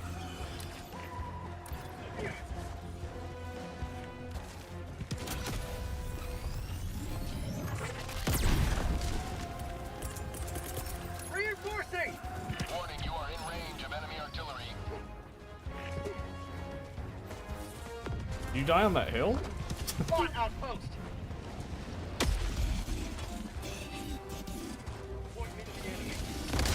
Warning, you are in range of enemy artillery.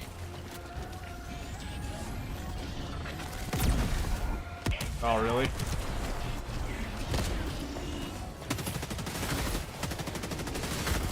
Requesting orbital. Warning, you are in range of enemy artillery.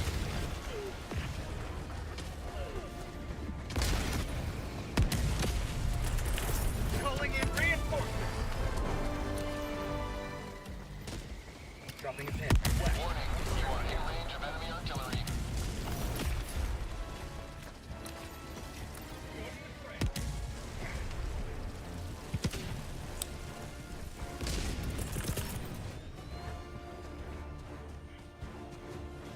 Sending in an eagle.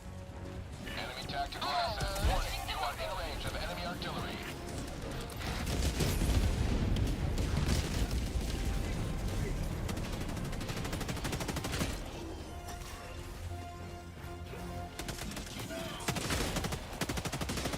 Dropping a pin. Southeast. 200 meters. Oh my goodness. Not the barbed wire.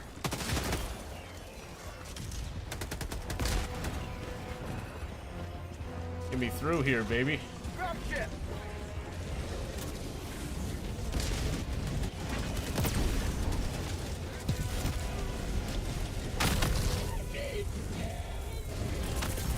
Requesting air support.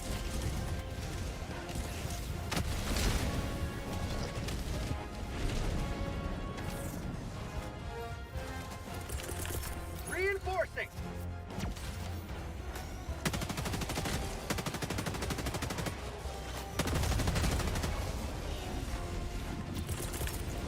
Requesting air support. Sending in an eagle. Here comes the cavalry.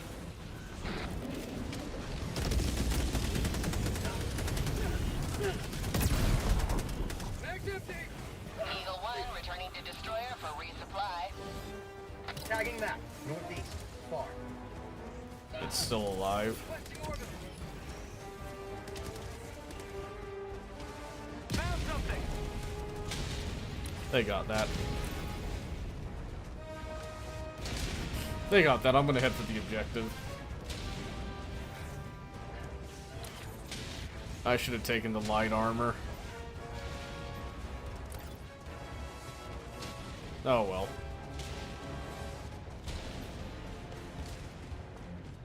What's with all these people using up my reinforcements?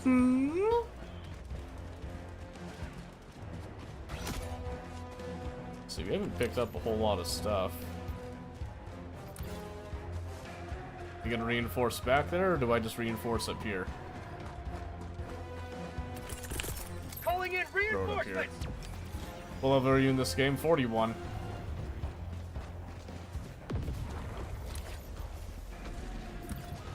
I'm not super high up there.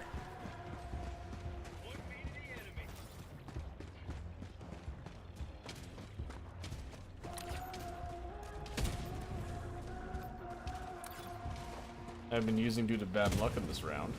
Oh yeah?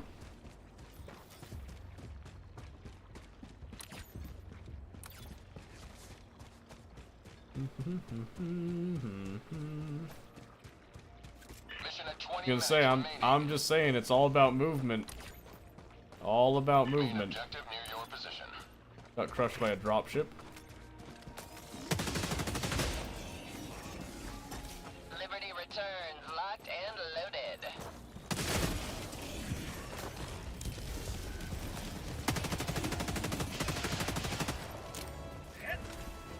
I got the terminal. I was hoping to avoid that drop, but can't be helped. I can't get on that. Drop ship.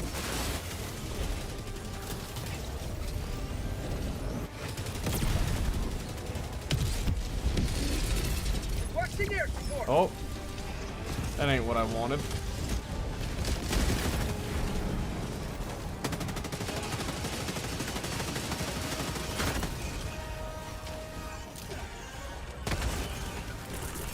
Sending in an eagle.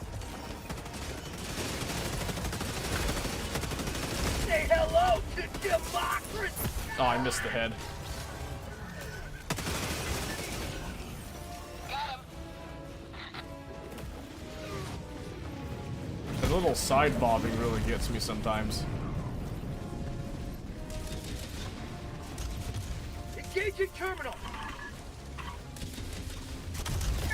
I guess I should probably take care of him first, eh?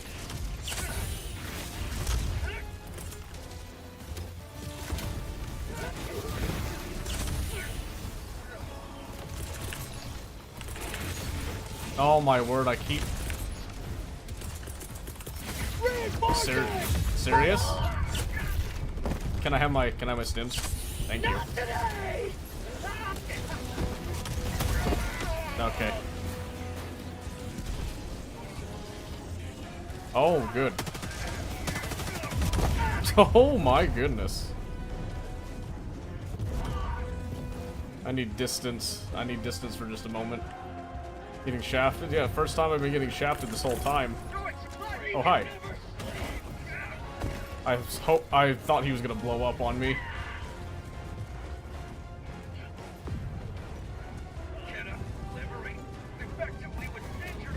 Not much dying though, so that's good.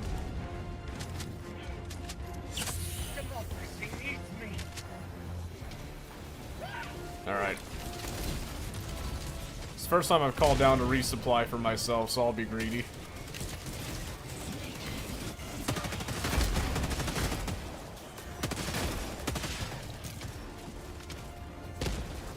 Oh, that didn't... waste.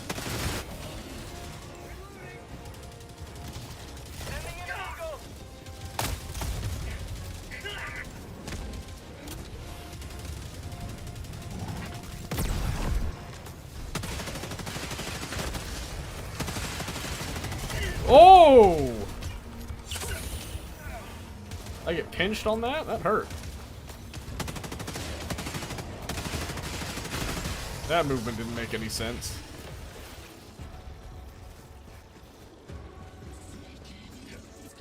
I hear more. Yep, shafted, but I still didn't die, by the way. So 8, 4, 1, 8, 4. Engaging terminal.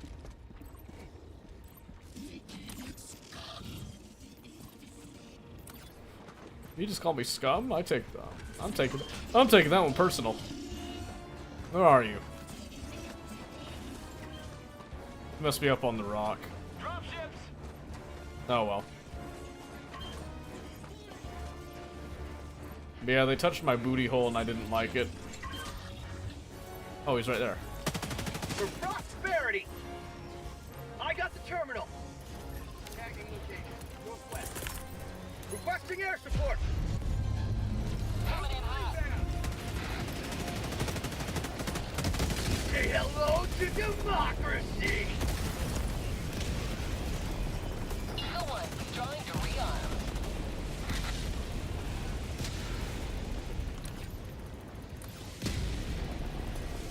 I don't know, my first instinct on a missile silo that I'm trying to launch would be to drop artillery on it, but I'm with it. I'm jiggy with it on the game.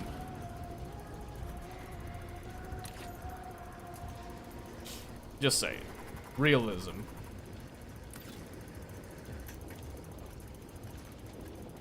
I think we're good.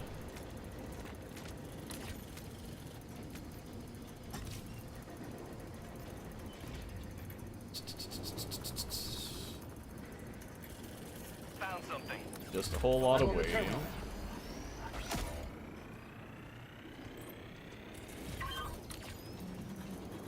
What happened to him? Reinforcement budget depleted.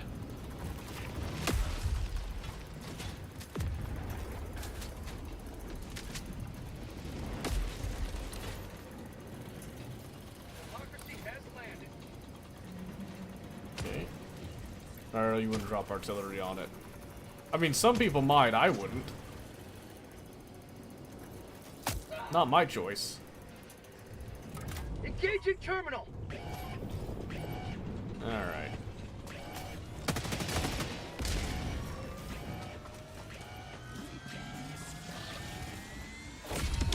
Freedom marches onward. Thanks to you.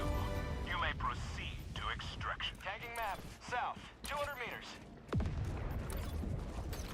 Affirmative. Thank you. Liberty returns, locked and loaded. Alright. Now that that's done.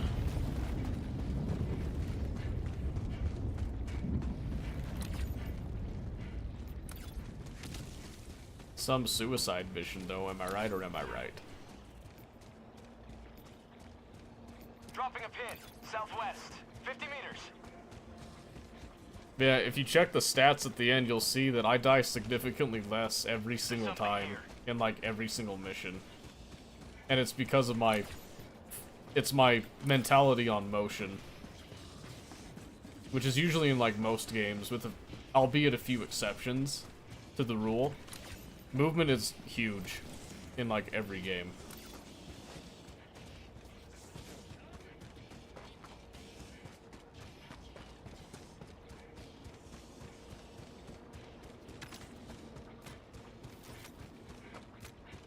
Calling in extraction. Additional reinforcement funding approved.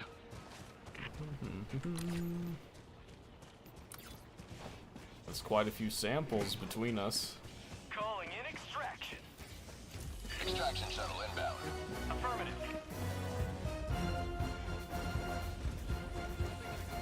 Don't touch the shiny pricklies. We don't like that.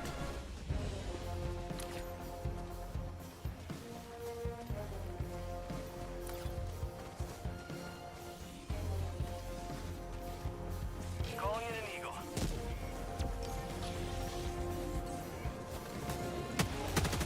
ETA T-minus 1 minute 30 seconds. Requesting advanced weaponry. How about a nice air support? Of liberty! Okay, don't walk near that airstrike. Going down a support weapon. Throwing grenade. You'll never destroy ETA our way T-minus of 1 life. minute. Fire in the hole. Sending in an eagle. Here comes the cavalry. Heavy. Southeast. Close.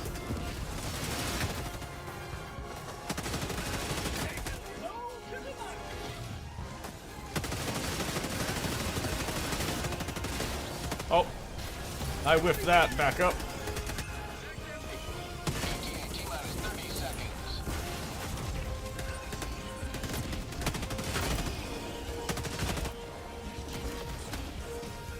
ETA T-minus 20 seconds. Oh, hello.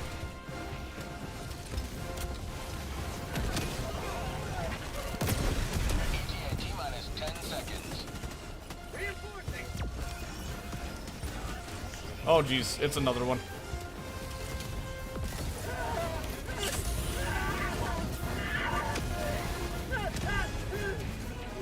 Pelican 1 approaching pickup.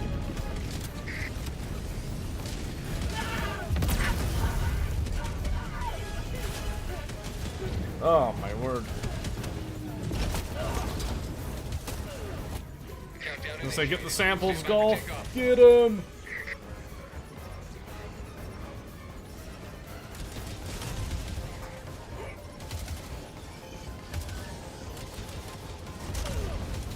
Extraction complete. Pelican 1 beginning ascent. Yeah, I pretty much killed myself there, but I took the Hulk with me, which let him get out. That's what I was going for with it. I just wanted to make sure that it went down so he could get through. Because only one of us was getting through. I don't think both of us were going to get in that time frame. Just didn't seem feasible to me. Alright, I was noticing that it looked like it was still going kind of clunky, so I think we might hop off of Helldivers. I think one session was good. I still need to figure out what's eating up my CPU right now.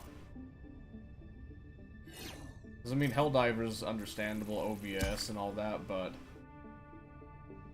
I can't think of what else is doing it. I thought I got rid of all the stuff that was doing it, but I don't know. I don't know, man.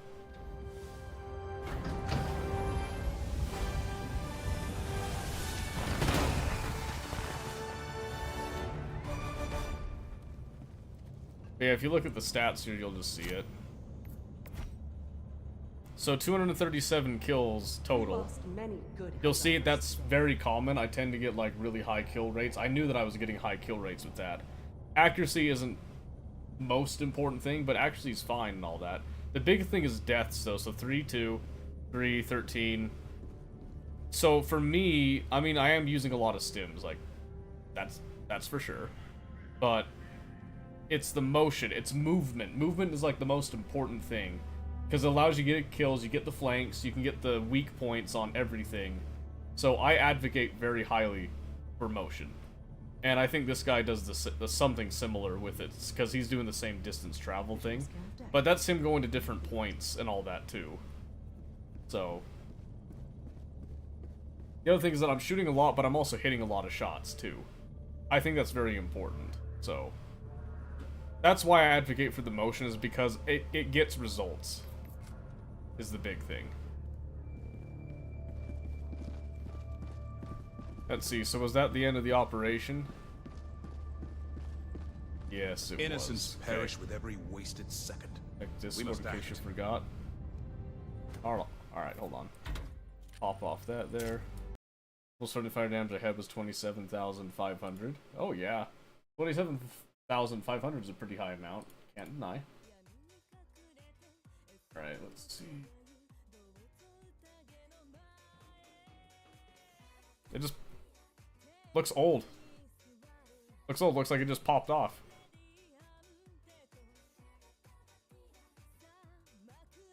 Yeah, I don't know, like, is the wood...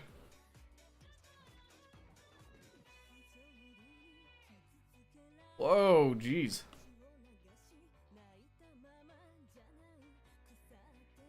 No, yeah, see the discoloration on some of that? I'm guessing that's the nail points. They look like they line up right there. Yeah, that discoloration means to me that it's been around for a long time, so I don't, I don't doubt that it broke after that. I don't know how long you've had it. I don't know how old it is. I can't tell you any of that. It just looks like it's old, and I'm not surprised that it, I don't know how to fix it. This? You got two options. You can reuse the same piece of wood using some wood filler, or, and this is my suggestion, I would just get a new piece of wood. I just cut out something similar. You can use that as a template. I just replace the piece entirely. Whatever wood you've got available, whatever lumber. I like pine. I don't know what's available in South America that's like a really good staple wood. But just use something that's like a hardwood. Nice and simple. Easy to work with. I would probably just make a new piece. I don't know if you have access to tools, though. That's number one thing. If you have access to tools, then you could easily fix that. So I could fix something like this if I wanted to. With it. You have access to tools? Yeah, I'd use that as a template and just make a new one. I would, on the bed frame right here, in particular, I would fill in those holes. I would try to give this like a little bit of a resurface, just a little bit of one.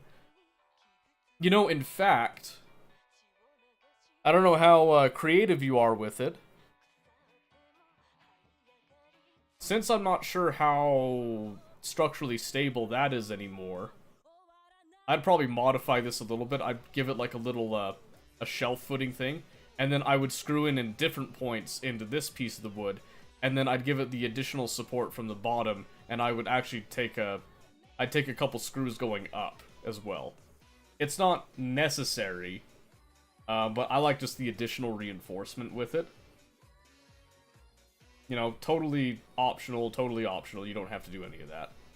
But that would be my suggestion with it.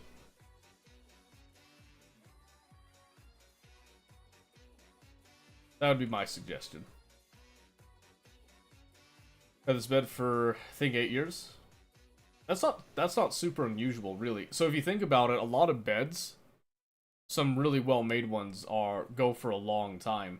So for example, the bed that I've got right now with my wife has been 10 years, and it's a little squeaky, but it's been squeaky for years because there's a sheet of wood underneath for the mattress. That's what's squeaking. The bed itself is fine. My dad made the bed. It is like one of my most prized possessions is our bed. I was sleeping, all of a sudden I feel my bed collapse on me. So if you weren't doing anything like active on the bed and it collapsed like that, then it's weak, rotted. The wood might be rot. You actually might want to check, now that I think about it, that discoloration might indicate some mold. you might want to go get that checked. Make sure that it's not rotted on the inside a bit. Because if it is, you might want to replace the entire piece of wood on the side. Or, if you're going that far, you might want to just make a new bed. I'll be honest with you, maybe you just make your own bed frame. Not hard to do, really. Bed frames aren't that hard to make. Pretty simple concept. So, let's see. So it's 2300. I haven't had this on. I apologize. Yeah, I was gonna do more Helldivers, but I was noticing how it was kind of skipping around a bit.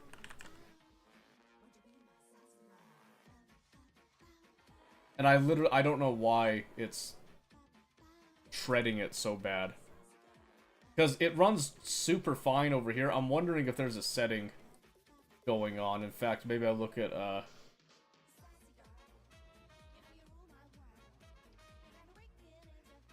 want to see if I could, like, prioritize OBS, actually. I forget how to do that in Windows 11. Anyway, that's something that I gotta fix later. I gotta fix it later, and hopefully we can play longer sessions of Helldivers, but... It collapsed last year too, because I put that wooden piece back in that broke. Just had to use my hammer and some nails. So that's the same piece that broke. That you got just now.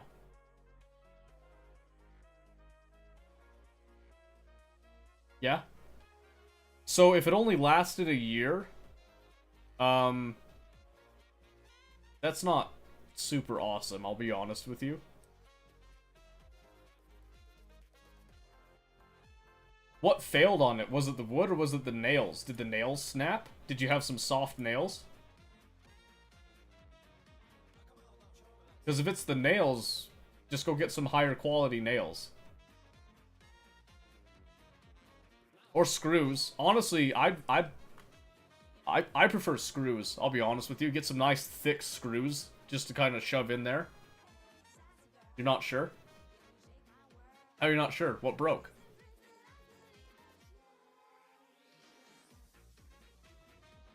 So, like, did you have nails that had snapped in half when you were looking at it? That's the big tell right there. Let me check. Yeah, I was gonna say, definitely check it because that's how you can tell. The reason I'm asking is because I was looking, I didn't see... It's kind of hard to tell from the picture because it's not like super high definition with it. But it doesn't look like the wood itself really ripped all that much. That one might be a little bit of wood ripping right there. But that just indicates to me that it was a failure in your fastener, essentially. Not necessarily in the wood itself. Which, if that's the case, that's actually an easier fix. And like I said, I would highly recommend... In fact, I've got some screws I like. I don't know if you have access to these screws. Let me show you the ones that I like. I've got some down here.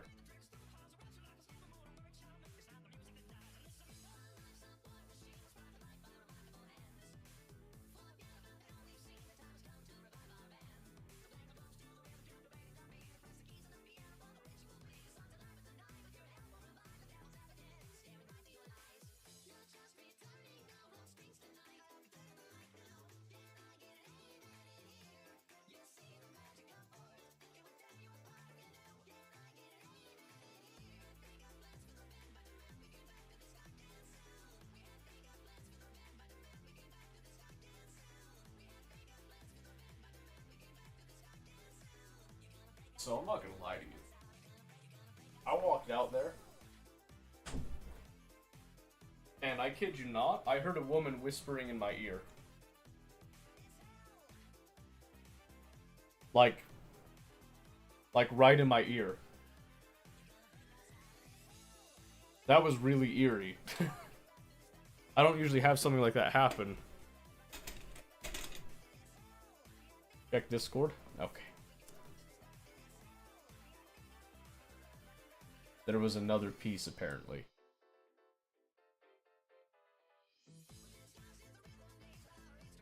What do you mean apparently? Didn't you put this back together? Did you not know? Okay, so I see the nails now. What happened to the nails in this top bit, though? Found another piece under my bed. Well, yeah, but when you put it back together originally, did you not notice it? So here's what I would suggest.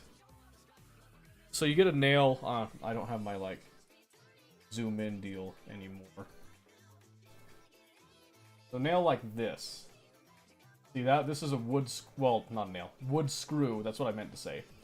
The reason I like these are actually self-driving. So the bit is super nice for driving it in nice and deep into the wood.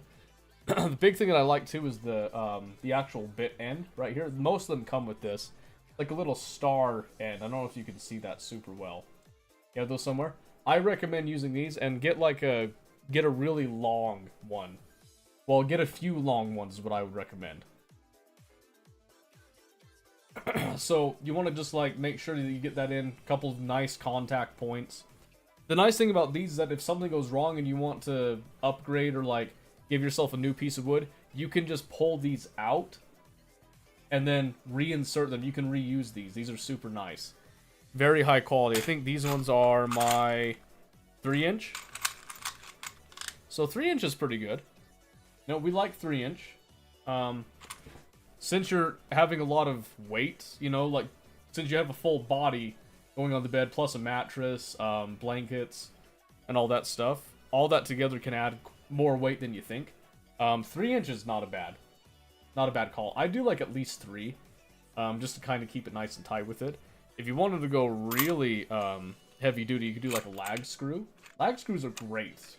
You know, they're not that expensive, and they are tough. They are beefy, so...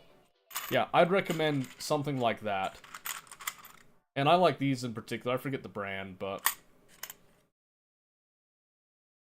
I'm gonna try and see if I could fix the CPU thing with Helldivers, but see if it does the same on me when streaming. No, it's my CPU. It is literally my CPU. I know what the problem is. I thought I had fixed it, but really I gotta budget and upgrade my CPU. Is really what it is. My CPU is straining under the weight.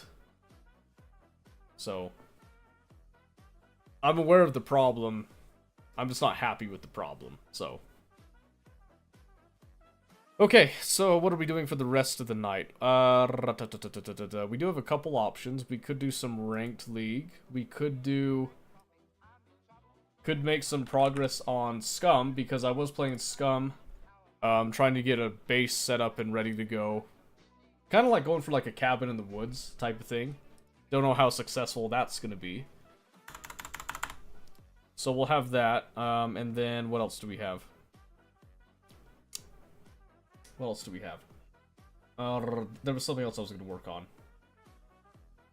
Could do Oxygen. I could go back to RimWorld. I was really enjoying Anomaly, but I understand when people don't.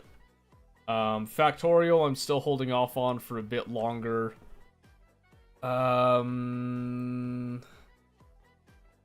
Holy hell, there was something else. There was Scum? Scum or something else. I can't remember what the other one was now. Oh, we could do Ready or Not. I actually haven't done Ready or Not in a hot second. Try to do that Iron Man mode thing again. Other people have the same problem as you. Oh, really? I thought I was the only one. That's cool. So maybe there is something to it. See if I put up some as a temporary support so I can still use my bed. I thought about using rocks or crates, so I'm sure crates would be able to hold all that weight. Depends on the crates, honestly. If they're like milk crates, oh, easily. My vote is Oxygen in a RimWorld. You would. You would. Here, let me think.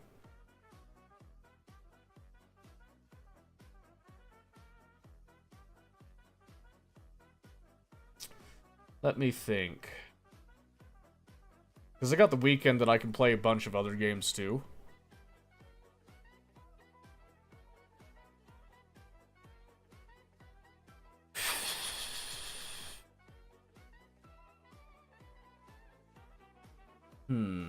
Now I'm thinking. I have beer crates. Think one should be able to support all that weight. You can do 2. Try doing 2 beer crates. Just kind of stack them up and get, like, have them distribute the weight a bit. You'll probably be alright. Huh.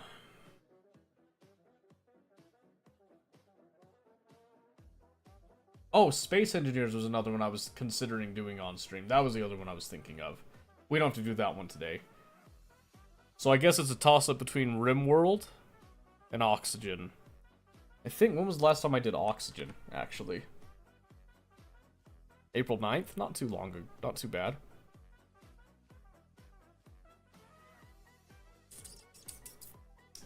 Where's my dice? Let's do a little... We'll do a dice roll. That's the best way to decide. You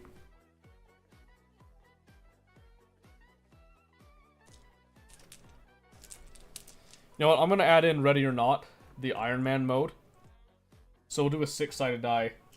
1 and 2 is Oxygen, 3, 4 is RimWorld, and 5, 6 is Ready or Not. Best 2, like, whoever gets 2 first. So, 1, that was Oxygen, yes. And 2, Oxygen. There you go. Nice and easy. Alright, so what I'm going to do, I'm going to get things switched over. I'm going to put it onto the main menu. And I got to run to the bathroom. Actually, I'm just gonna go to the bathroom right now, just to get it over with, and then we'll be back, okay? So give me just one moment, we're gonna be playing Oxygen, so, 1 second.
Alright.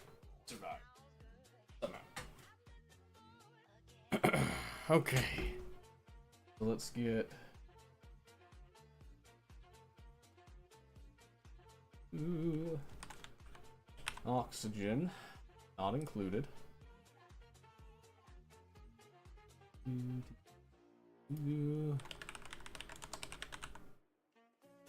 Beginner friendly.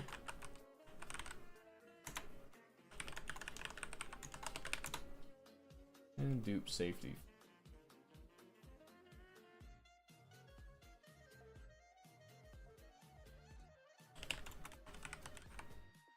Oh, nice. If I can spell viewer, right? Okay, there we go. Alright. Hit that, and then we're gonna get this spinning up.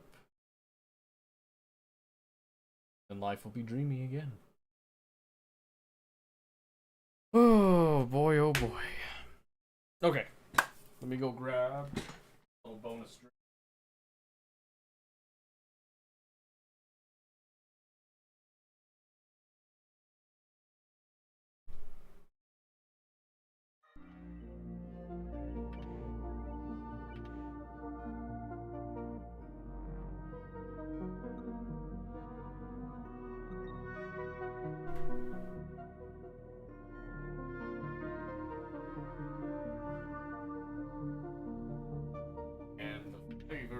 Doctor.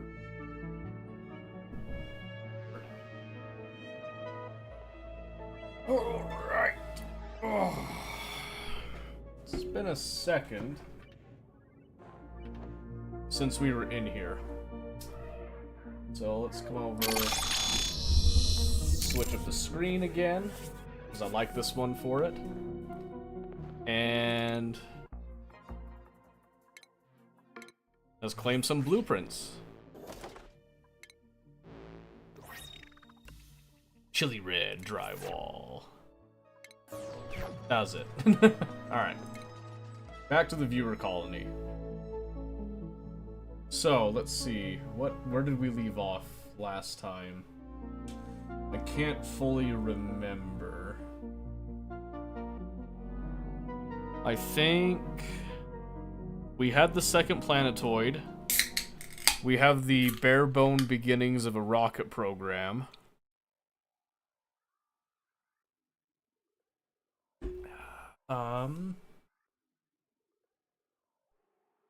I think we need to do some, like, research. Oh, yes, I think power was becoming an issue again. I think it's because we're still trying to get some of the steam out. It looks like most of it's been reduced. Okay, it's because this hydrogen vent's no longer dormant.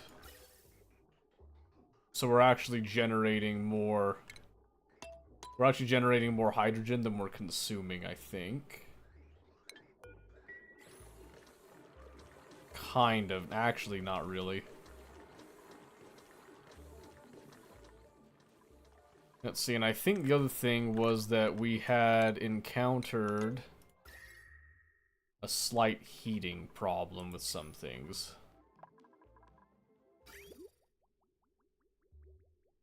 I actually think most of it's good now. Yeah, I think closing this off and keeping this steam vent contained helped with the temperature quite a bit, because everything else is starting to look like it's evening out on the heat a little bit more, including this. I mean, this stuff, it's eventually going to get bad, but it's being offset a bit by all of this polluted water kind of sitting in the pipes a bit. Not hugely, because it is insulated pipes, that is on purpose. But just slightly enough. I don't know who's trapped.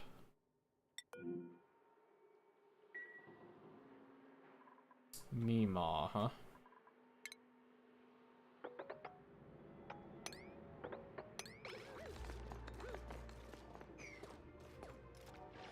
So they should be able to dig themselves out. Maybe, unless they do that.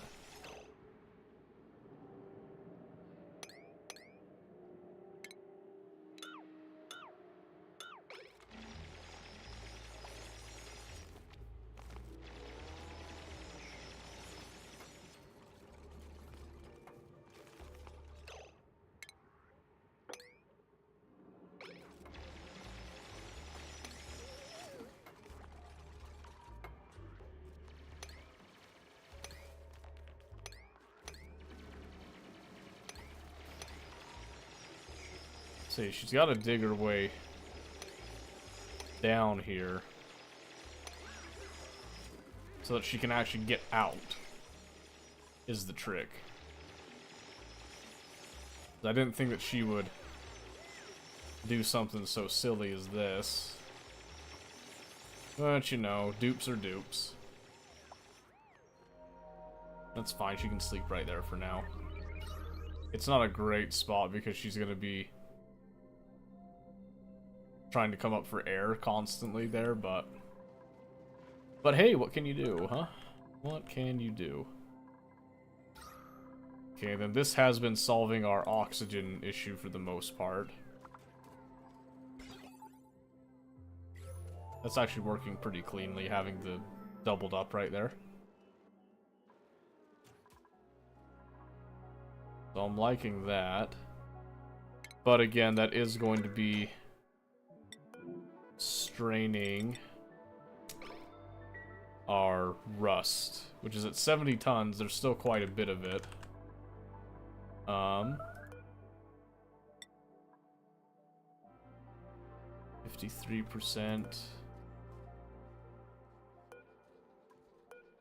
15%. So 55. So they're not running 100% of the time.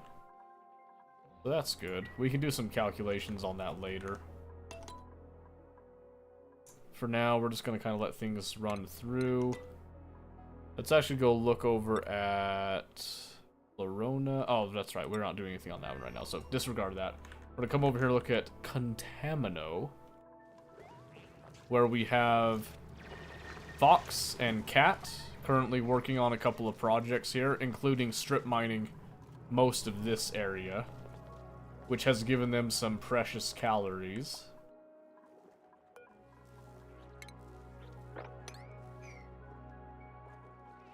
Say, then we get those bog buckets up and things should be better.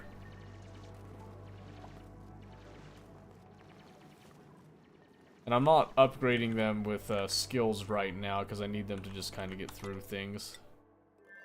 Who's trapped again? Still? Oh. That would be why.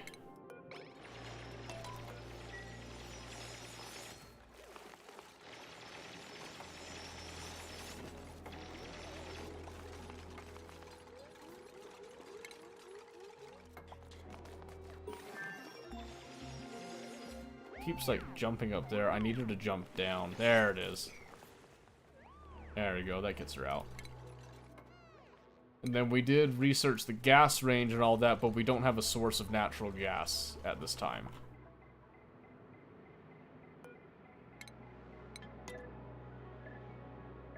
Insufficient resources on me. Sport. Ooh.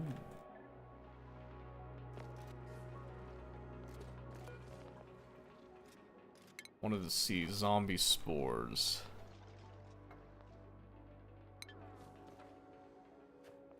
What are the chances that we could get that happening? Okay, oh, what was I doing here? What was I doing here? Oh, right, this was gonna be... I was gonna grab water. That's what this is. Specifically for this whole setup. But we're going to snip it for now. Because we want this fully set up before we actually turn this on and try to produce oxygen from it. And there's a little bit of rust right there we can grab. Which is in fact what we want to do right now, I think. Or...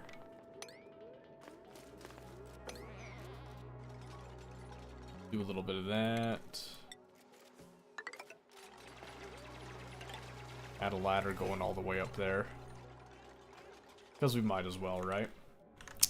Okay, so that's going to get done. We still have all of this, essentially all this heat energy that we have yet to use.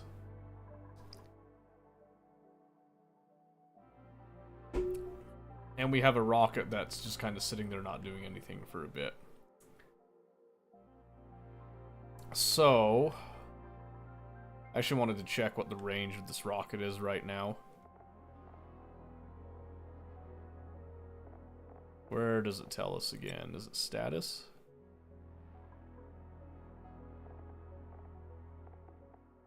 Let's see. Range remaining. Okay, 10 tiles range. So we could come up to our star map. We could try exploring a bit. We'd have to go, like, out 5 tiles and back. So we could try to detect some of this stuff. We'd want to fit it with a telescope, though. So let's see if we do... If we just kind of hop in here. Where would we put it? With our current setup. Because the whole goal of this was that we were trying to get the Great Hall for that 6 morale bonus in there. And we have the wall toilet and whatnot.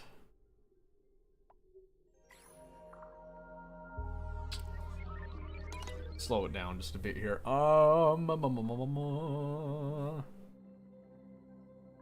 big is the standard telescope? It's pretty big. Okay. So we might have to do like a specialized rocket is what I'm thinking. Maybe even like a carbon dioxide one. That's specifically just for, like, scouting around a little bit. I forget the range of the CO2 ones, though. But what we might want to do is set up another rocket platform, but over here this time. So we're going to do exactly that, I think. So where... Rocket platform. We did burn through a lot of steel. I actually found out. So I was doing this. I've actually been transporting steam along this, and the steam has actually made it all the way up. So this whole system idea that I had originally, this is kind of useless. So I might have to come in and just rip all this up now. Because I can actually generate the steam straight down here and save on some material. So all the work that we put into, like, keeping this as a vacuum is kind of redundant now, essentially. Which kind of sucks, but I mean... happens, you know? I think we're going to do exactly that. So what I might do is come into shipping a bit. And I'm going to deconstruct and reclaim some of that steel. Because each conveyor rail takes 100. So that's actually a fair amount of steel that's just kind of sitting there doing nothing. When I could be using it for something like a rocket platform. So we're going to do that. But, specifically, we're doing this in a way that we don't have a rocket tunnel like here. What my plan was for this originally was to actually create a rocket tunnel that we can capture the steam that comes from it and then reuse the steam in, like, additional engines. You know, some more power boosts and whatnot. I don't know if that's something that we're going to continue to pursue or not. I haven't decided if it's worth it yet. So for now, we're just going to come over here, we'll rip up some of this steel here. It's going to drop down, and that's okay. So I'm just going to wait till we have enough. So right there. And then, yep, we're just going to have it come over. I mean, it doesn't have to be a huge rocket by any means. So just gonna bring it right over there, and we'll bring some ladders.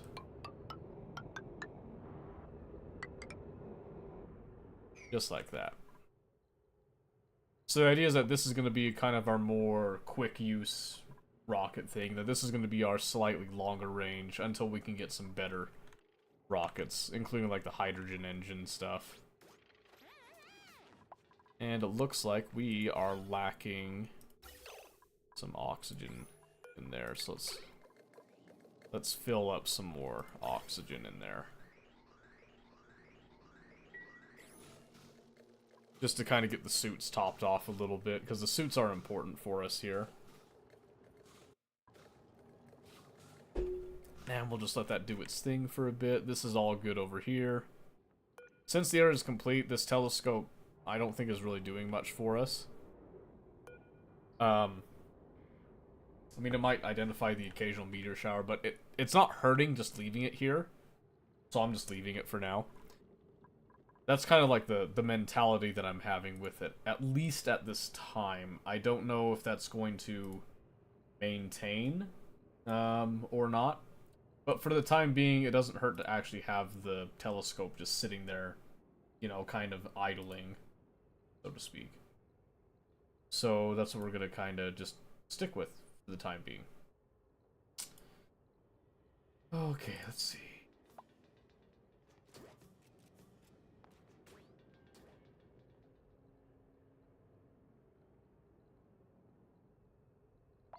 Okay.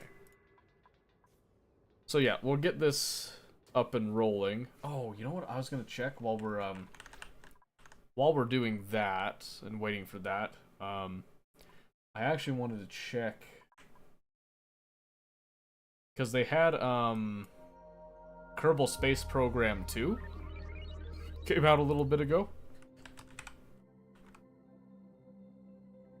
I wanted to see if it got better. Oh, hey, recent reviews are mostly positive now. What'd they do? Game was a very big mess. They've cracked down the bugs, been improving this game. Started adding a much needed campaign-like mode.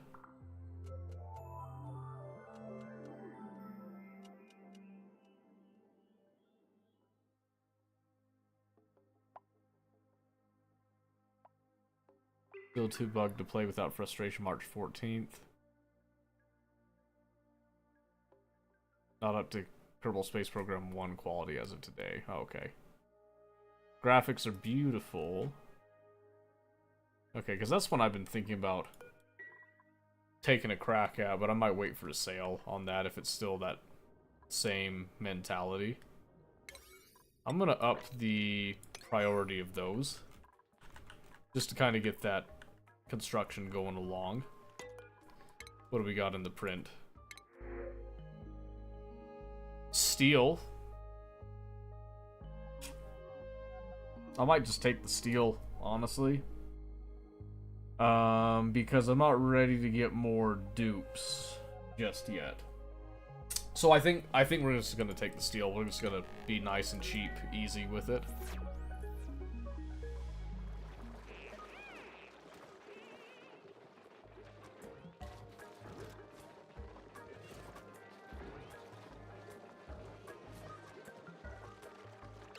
How did I let Longhair Larva get through there?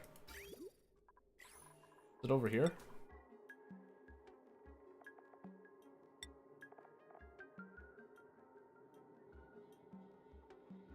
Must have gotten through earlier.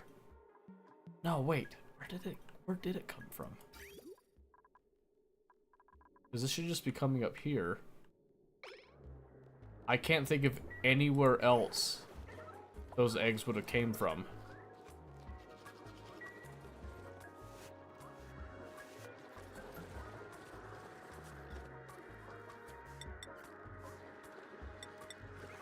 I guess we'll just take any Slickster at this point. So let's wrangle them and just get them down there.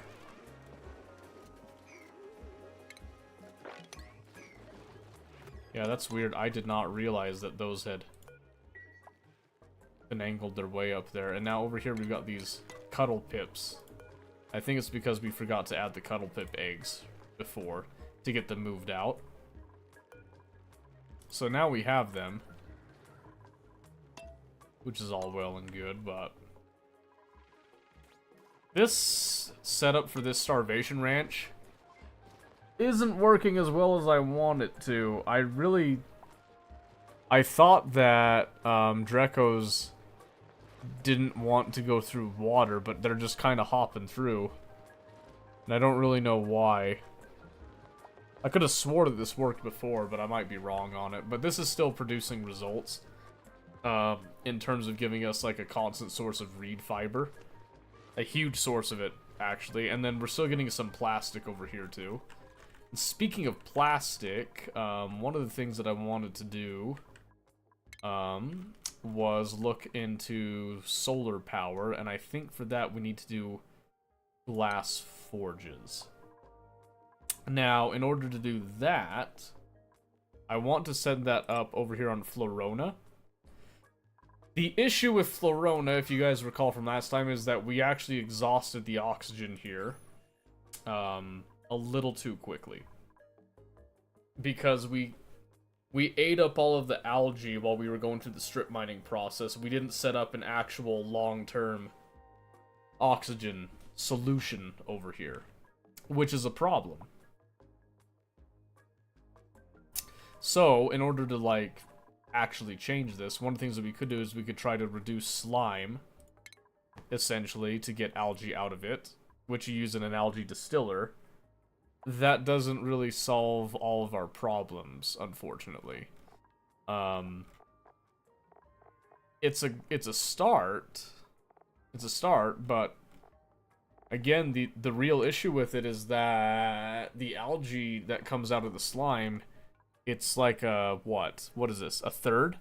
It's a third of the actual mass of the slime, so even if there's some slime up here, there's not enough algae for that to be a reliable source. The other unfortunate thing is that there's no water on this planetoid. So, well, there's some water, but you get what I mean. So if we want to actually generate oxygen, we need to send water over here. So what we can do, one idea that I have, is that we can set up a shipping system that will send water over here, but it sends only so much water per cycle, right? So we send enough over here to let it generate that oxygen, but we don't oversend any.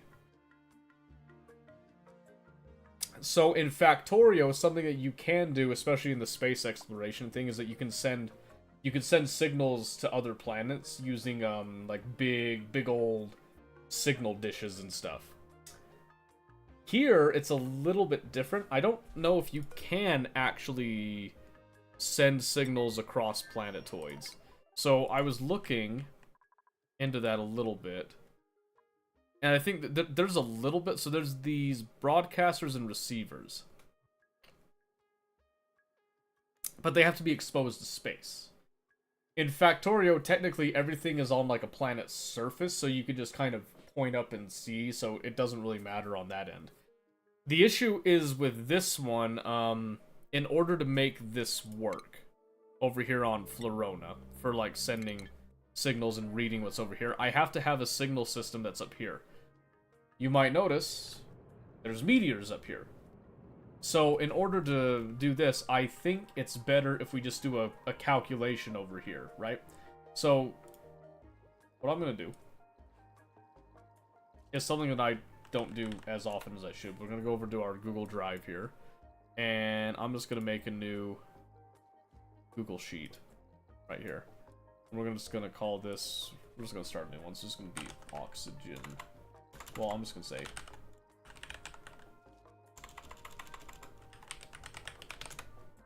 there you go, just Ani worksheets, okay? So, this one I'm going to use, I'm going to have it off on the side so it doesn't blind you with the white light.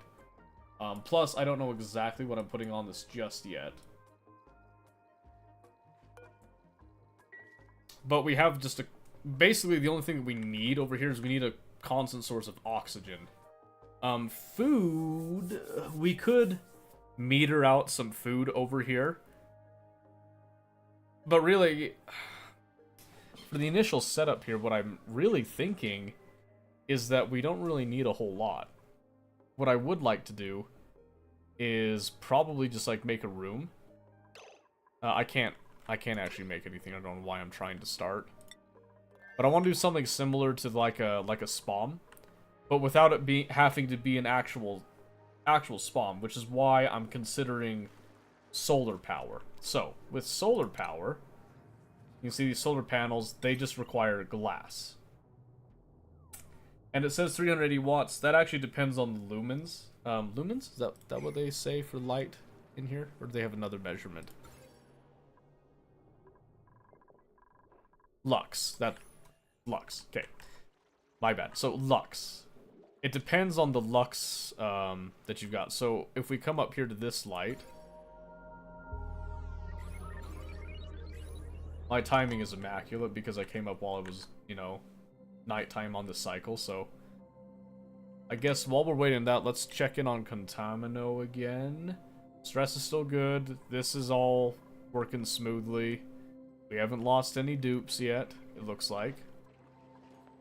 I completely forgot to add another mess table. So we're going to get that sorted. We're also going to fill that in. And then we want to come over here. We're going to do another wash basin. Just because we can. And then we're going to do another outhouse. This is the quick and dirty solution. This isn't the best solution, but this just tries to help us keep things a little bit more under control. And there's a lot of slime lung just everywhere.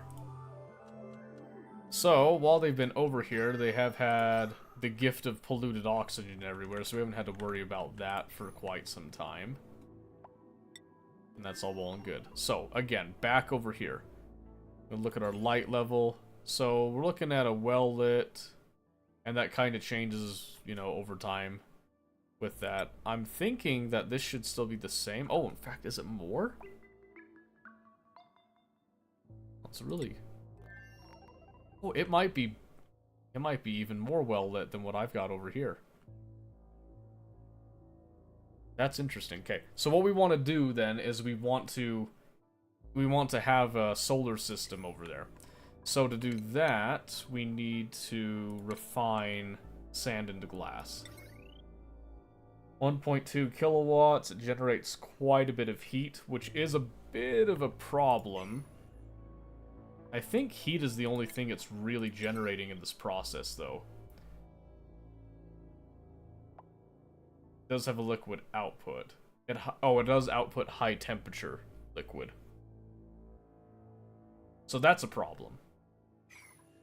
So we need to set it up somewhere that we can control liquid temperatures, which is what this was originally supposed to be. This is not going the way that I would like anymore. So...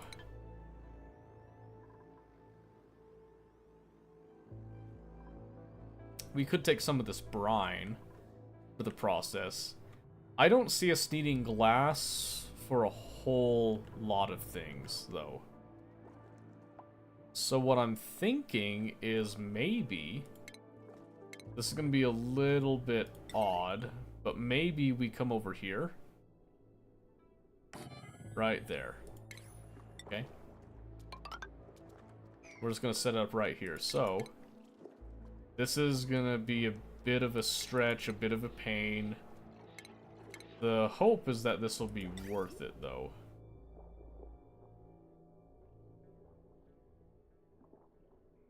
So this is high temperature liquid, but there's no input for it.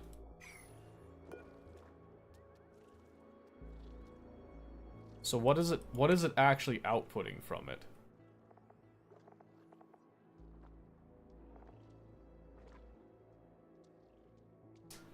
Oh, yeah, that's right.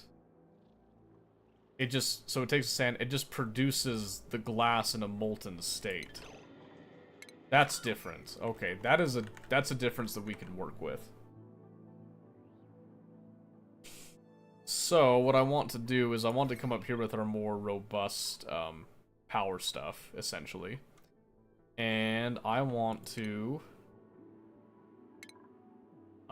refine some glass. Let's say that we go right there, okay? So right now, this heavy watt wire is working as intended. So I'm not going to change too much on that. But what I am going to do is we're going to take this this molten glass now. And we'll do an insulated pipe coming over here. And we're gonna take this natural abyssalite, essentially. I'm gonna dump right into this. So we're gonna come over. So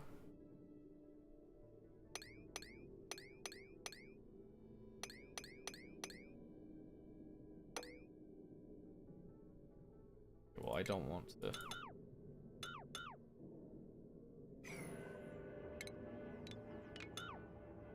So the idea with this is that we want to preserve much of this abyssalite.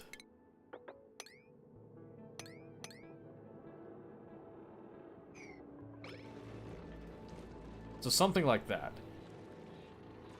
And we're going to replace underneath here with some insulated tile.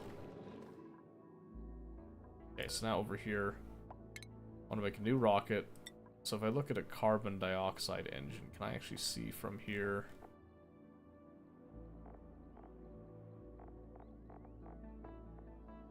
Will it tell me? So if I just hit...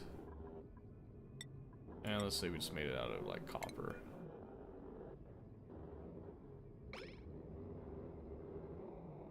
Engine module already installed. I guess I can't add more until it's there, so... It said okay. It is me, Loki. How is it going? It has been a minute, hasn't it? Has it not? I swear I recognize you. You've been here before, right? I'm pretty sure you've been here before. I don't know. I don't remember how long it's been. Can't have been too long, right? Been a long time? Oh, really? Oh, okay. Yeah, like I said, I could not remember how long it's been. How have you been, by the way? Since last we spoke. Whenever that was. Probably last August at the earliest. Ooh, wow. Months have gone by. Well, good to see you again. Good to see you. Just got a new desk and chair for 25 bucks. Okay, you can come clean. I know you stole it. I know. Well, okay. Are they any good? That's the real question. Were they, like, actually good or not?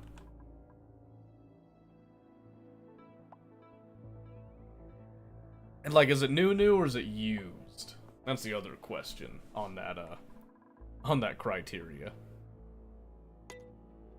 Okay, let's see. Come back over to Contamino. And that's looking good. They're actually almost done with that bit, then they can start working on that section. Training the best used desk is pretty nice, though. Oh, good! I mean, for 25 bucks, you know, what can you expect, right? Nothing wrong with that. Nothing wrong with that at all. Chair is well used. That's concerning. So is it a chair that you're going to continue to use well, or has that chair seen the end of its life? Wow, this is... Man, this is struggling. I can't believe I've been cleaning myself out of coal. I think it might be time. I think it's time to start just getting more hatches. I'll be honest with you. Maybe we do that. So we're actually going to deconstruct this whole shebang, and we're going to install our second hatch ranch, I think. Didn't think that it was time for that yet, but apparently it is. How high up did I go? Did I go 4? I went 4. So 1, 2, 3, 4, and then 5. Go. This is gonna be a little. It's gonna look a little odd. Trust me, there is a method to the madness, maybe. So we're actually going to cut that out. I don't realistically need that scrubber. So we're probably good to just go something like that for a bit. And in fact, I think we'll just kind of tile that in, like so. Just change that for an airflow tile right there. Why not? Why not? Better than my old trick concerning the back if it fell off mid-tournament. It fell off mid-tournament? Tournament for what, though? That'll, like, that'll determine the severity of, like, how screwed you were. More than one hatch rants. Couldn't be me. I know, right? I'm kind of lazy. Sometimes I do, sometimes I don't. This time we're gonna do it. Let's see, so we're gonna do, is it under station or is it under food? I think it's under food. No, go back. It's definitely station. Don't be silly. This is what's under food. So the drop off, we'll do a feeder just because I'm lazy. CSGO, CS2 now. Oh yeah, that whole change. I remember that. Forced me to have good posture. So it wasn't all bad. Ish. I'm just gonna mirror what's below. Because we can. What am I using? Am I using steel? No. No, I don't want to use steel. Shoot, just use copper. Copper's cheap. In-game, not in real life. I just want to clarify that. I am aware. I am aware of such things. Okay, and then just to kinda... I was not paying attention to what I was using. Oh, my goodness. We'll just come straight down with that. Steel. Oh my, why is it defaulting to steel? Stop! Still doing it. How about cobalt? How about cobalt? We'll switch it up a bit. Yeah, that looks good. And then when it comes to power... These don't run super often, so I think we're okay to just... Yeah, this doesn't have a whole lot of potential power consumed. We'll just go across like that. I'm just gonna be lazy about it, so... Losing the back in chair right as the tournament started, not exactly do. Oh, but at least the tournament had just started. That's a little bit better. In my opinion, at least. You know, that could have been a lot worse. I think it would have been worse if you were, like, mid-tournament with it, you know, trying to clutch up, and then it happened.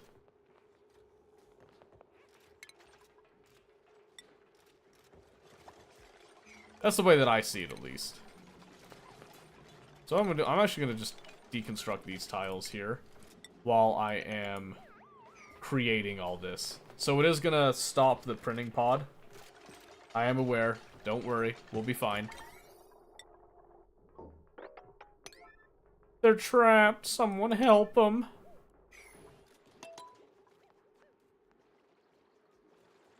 I spent more time without a proper chair, therefore no issue if we went in overtime. Okay, so here's my question. Did you not have just like a fold-out chair that you could use temporarily? Do you not just keep any of those on hand? Is that what you mean, like, by a proper chair?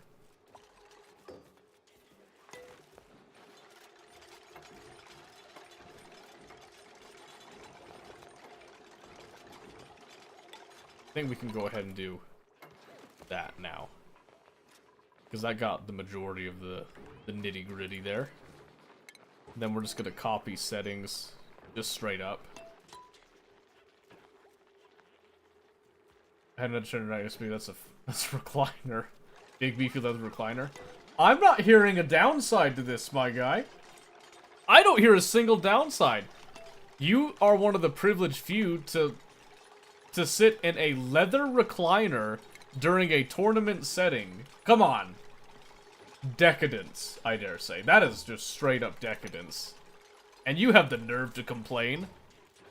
I can't believe you. So obviously you won because you were in a recliner, correct?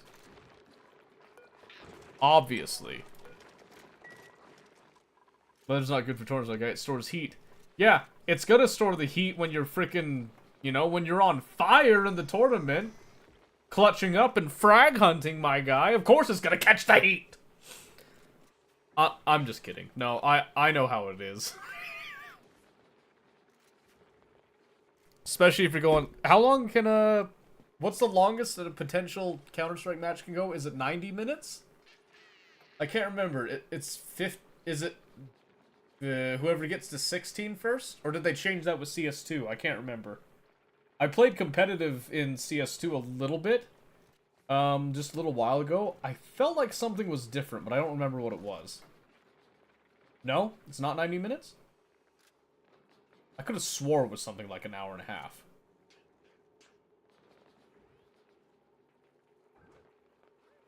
It's different now, so I don't know the times you have to consider overtime. Well, right, yeah, I mean, but... Which can go on theoretically indefinitely. Right, but I mean, the likelihood of that going on indefinitely is not normal. I was talking about kind of on, like an on average type of thing. I guess was my angle I was going with there. But you are right. You are right. It could technically go on indefinitely. Kind of like how a league match could technically go on indefinitely, but most are done within like 20 to 30 minutes.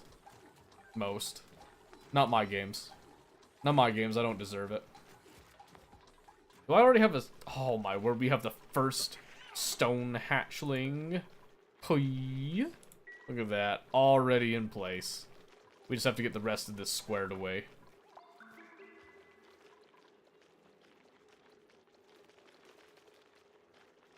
I haven't played enough CS2 to know the times of the new 13 round. Oh, Oh, so that is what was different. Okay. You missed 16 round matches? Really? The three round difference is that big of a deal, huh? Is it just because it shortens the match times? By a significant amount, or? Because that was the one thing, is that I was playing competitive with somebody that was new to Counter-Strike. Because I prefer to play competitive instead of just the deathmatch deals. And I felt like the matches were going faster, but I couldn't put my finger on it. I'm an op main, so it takes time to earn enough for an op. It's fair. You have less of it now, and economy has changed. I did notice the economy changed a bit. I wasn't sure how to feel about it. I was not quite sure if I liked it or not. The game still feels relatively the same, to me, at least. I'm not like a super Giga Chad Counter-Strike player, though, so...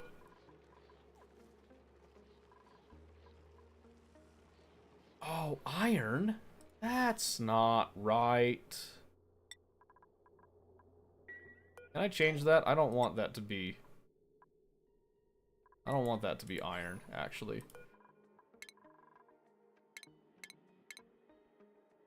Plumbing. Plumbing, liquid vent. Let's do copper. Copper's cheap. There we go. Less time to gain cash unless you're the smash opponent. Saving around, it's harder to get big ticket items like Op or M249. That makes sense. That makes sense. I always enjoyed the pistol rounds at the beginning a lot. I thought those were a lot of fun. And then going to like the submachine gun. I actually liked the, what was the one? MP7? I really liked the MP7 a lot back in the day. And, ooh, big and, all caps and. What could it be? Mobius. Mobius, you dip, get your butt up. Ooh, low oxygen over there, what happened? Okay, this is all starting to stabilize finally. I'm happy about that. Some oxalite. Ice. Let's do the oxalite. Just let it off gas a bit. Opping has changed. My game is off now because your flick shots no longer land how you expect them to, so taking a huge hit. Really? What did they change on the flick shots? Did they change just the way the input works, or? Really hard to overwrite 17,000 hours of experience. That is true. That is true. Any minor change would make a big deal at that point, I guess. Yeah, that sucks, man. I'm sorry. Okay, I really, really, really want to get this glass over here and get it started on the forming process. If we could. I don't have a lot of sand on hand right now.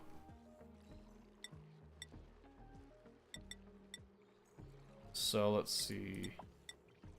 So you have to do 8 of these to make one solar panel, right? 25 kilos. It takes 200 kilos. So yeah, 8 to do one solar panel. That's crazy.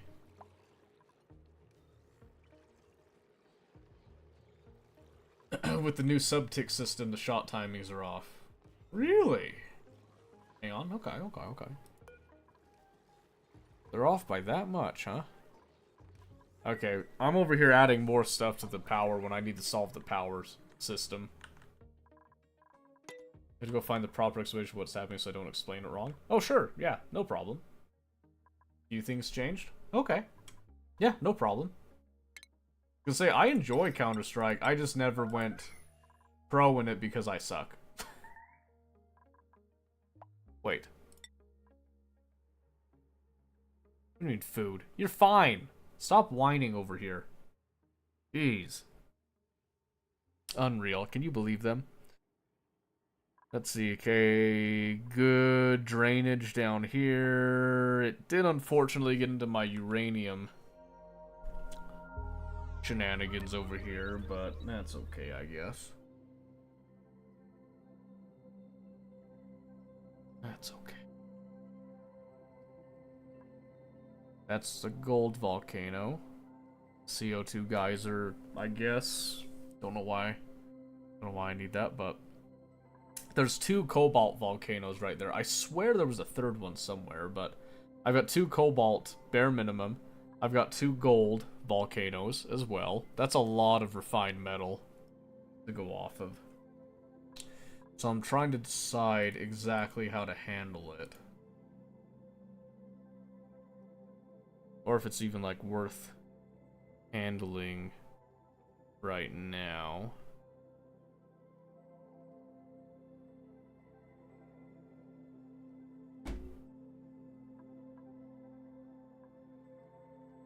I'd like to get a hold of that steel for a couple things, but... So that volcano's dormant. I don't have a field researcher over here right now, though, so we'd have to send somebody over. Give him a little taxi trip over.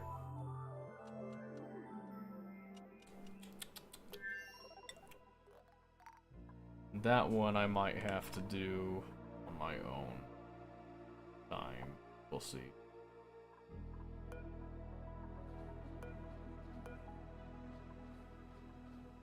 No egg available.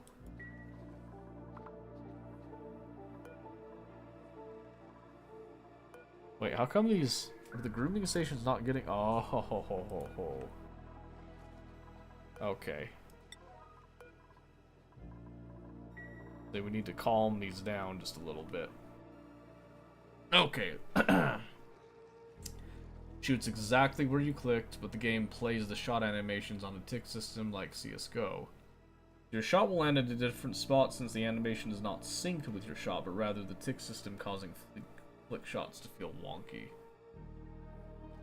You know, fast to make flick shots is even worse for me. So if it flicks in CSGO that the demo couldn't register it, looked like I aimbotted the guy because he wasn't on my screen until the tick he was killed. Okay. Okay, so because they changed it the way that they did, that affects how your aim handles it then. That makes a lot of sense. Because it's like, it affects you on a personal level, not just like just a raw gameplay level. It's how your gameplay itself is affected on it. Because again, like you said, you had 17,000 hours of just like ingrained muscle memory, essentially.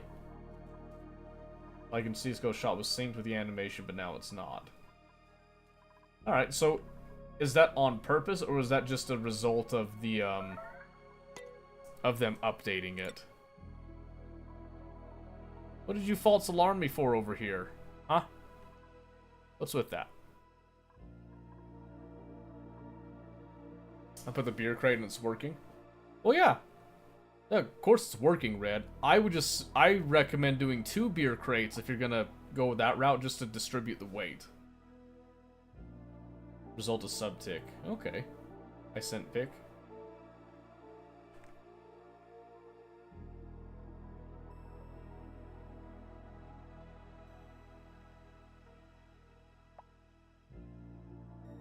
Yep, there it is.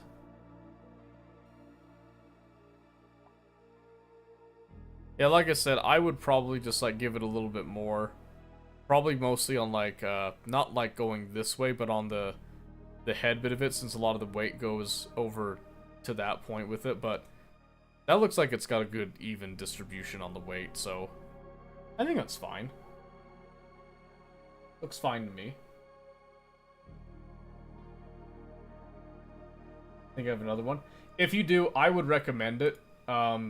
Just because, you know, it doesn't hurt to do it, so just until you can actually fix and replace it. But as a temporary fix, I think it's fine.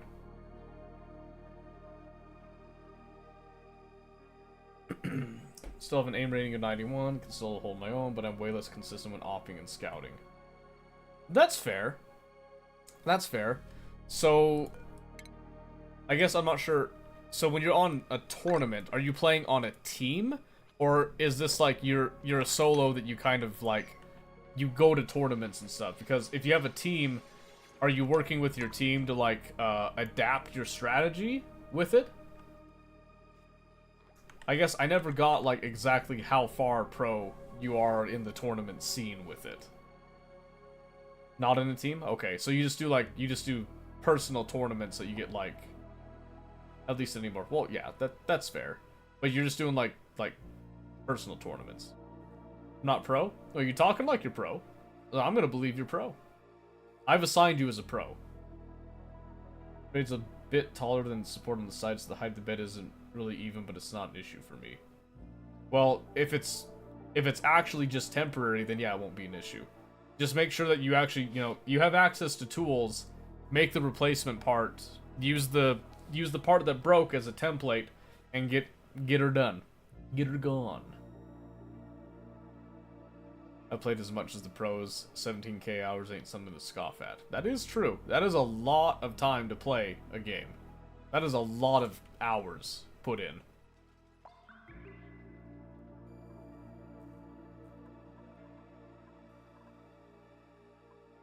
So, were you putting that many hours in intending to try to go pro?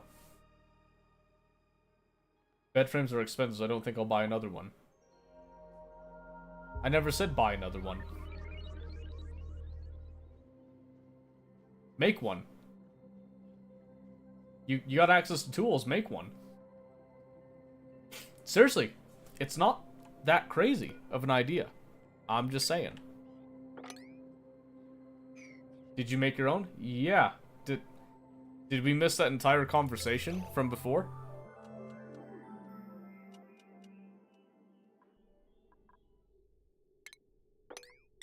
I'm pretty sure I was detailing that entire thing. Oh yeah, that's a hydrogen vent. That's right, that's right. That's right, that's hydrogen.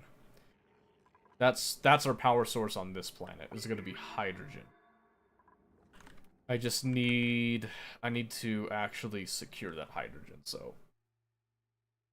Something about blowing people's heads off in one shot with deagles, so satisfying. Yeah, that's fair. But yeah,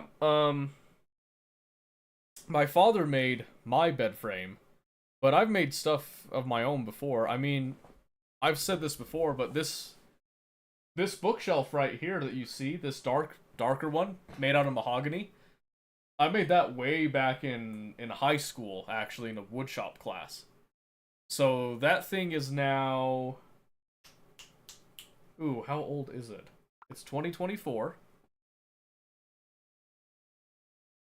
That wooden bookshelf right there that you see is about 14, 15 years old now. Actually, it will actually be 15, I think, in a month. Yeah, just about. The nade system is mint. That is true. Nades are incredibly satisfying. I did enjoy learning the different nade spots, and how the physics behind it all worked for your smokes, your flashes, and all that stuff. At the time when I was a bit more into it. I'm not as into it as I used to be, though, so... You know, it is what it is. Okay, I'm sitting on a little bit of lumber. Not a whole lot, but a little bit.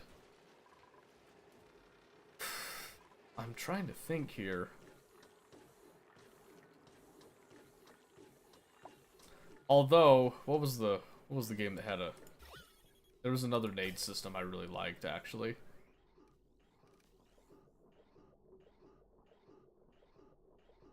I can't remember now. It wasn't Tarkov. Tarkov had an interesting nade system at one point that they then switched for a more realistic approach.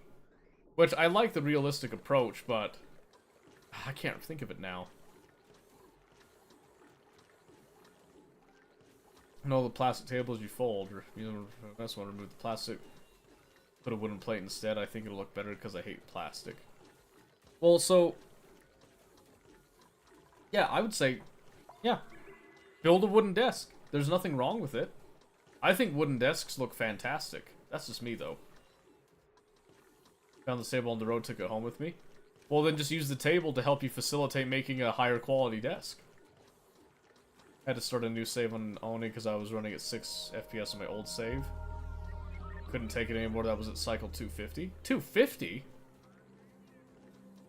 What in the world? What were you doing at cycle 250 that took you down to 6 frames per second? What did you do? Wood can look gorgeous. Oh yeah, like I said, I love my mahogany wood shelf right here. That actually, no finish is put on that. That is just the natural wood that you're seeing right there. Mahogany is beautiful, though. It's why I didn't touch it. I've done other stuff, like, there's some of these are pine shelves. They're not fully finished, they're just kind of like in a temporary state right now. But I like the way that pine looks, especially if you can get like a nice stain on pine. Pine is super, super nice for stains, though. Surprised someone would throw this table away. At the time, I wanted to buy a table, actually. Okay, I mean, you can still use the table for other things. I don't know. I have a lot of uses for different tables, because I do... I mean, like I was mentioning before, we just bought that CNC machine that I ended up putting together, and I wish I had another table. I actually wish I had another table right now, because I'm actually out of tables. All my table spaces are being used up right now. It sucks. I think I had way too big of a rollout. My hatch farm wasn't optimized. Make sure that 250 cycles I had a salt reactor running, which is nuts. Salt reactor? Man, oh man. You were doing some Einstein stuff then, eh? No wonder the game was running slow. It couldn't keep up with your massive brain.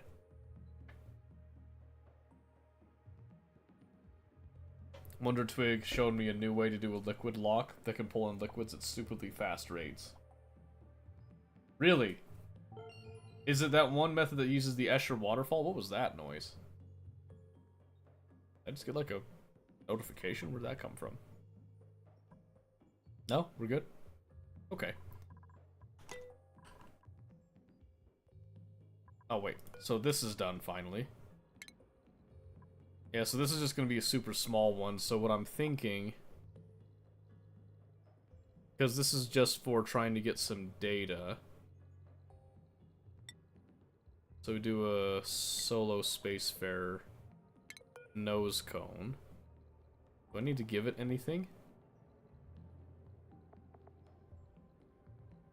I can't remember if I need to give it something. It's just a battery? Might just be.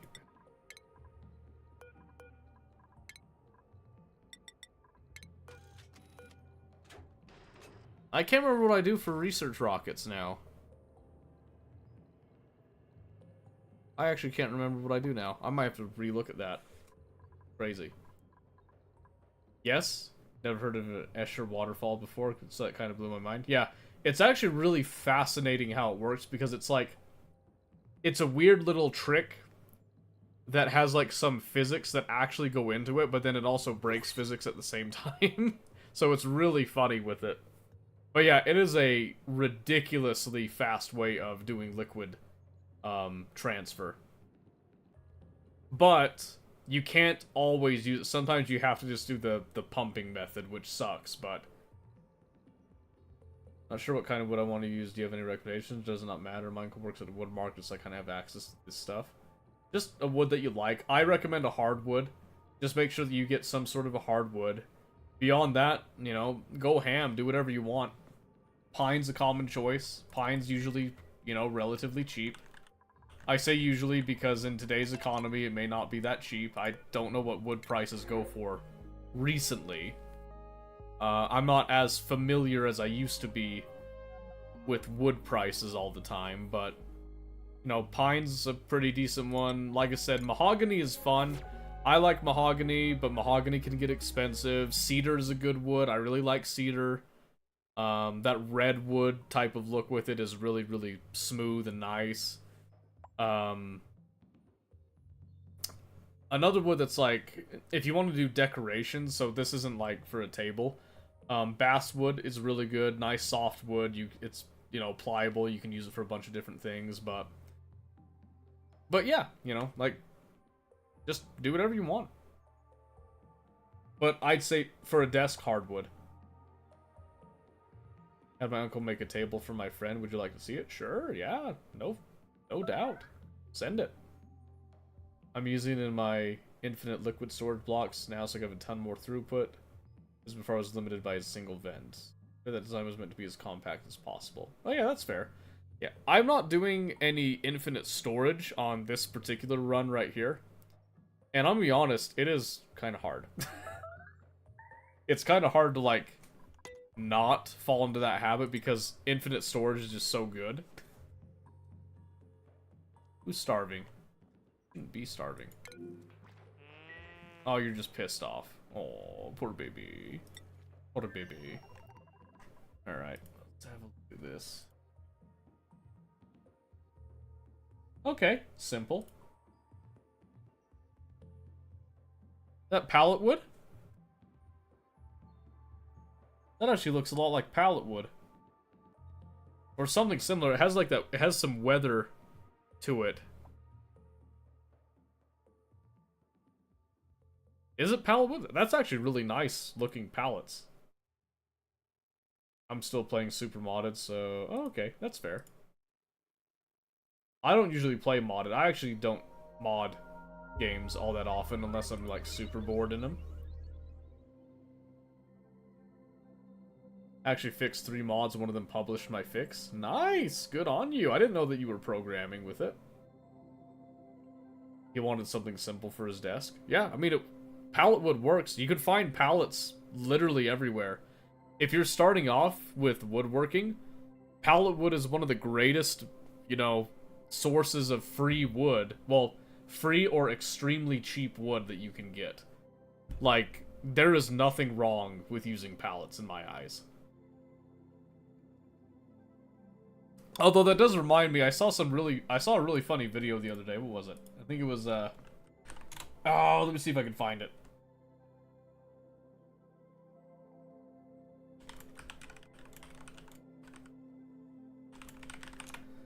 Something about, like, turning, pallet wood into, like, some ridiculously...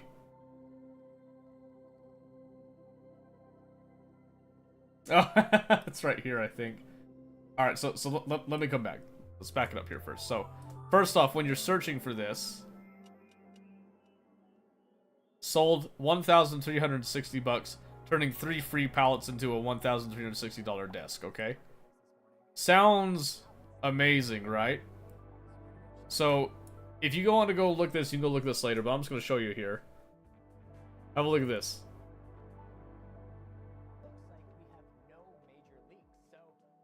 So this it looks pretty good, right? But here's the thing. It's not just pallet wood, he's using other materials.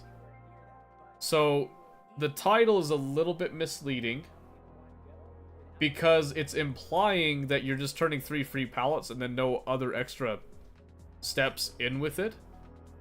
So I can't remember if he actually adds in the total cost of material.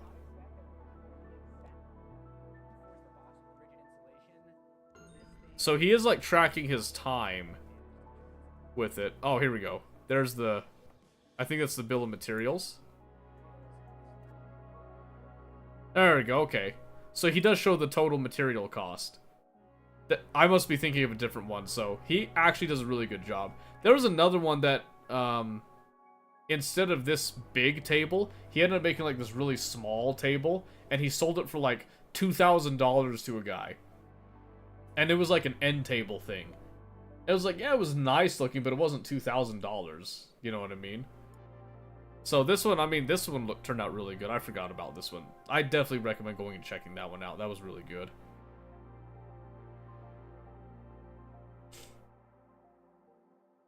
Yeah, no. Oh, hey, Life, you're back.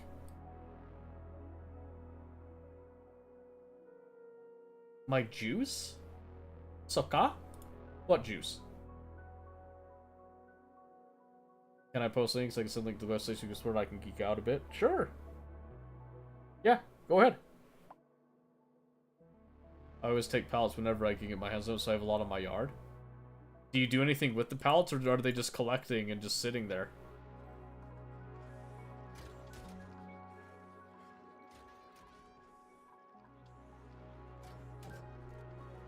Oh, good. Verify that I'm human, thank you.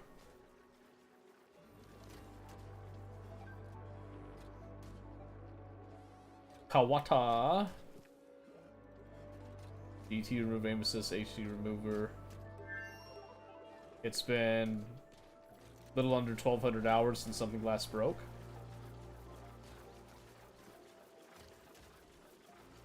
What is this?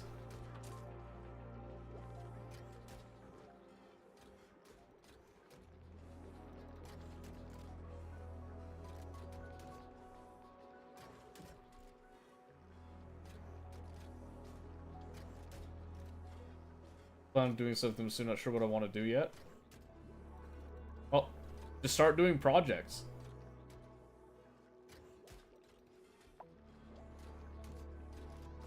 This is a private server for Osu dedicated to cheaters to keep them off other servers. Oh, okay. Interesting thought process with that. I haven't played a lot of Osu myself. Holy moly. Some of those scores, though. Crazy. That is nutty. What would you do if you had a lot of stacks of pallets in your yard? Shelves? I'd probably make like a whole lot of shelves. I have like a huge storage problem, to be honest with you, with a lot of things. In fact, okay. You want to hear my dream? Let's pull up MS Paint. Let me tell you my dream. So in my house, you guys might have seen this. There's a stairway. So top-down view right here, okay? You've got some stairs.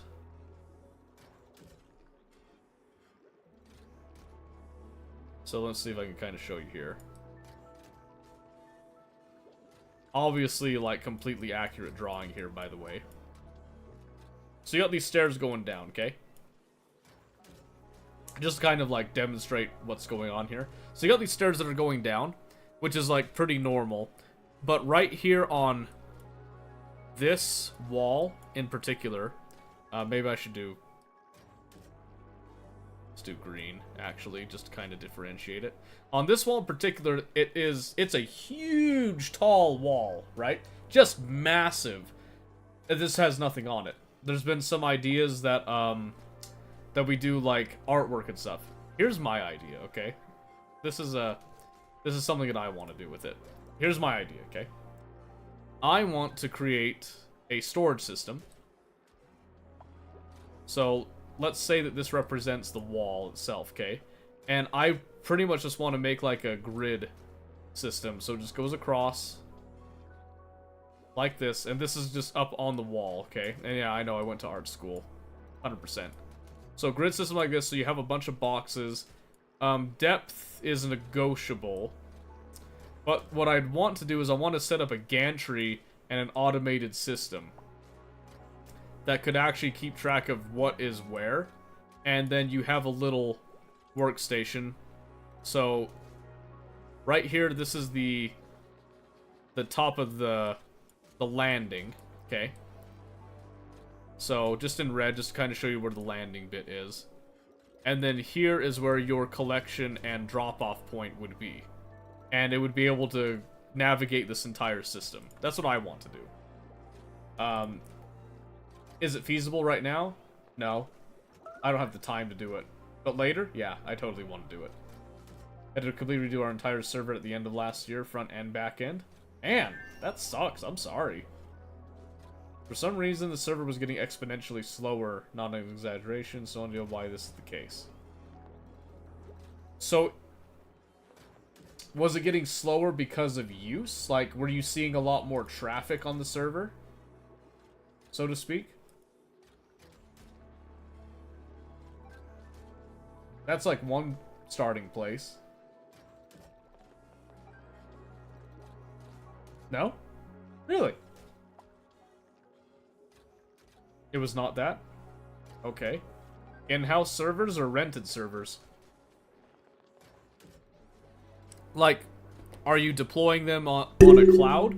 That you're like AWS, Azure, anything like that? Or do you have local machines that you're running them off of?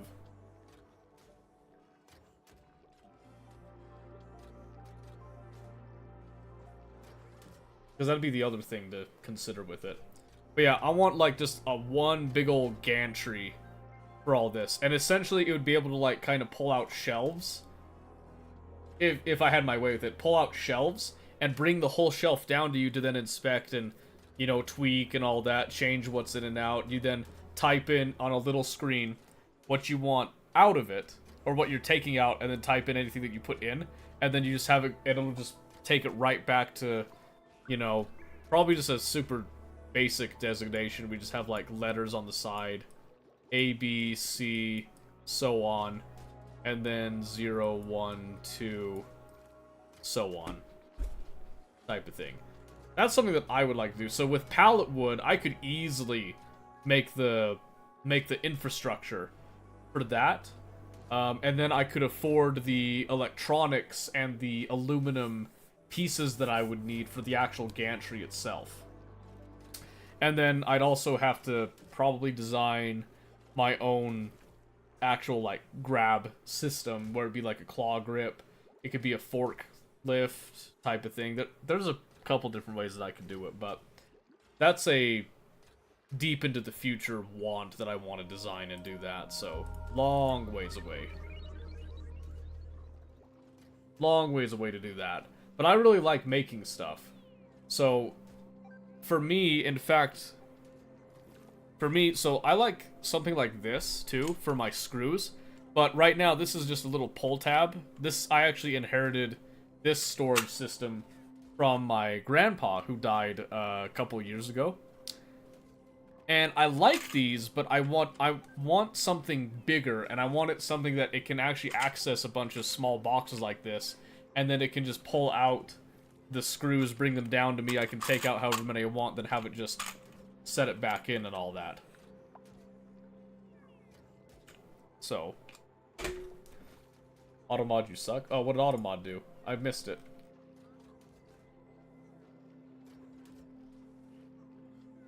Wait, cripple? Held for disability? Okay, there, I allowed it. I don't know why that was up there. We here at Kawada and most other servers at the time use a server called Ripple. The only thing available to host an OSU server with. Kawada referred to this as Cripple because it was made in Golang and was pretty poorly done. Even Ripple doesn't use it because it's terrible, but it was and still is one of the only fully stacked servers available for the public to use. Huh. They're just finally... Yeah, I had to approve the use of the word cripple, which I don't know why it was restricted to begin with. That seems a little odd on Twitch's end for that auto mod deal, but who am I to judge with it? Who am I to judge? Basically crippled itself. Yeah. So I haven't done a lot in Golang myself. I've heard some stories. They're almost as good as the horror stories of JavaScript that I find resurfacing every now and then. Which, reignites my passion for JavaScript. I go try it again, then I'm like, oh yeah, I remember why. So I had to rewrite the whole thing. Man. Well, that does suck. That does suck, but you got her done. You got her done. That's awesome. That's great. Now we're using an open source backend called Boncho.py and a front end that works with it called GooWeb. Boncho.py. I've never heard of Boncho, actually. That seems like an interesting module. It's a lot better to work with, but it's pretty bare bones. That's fair. In fact, let me see. Now I'm curious. No, I don't want to look at the site. I want to...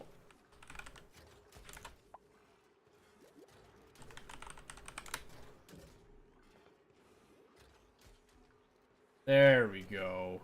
I wanted the GitHub.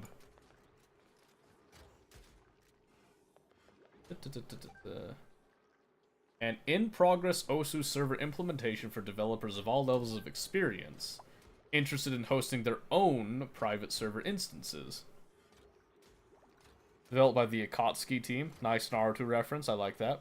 Our aim is to create the most easily maintainable, reliable, feature-rich OSU server implementation. 7 months, 2 months ago, 2 days ago, over there with the pre-commit. Interesting. What's it made in? Oh, Python. Yeah, I'm stupid. Of course it's in Python. It's a Python module. I'm so dumb.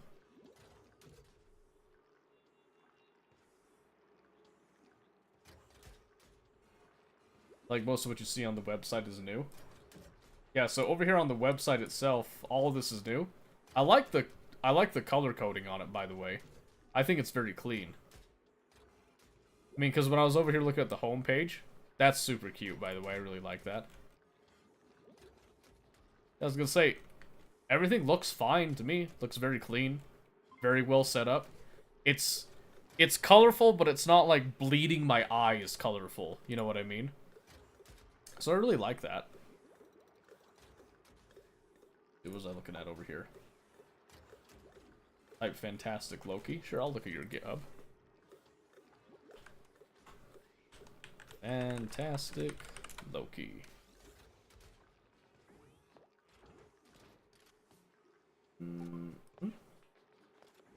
Say, that looks like your profile. Oop, oop, oop. There you go. I could not remember how to do that. 50% commits, 20% pull requests, issues. Cool. Yeah, what does mine look like right now? I think mine's pretty garbage, actually. Let me pull mine up. I'm pretty sure that mine looks just terrible.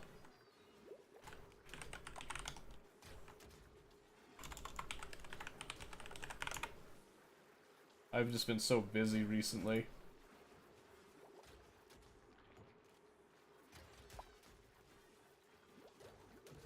You know, there's some. I haven't contributed to anything else. These have all just been my own personal projects, but... 117 in the last year. Yeah, contributions to myself, by the way.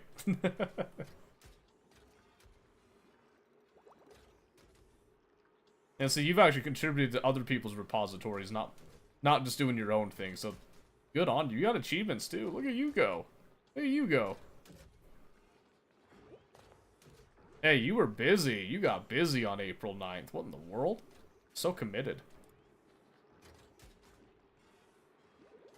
Would you see what I was using before I had this table? Sure. Yeah, why not? It's sharing time. Let's go for it. System exclusive to our servers. No other server has their badge system coded like us. Oh, okay. Meant on my website, not GitHub. Oh! Okay, I thought you meant GitHub. That's my bad. That's my bad. Hold on a second. So if I come up to the search...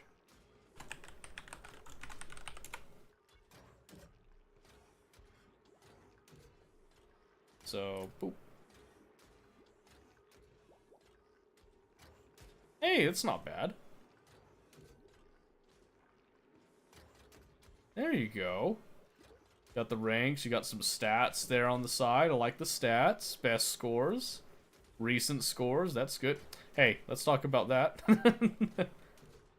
I'm just kidding, I don't play Osu, so I don't know how difficult it is.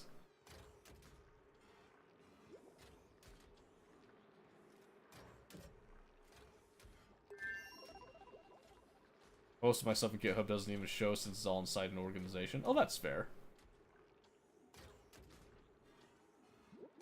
Stable and it was kind of bad. You might laugh.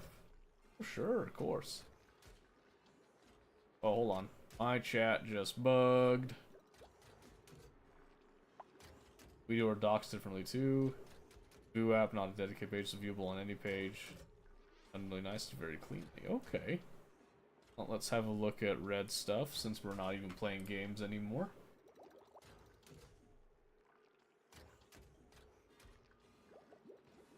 Hey, I mean, I respect it. I respect it. There's nothing wrong with a setup like that. Not what I would personally choose to use, but I mean, like, you know, you work with what you got. Yeah, that's totally fine. I would probably try to extend the space a little bit more myself, but yeah, that's... I don't know. I'm not laughing at it.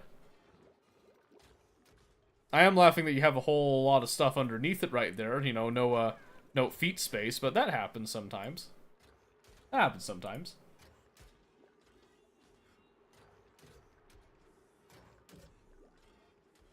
Boop, there we go. Oh wait, that is not up to date. There we go. Send link to our Kawada GitHub. Holy moly, we are dumping on me today. The Kawata.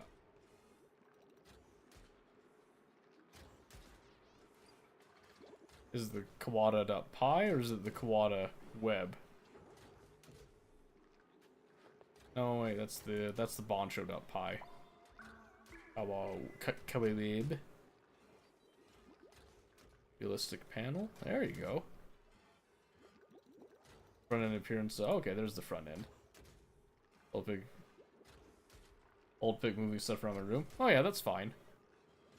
Yeah, we got the CSS, you got JavaScript. We love JavaScript. Python for your backend, I'm sure. Docker. Using a Docker container. I actually don't recognize that CSS. I actually don't know what that one is. Maybe if it was spelled out for me, I might recognize it. I don't actually recognize that one.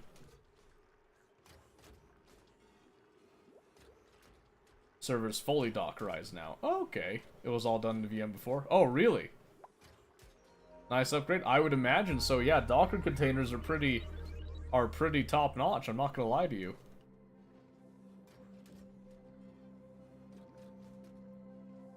Okay, Linux, Python, general programming knowledge, MySQL, huge fan. Huge fan of MySQL. I like that for my databases. You're doing 3.9. That's not bad.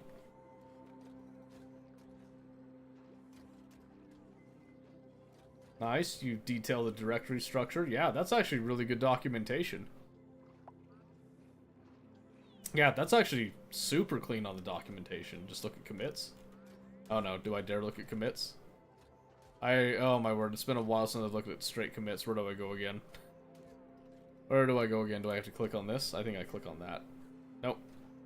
Nope, where was it? Forked from that? Oh, right there. 191 commits ahead.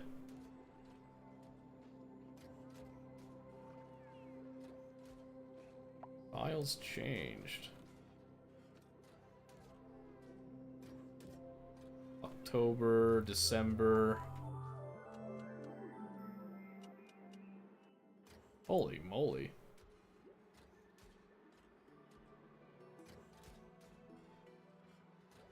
We use Python 3.11 now. Yeah, not a bad call. Not a bad call at all.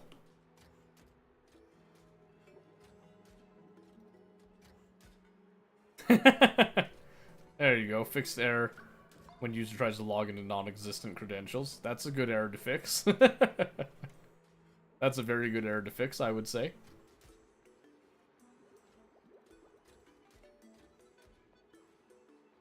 As you see, I've done a lot. Oh, yeah. This branch is old? Oh, I'm sure.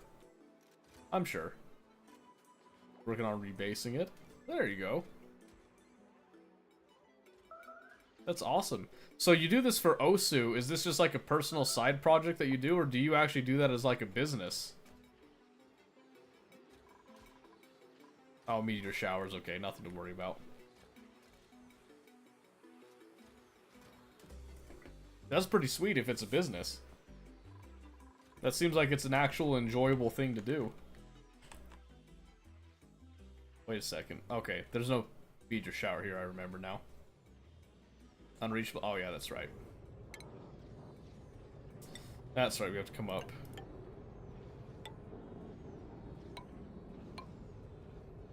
Do something like that with it.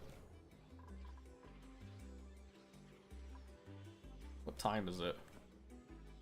It is almost 1 in the morning, so we're probably going to have to get off pretty soon here. I do have a lot of stuff that I want to do tomorrow, and I need to be well rested for it. The final thoughts, closing prayer, so to speak, and whatnot.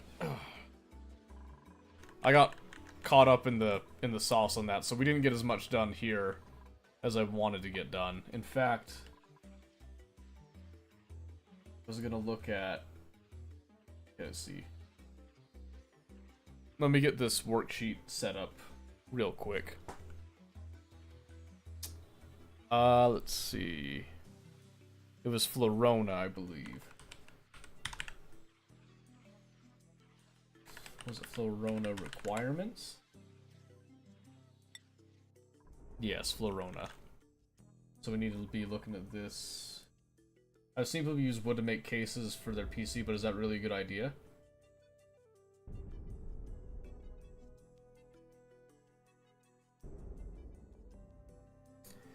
It depends. Personally, I wouldn't do a wooden case myself, but it's less of a problem with wood, and just that there's just so many better materials than wood for it. In Kawada back in 2018, when I was falsely banned because I let a friend play on my PC and became a developer in 2019. For them getting experience in coding until 2020, then left because none of my work was getting pushed to production. Because lead dev was super lazy. 2 years later, I get contacted. Steph asked if I'd like to take over the ownership of the server. Later on, it took 2 years for them to implement a drag and drop new admin. Oh, there you go. Panel that I worked on for a week straight. Man. So a super unmotivated dev is what you replaced. That's pretty cool though. That's a nice little workaround with it. You know, come full circle type of thing. Like, is it safe? Okay, so consider this. Why do cars that you drive around in, how come they're not made of wood? Took over full ownership of the server, not just replace the dev. Oh, okay. Well, I mean... Yeah, okay. So think about it like this. So you have wooden carriages, right? Back in the day, they were horse-drawn and all that. Totally fine, comfortable, you know. Cheaper to produce with the wood and all that. You know, you had some that started to have metal and all that with it. That's fine. You get to automobiles. Why do you think cars nowadays are not made out of wood? Is it because they can't be made out of wood? Or is it because there are materials that are just better suited for the task than wood? You know what I mean? So, for example, it's the same reason. So, when you have a PC case, better materials, exactly. You have a PC case. Are you going to make a PC case out of steel? There's going to be some steel parts in there, potentially, yeah. But are you going to make the entire case and everything in it out of steel? Probably not. Probably not, right? So what is a great metal that gets used for a lot of the stuff because of its cheapness, its lightweightness? Aluminum. Not only aluminum, tin. You see tin everywhere. You don't even realize that tin is around you. Tin is in, like, literally everything. Aluminum is almost just as populous in a lot of stuff there, too. It's so because Kawada had been down 3 months straight at that point. I, who had no knowledge of the state of Kawada, could tell because there was a huge influx of cheaters on other servers due to Kawada going down, basically to go over in order to prevent this from happening. I did enjoy coding on the server, making sure the people actually used. Well, there you go. There you go. That's pretty great. But yeah, so can you make like cases out of wood? Sure, you can. I wouldn't do it. If you're considering making a case out of wood, you can. Just make sure that you have proper airflow in it. You should be fine. I would suggest if you're thinking on that route, why not just make an open design, a caseless design? You ever seen some of those? They're pretty cool, actually. We have 20,000 registered users, by the way. So I guess that's kind of what I'm wondering with it is like, so you do that as a job, right? So the service that you're providing is you're providing a place for cheaters to go to play the game, right? No. I make absolutely no money. Okay. That's fair. So how do you cover the costs of, like, the... Well, I guess if you're doing a Docker container, then you're probably... I mean, like, do you actually incur any costs from running it? In terms of, like, network traffic and all that you have to handle with it? Because you said 20,000, right? I'm fully self-hosted. Okay. But the network traffic coming to and from it.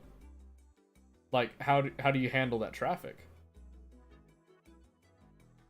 The cost is the same as my cost of living. Huh, okay. Well, fair enough. There you go. There you go. My ISP is pretty beefy. Oh, must be nice. That must be nice. I wish mine was. Yeah, I'm always, every day I always wonder, am I going to be able to go online or am I going to get shafted? It's always a constant question. Even on their lowest tier plan, 700 megabyte, both up and down. Wow, man. Yep, I definitely don't have anywhere near that. Can handle a fair amount of traffic. Well, there you go, okay. That was my only question then, because, like, in my area, if you wanted to do that, you'd have to get a business plan from here. So it's not wholly feasible to do something like that in my area unless you have, you know, the financial infrastructure for it. Cloudflare caching helps with some of the load. Well, that's fair. That's fair. Well, there you go. That was my only question with it. So that's pretty cool.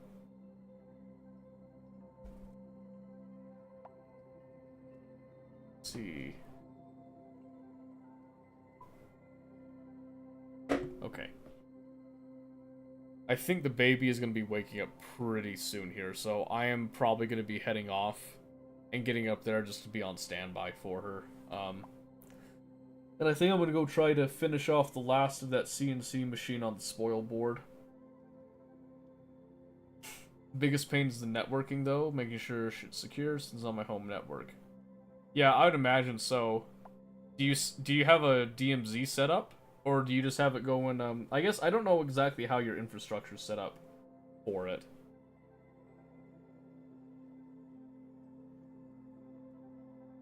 Now I think about it, why do you need CPU fans to upgrade vents in Tarkov? What's the purpose there? Airflow.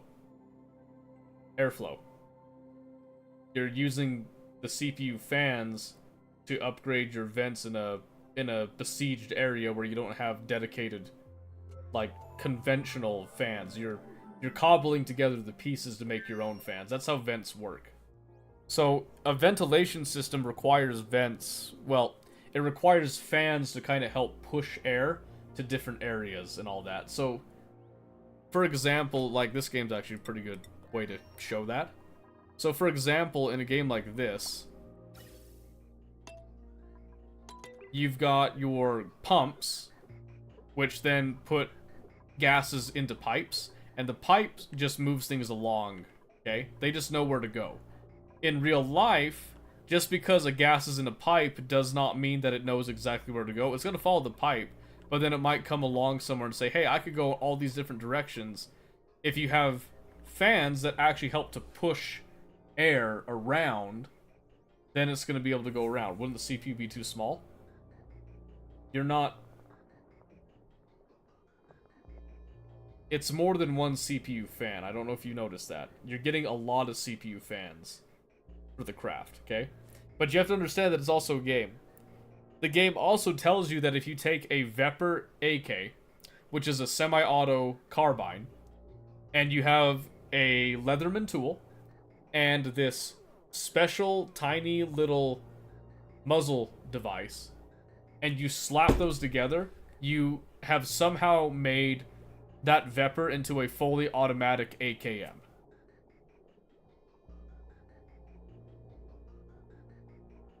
So, if that makes sense to you, please explain that to me, because there is no logical reason that that should work.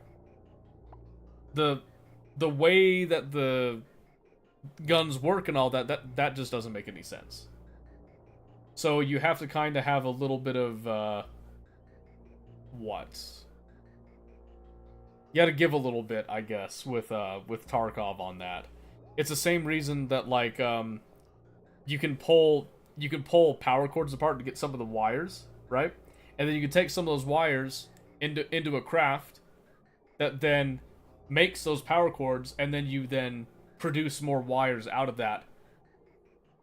It's almost as good as saying I can take a extension cord, plug it into the wall, and then plug it into itself, and now it's just going to hold power in there constantly, and I have infinite power. That's not how electricity works in real life. In fact, so Oxygen includes another place where, for example, a lot of the stuff that you do in Oxygen included, so for example, let's say that this was completed, where you have all the steam in here, and the steam gets heated up, it goes into a steam turbine, gets cooled down, comes back in, and then it goes into a constant process. This is a lossless system. In real life, it is very hard to actually have lossless systems because there's always some way that you can lose some of the matter involved in it. And sometimes you're losing heat in the process because the heat goes into places that it shouldn't be going into. So in this instance, this is producing 850 watts of power when it has steam, right? And then it's taking all that steam, it's bringing it up, and then it brings it down in liquid form, right? And all of that heat that comes in is all being converted into energy. And then while this is running, this is also producing heat energy itself. There is something I don't get, though. Mind if I send on Discord? Sure, yeah. We can do that. I'm just going to go ahead and save this right here. And I'm going to start shutting down and heading off here. Because it is about that time, but we can talk a little bit before I get off here.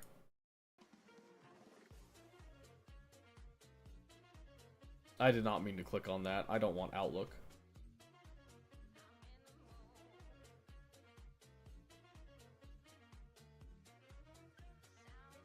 What?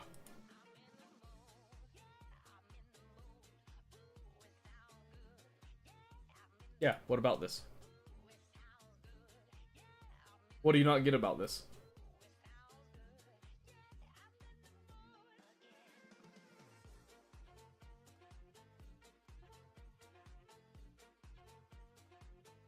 That's what you do. I don't know what's going on there. You're jump-starting a car. I don't understand what there's not to get.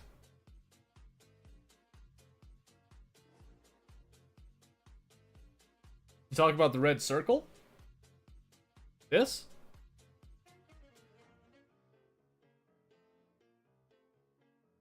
Is that what you mean?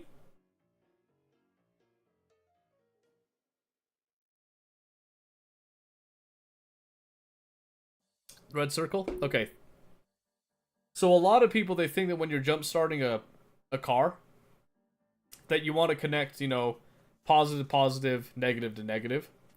That's not actually the case. In fact, that can be very harmful to the live battery trying to charge the dead one. The reason for that, as I understand it, I could be wrong on this, it's that if you actually connect both of the termination points, you end up having this issue where the live battery is sending power into the dead battery and then sending it back. Kind of like it's bouncing back and forth type of thing, meaning that if you can't charge the dead battery, something's like really wrong with it. You're now going to like potentially toast your live battery in the process with it.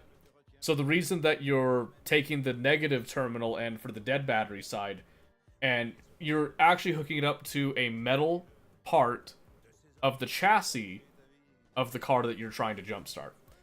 And part of that is that it's also allowing this to retain energy. So the positive end is coming in where this car is running, you're generating energy, this is all well and good here. It's grounding there, but then it's also sending energy in, and then that energy is beginning to slowly build up within that battery itself, rather than just constantly discharging. It allows it to sit somewhere. So you can get it to work if you put this terminal end on this terminal, this clamp on the terminal end is what I meant to say. I'm getting tired. You can get it to work, and it is one way that you can jumpstart a car, but it involves a lot of risk. This is the actual proper and safe way to jumpstart a car. And what's going on there is that instead of attaching to the battery, you're just finding a metal piece on the car that's not connected directly to the battery or to anything like super... Like, no, you want it to be a metal part of the car on the chassis. And the reason you want it on the chassis is because you don't want it to be on a moving part. It's very important that that is connected to a metal piece that is not moving. So, there you go. It's essentially like it's another way of grounding, if you will. There's a reason that a lot of modern house systems and all that have grounding wires now when they didn't used to have them, and it's because the grounding is a much safer way of distributing electricity, and it prevents a lot of issues from happening where you'd have stories from back in the day where, you know, house fires would happen from like a power outlet shorting out and all that. You don't hear about that as much anymore because of grounding. You know, new information came to light, new practices were put into place, and now it's a standard thing to have most homes grounded. Kind of like what they were doing with lightning rods and all that, but now it's a standard of practice across all electrical systems, as I understand it at least. So there you go. Glad that I could help. Okay. Oh, holy moly. We'll see if I actually make it to the garage before I pass out. Let me see if I can think here. So, Loki, it was very nice seeing you again. I got to learn a lot more about you today. I'm going to try my best to remember it all.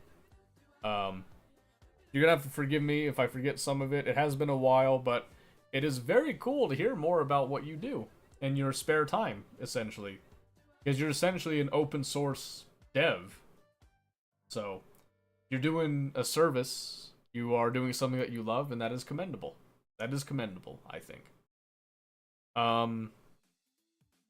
on Monday. I don't have a clue exactly what we're going to be doing. I have the whole weekend to think about it, though. But depending on how the CNC milling goes over the weekend, we might actually have something to do in Fusion as a little side project thing. I don't know if we're going to actually do that or if we're just going to stick to games. That's going to depend. I'm starting to hear the baby wake up, so I'm going to keep this short and brief with it. I remember I was on my scooter and the battery died on me and I had to walk with my scooter home. Unlucky because I didn't have a spare battery on me. That's fair. That's fair. Okay, well, yep, have a good weekend, I guess. We'll see you guys on Monday and we'll just see what happens then. So, have a good one. Bye.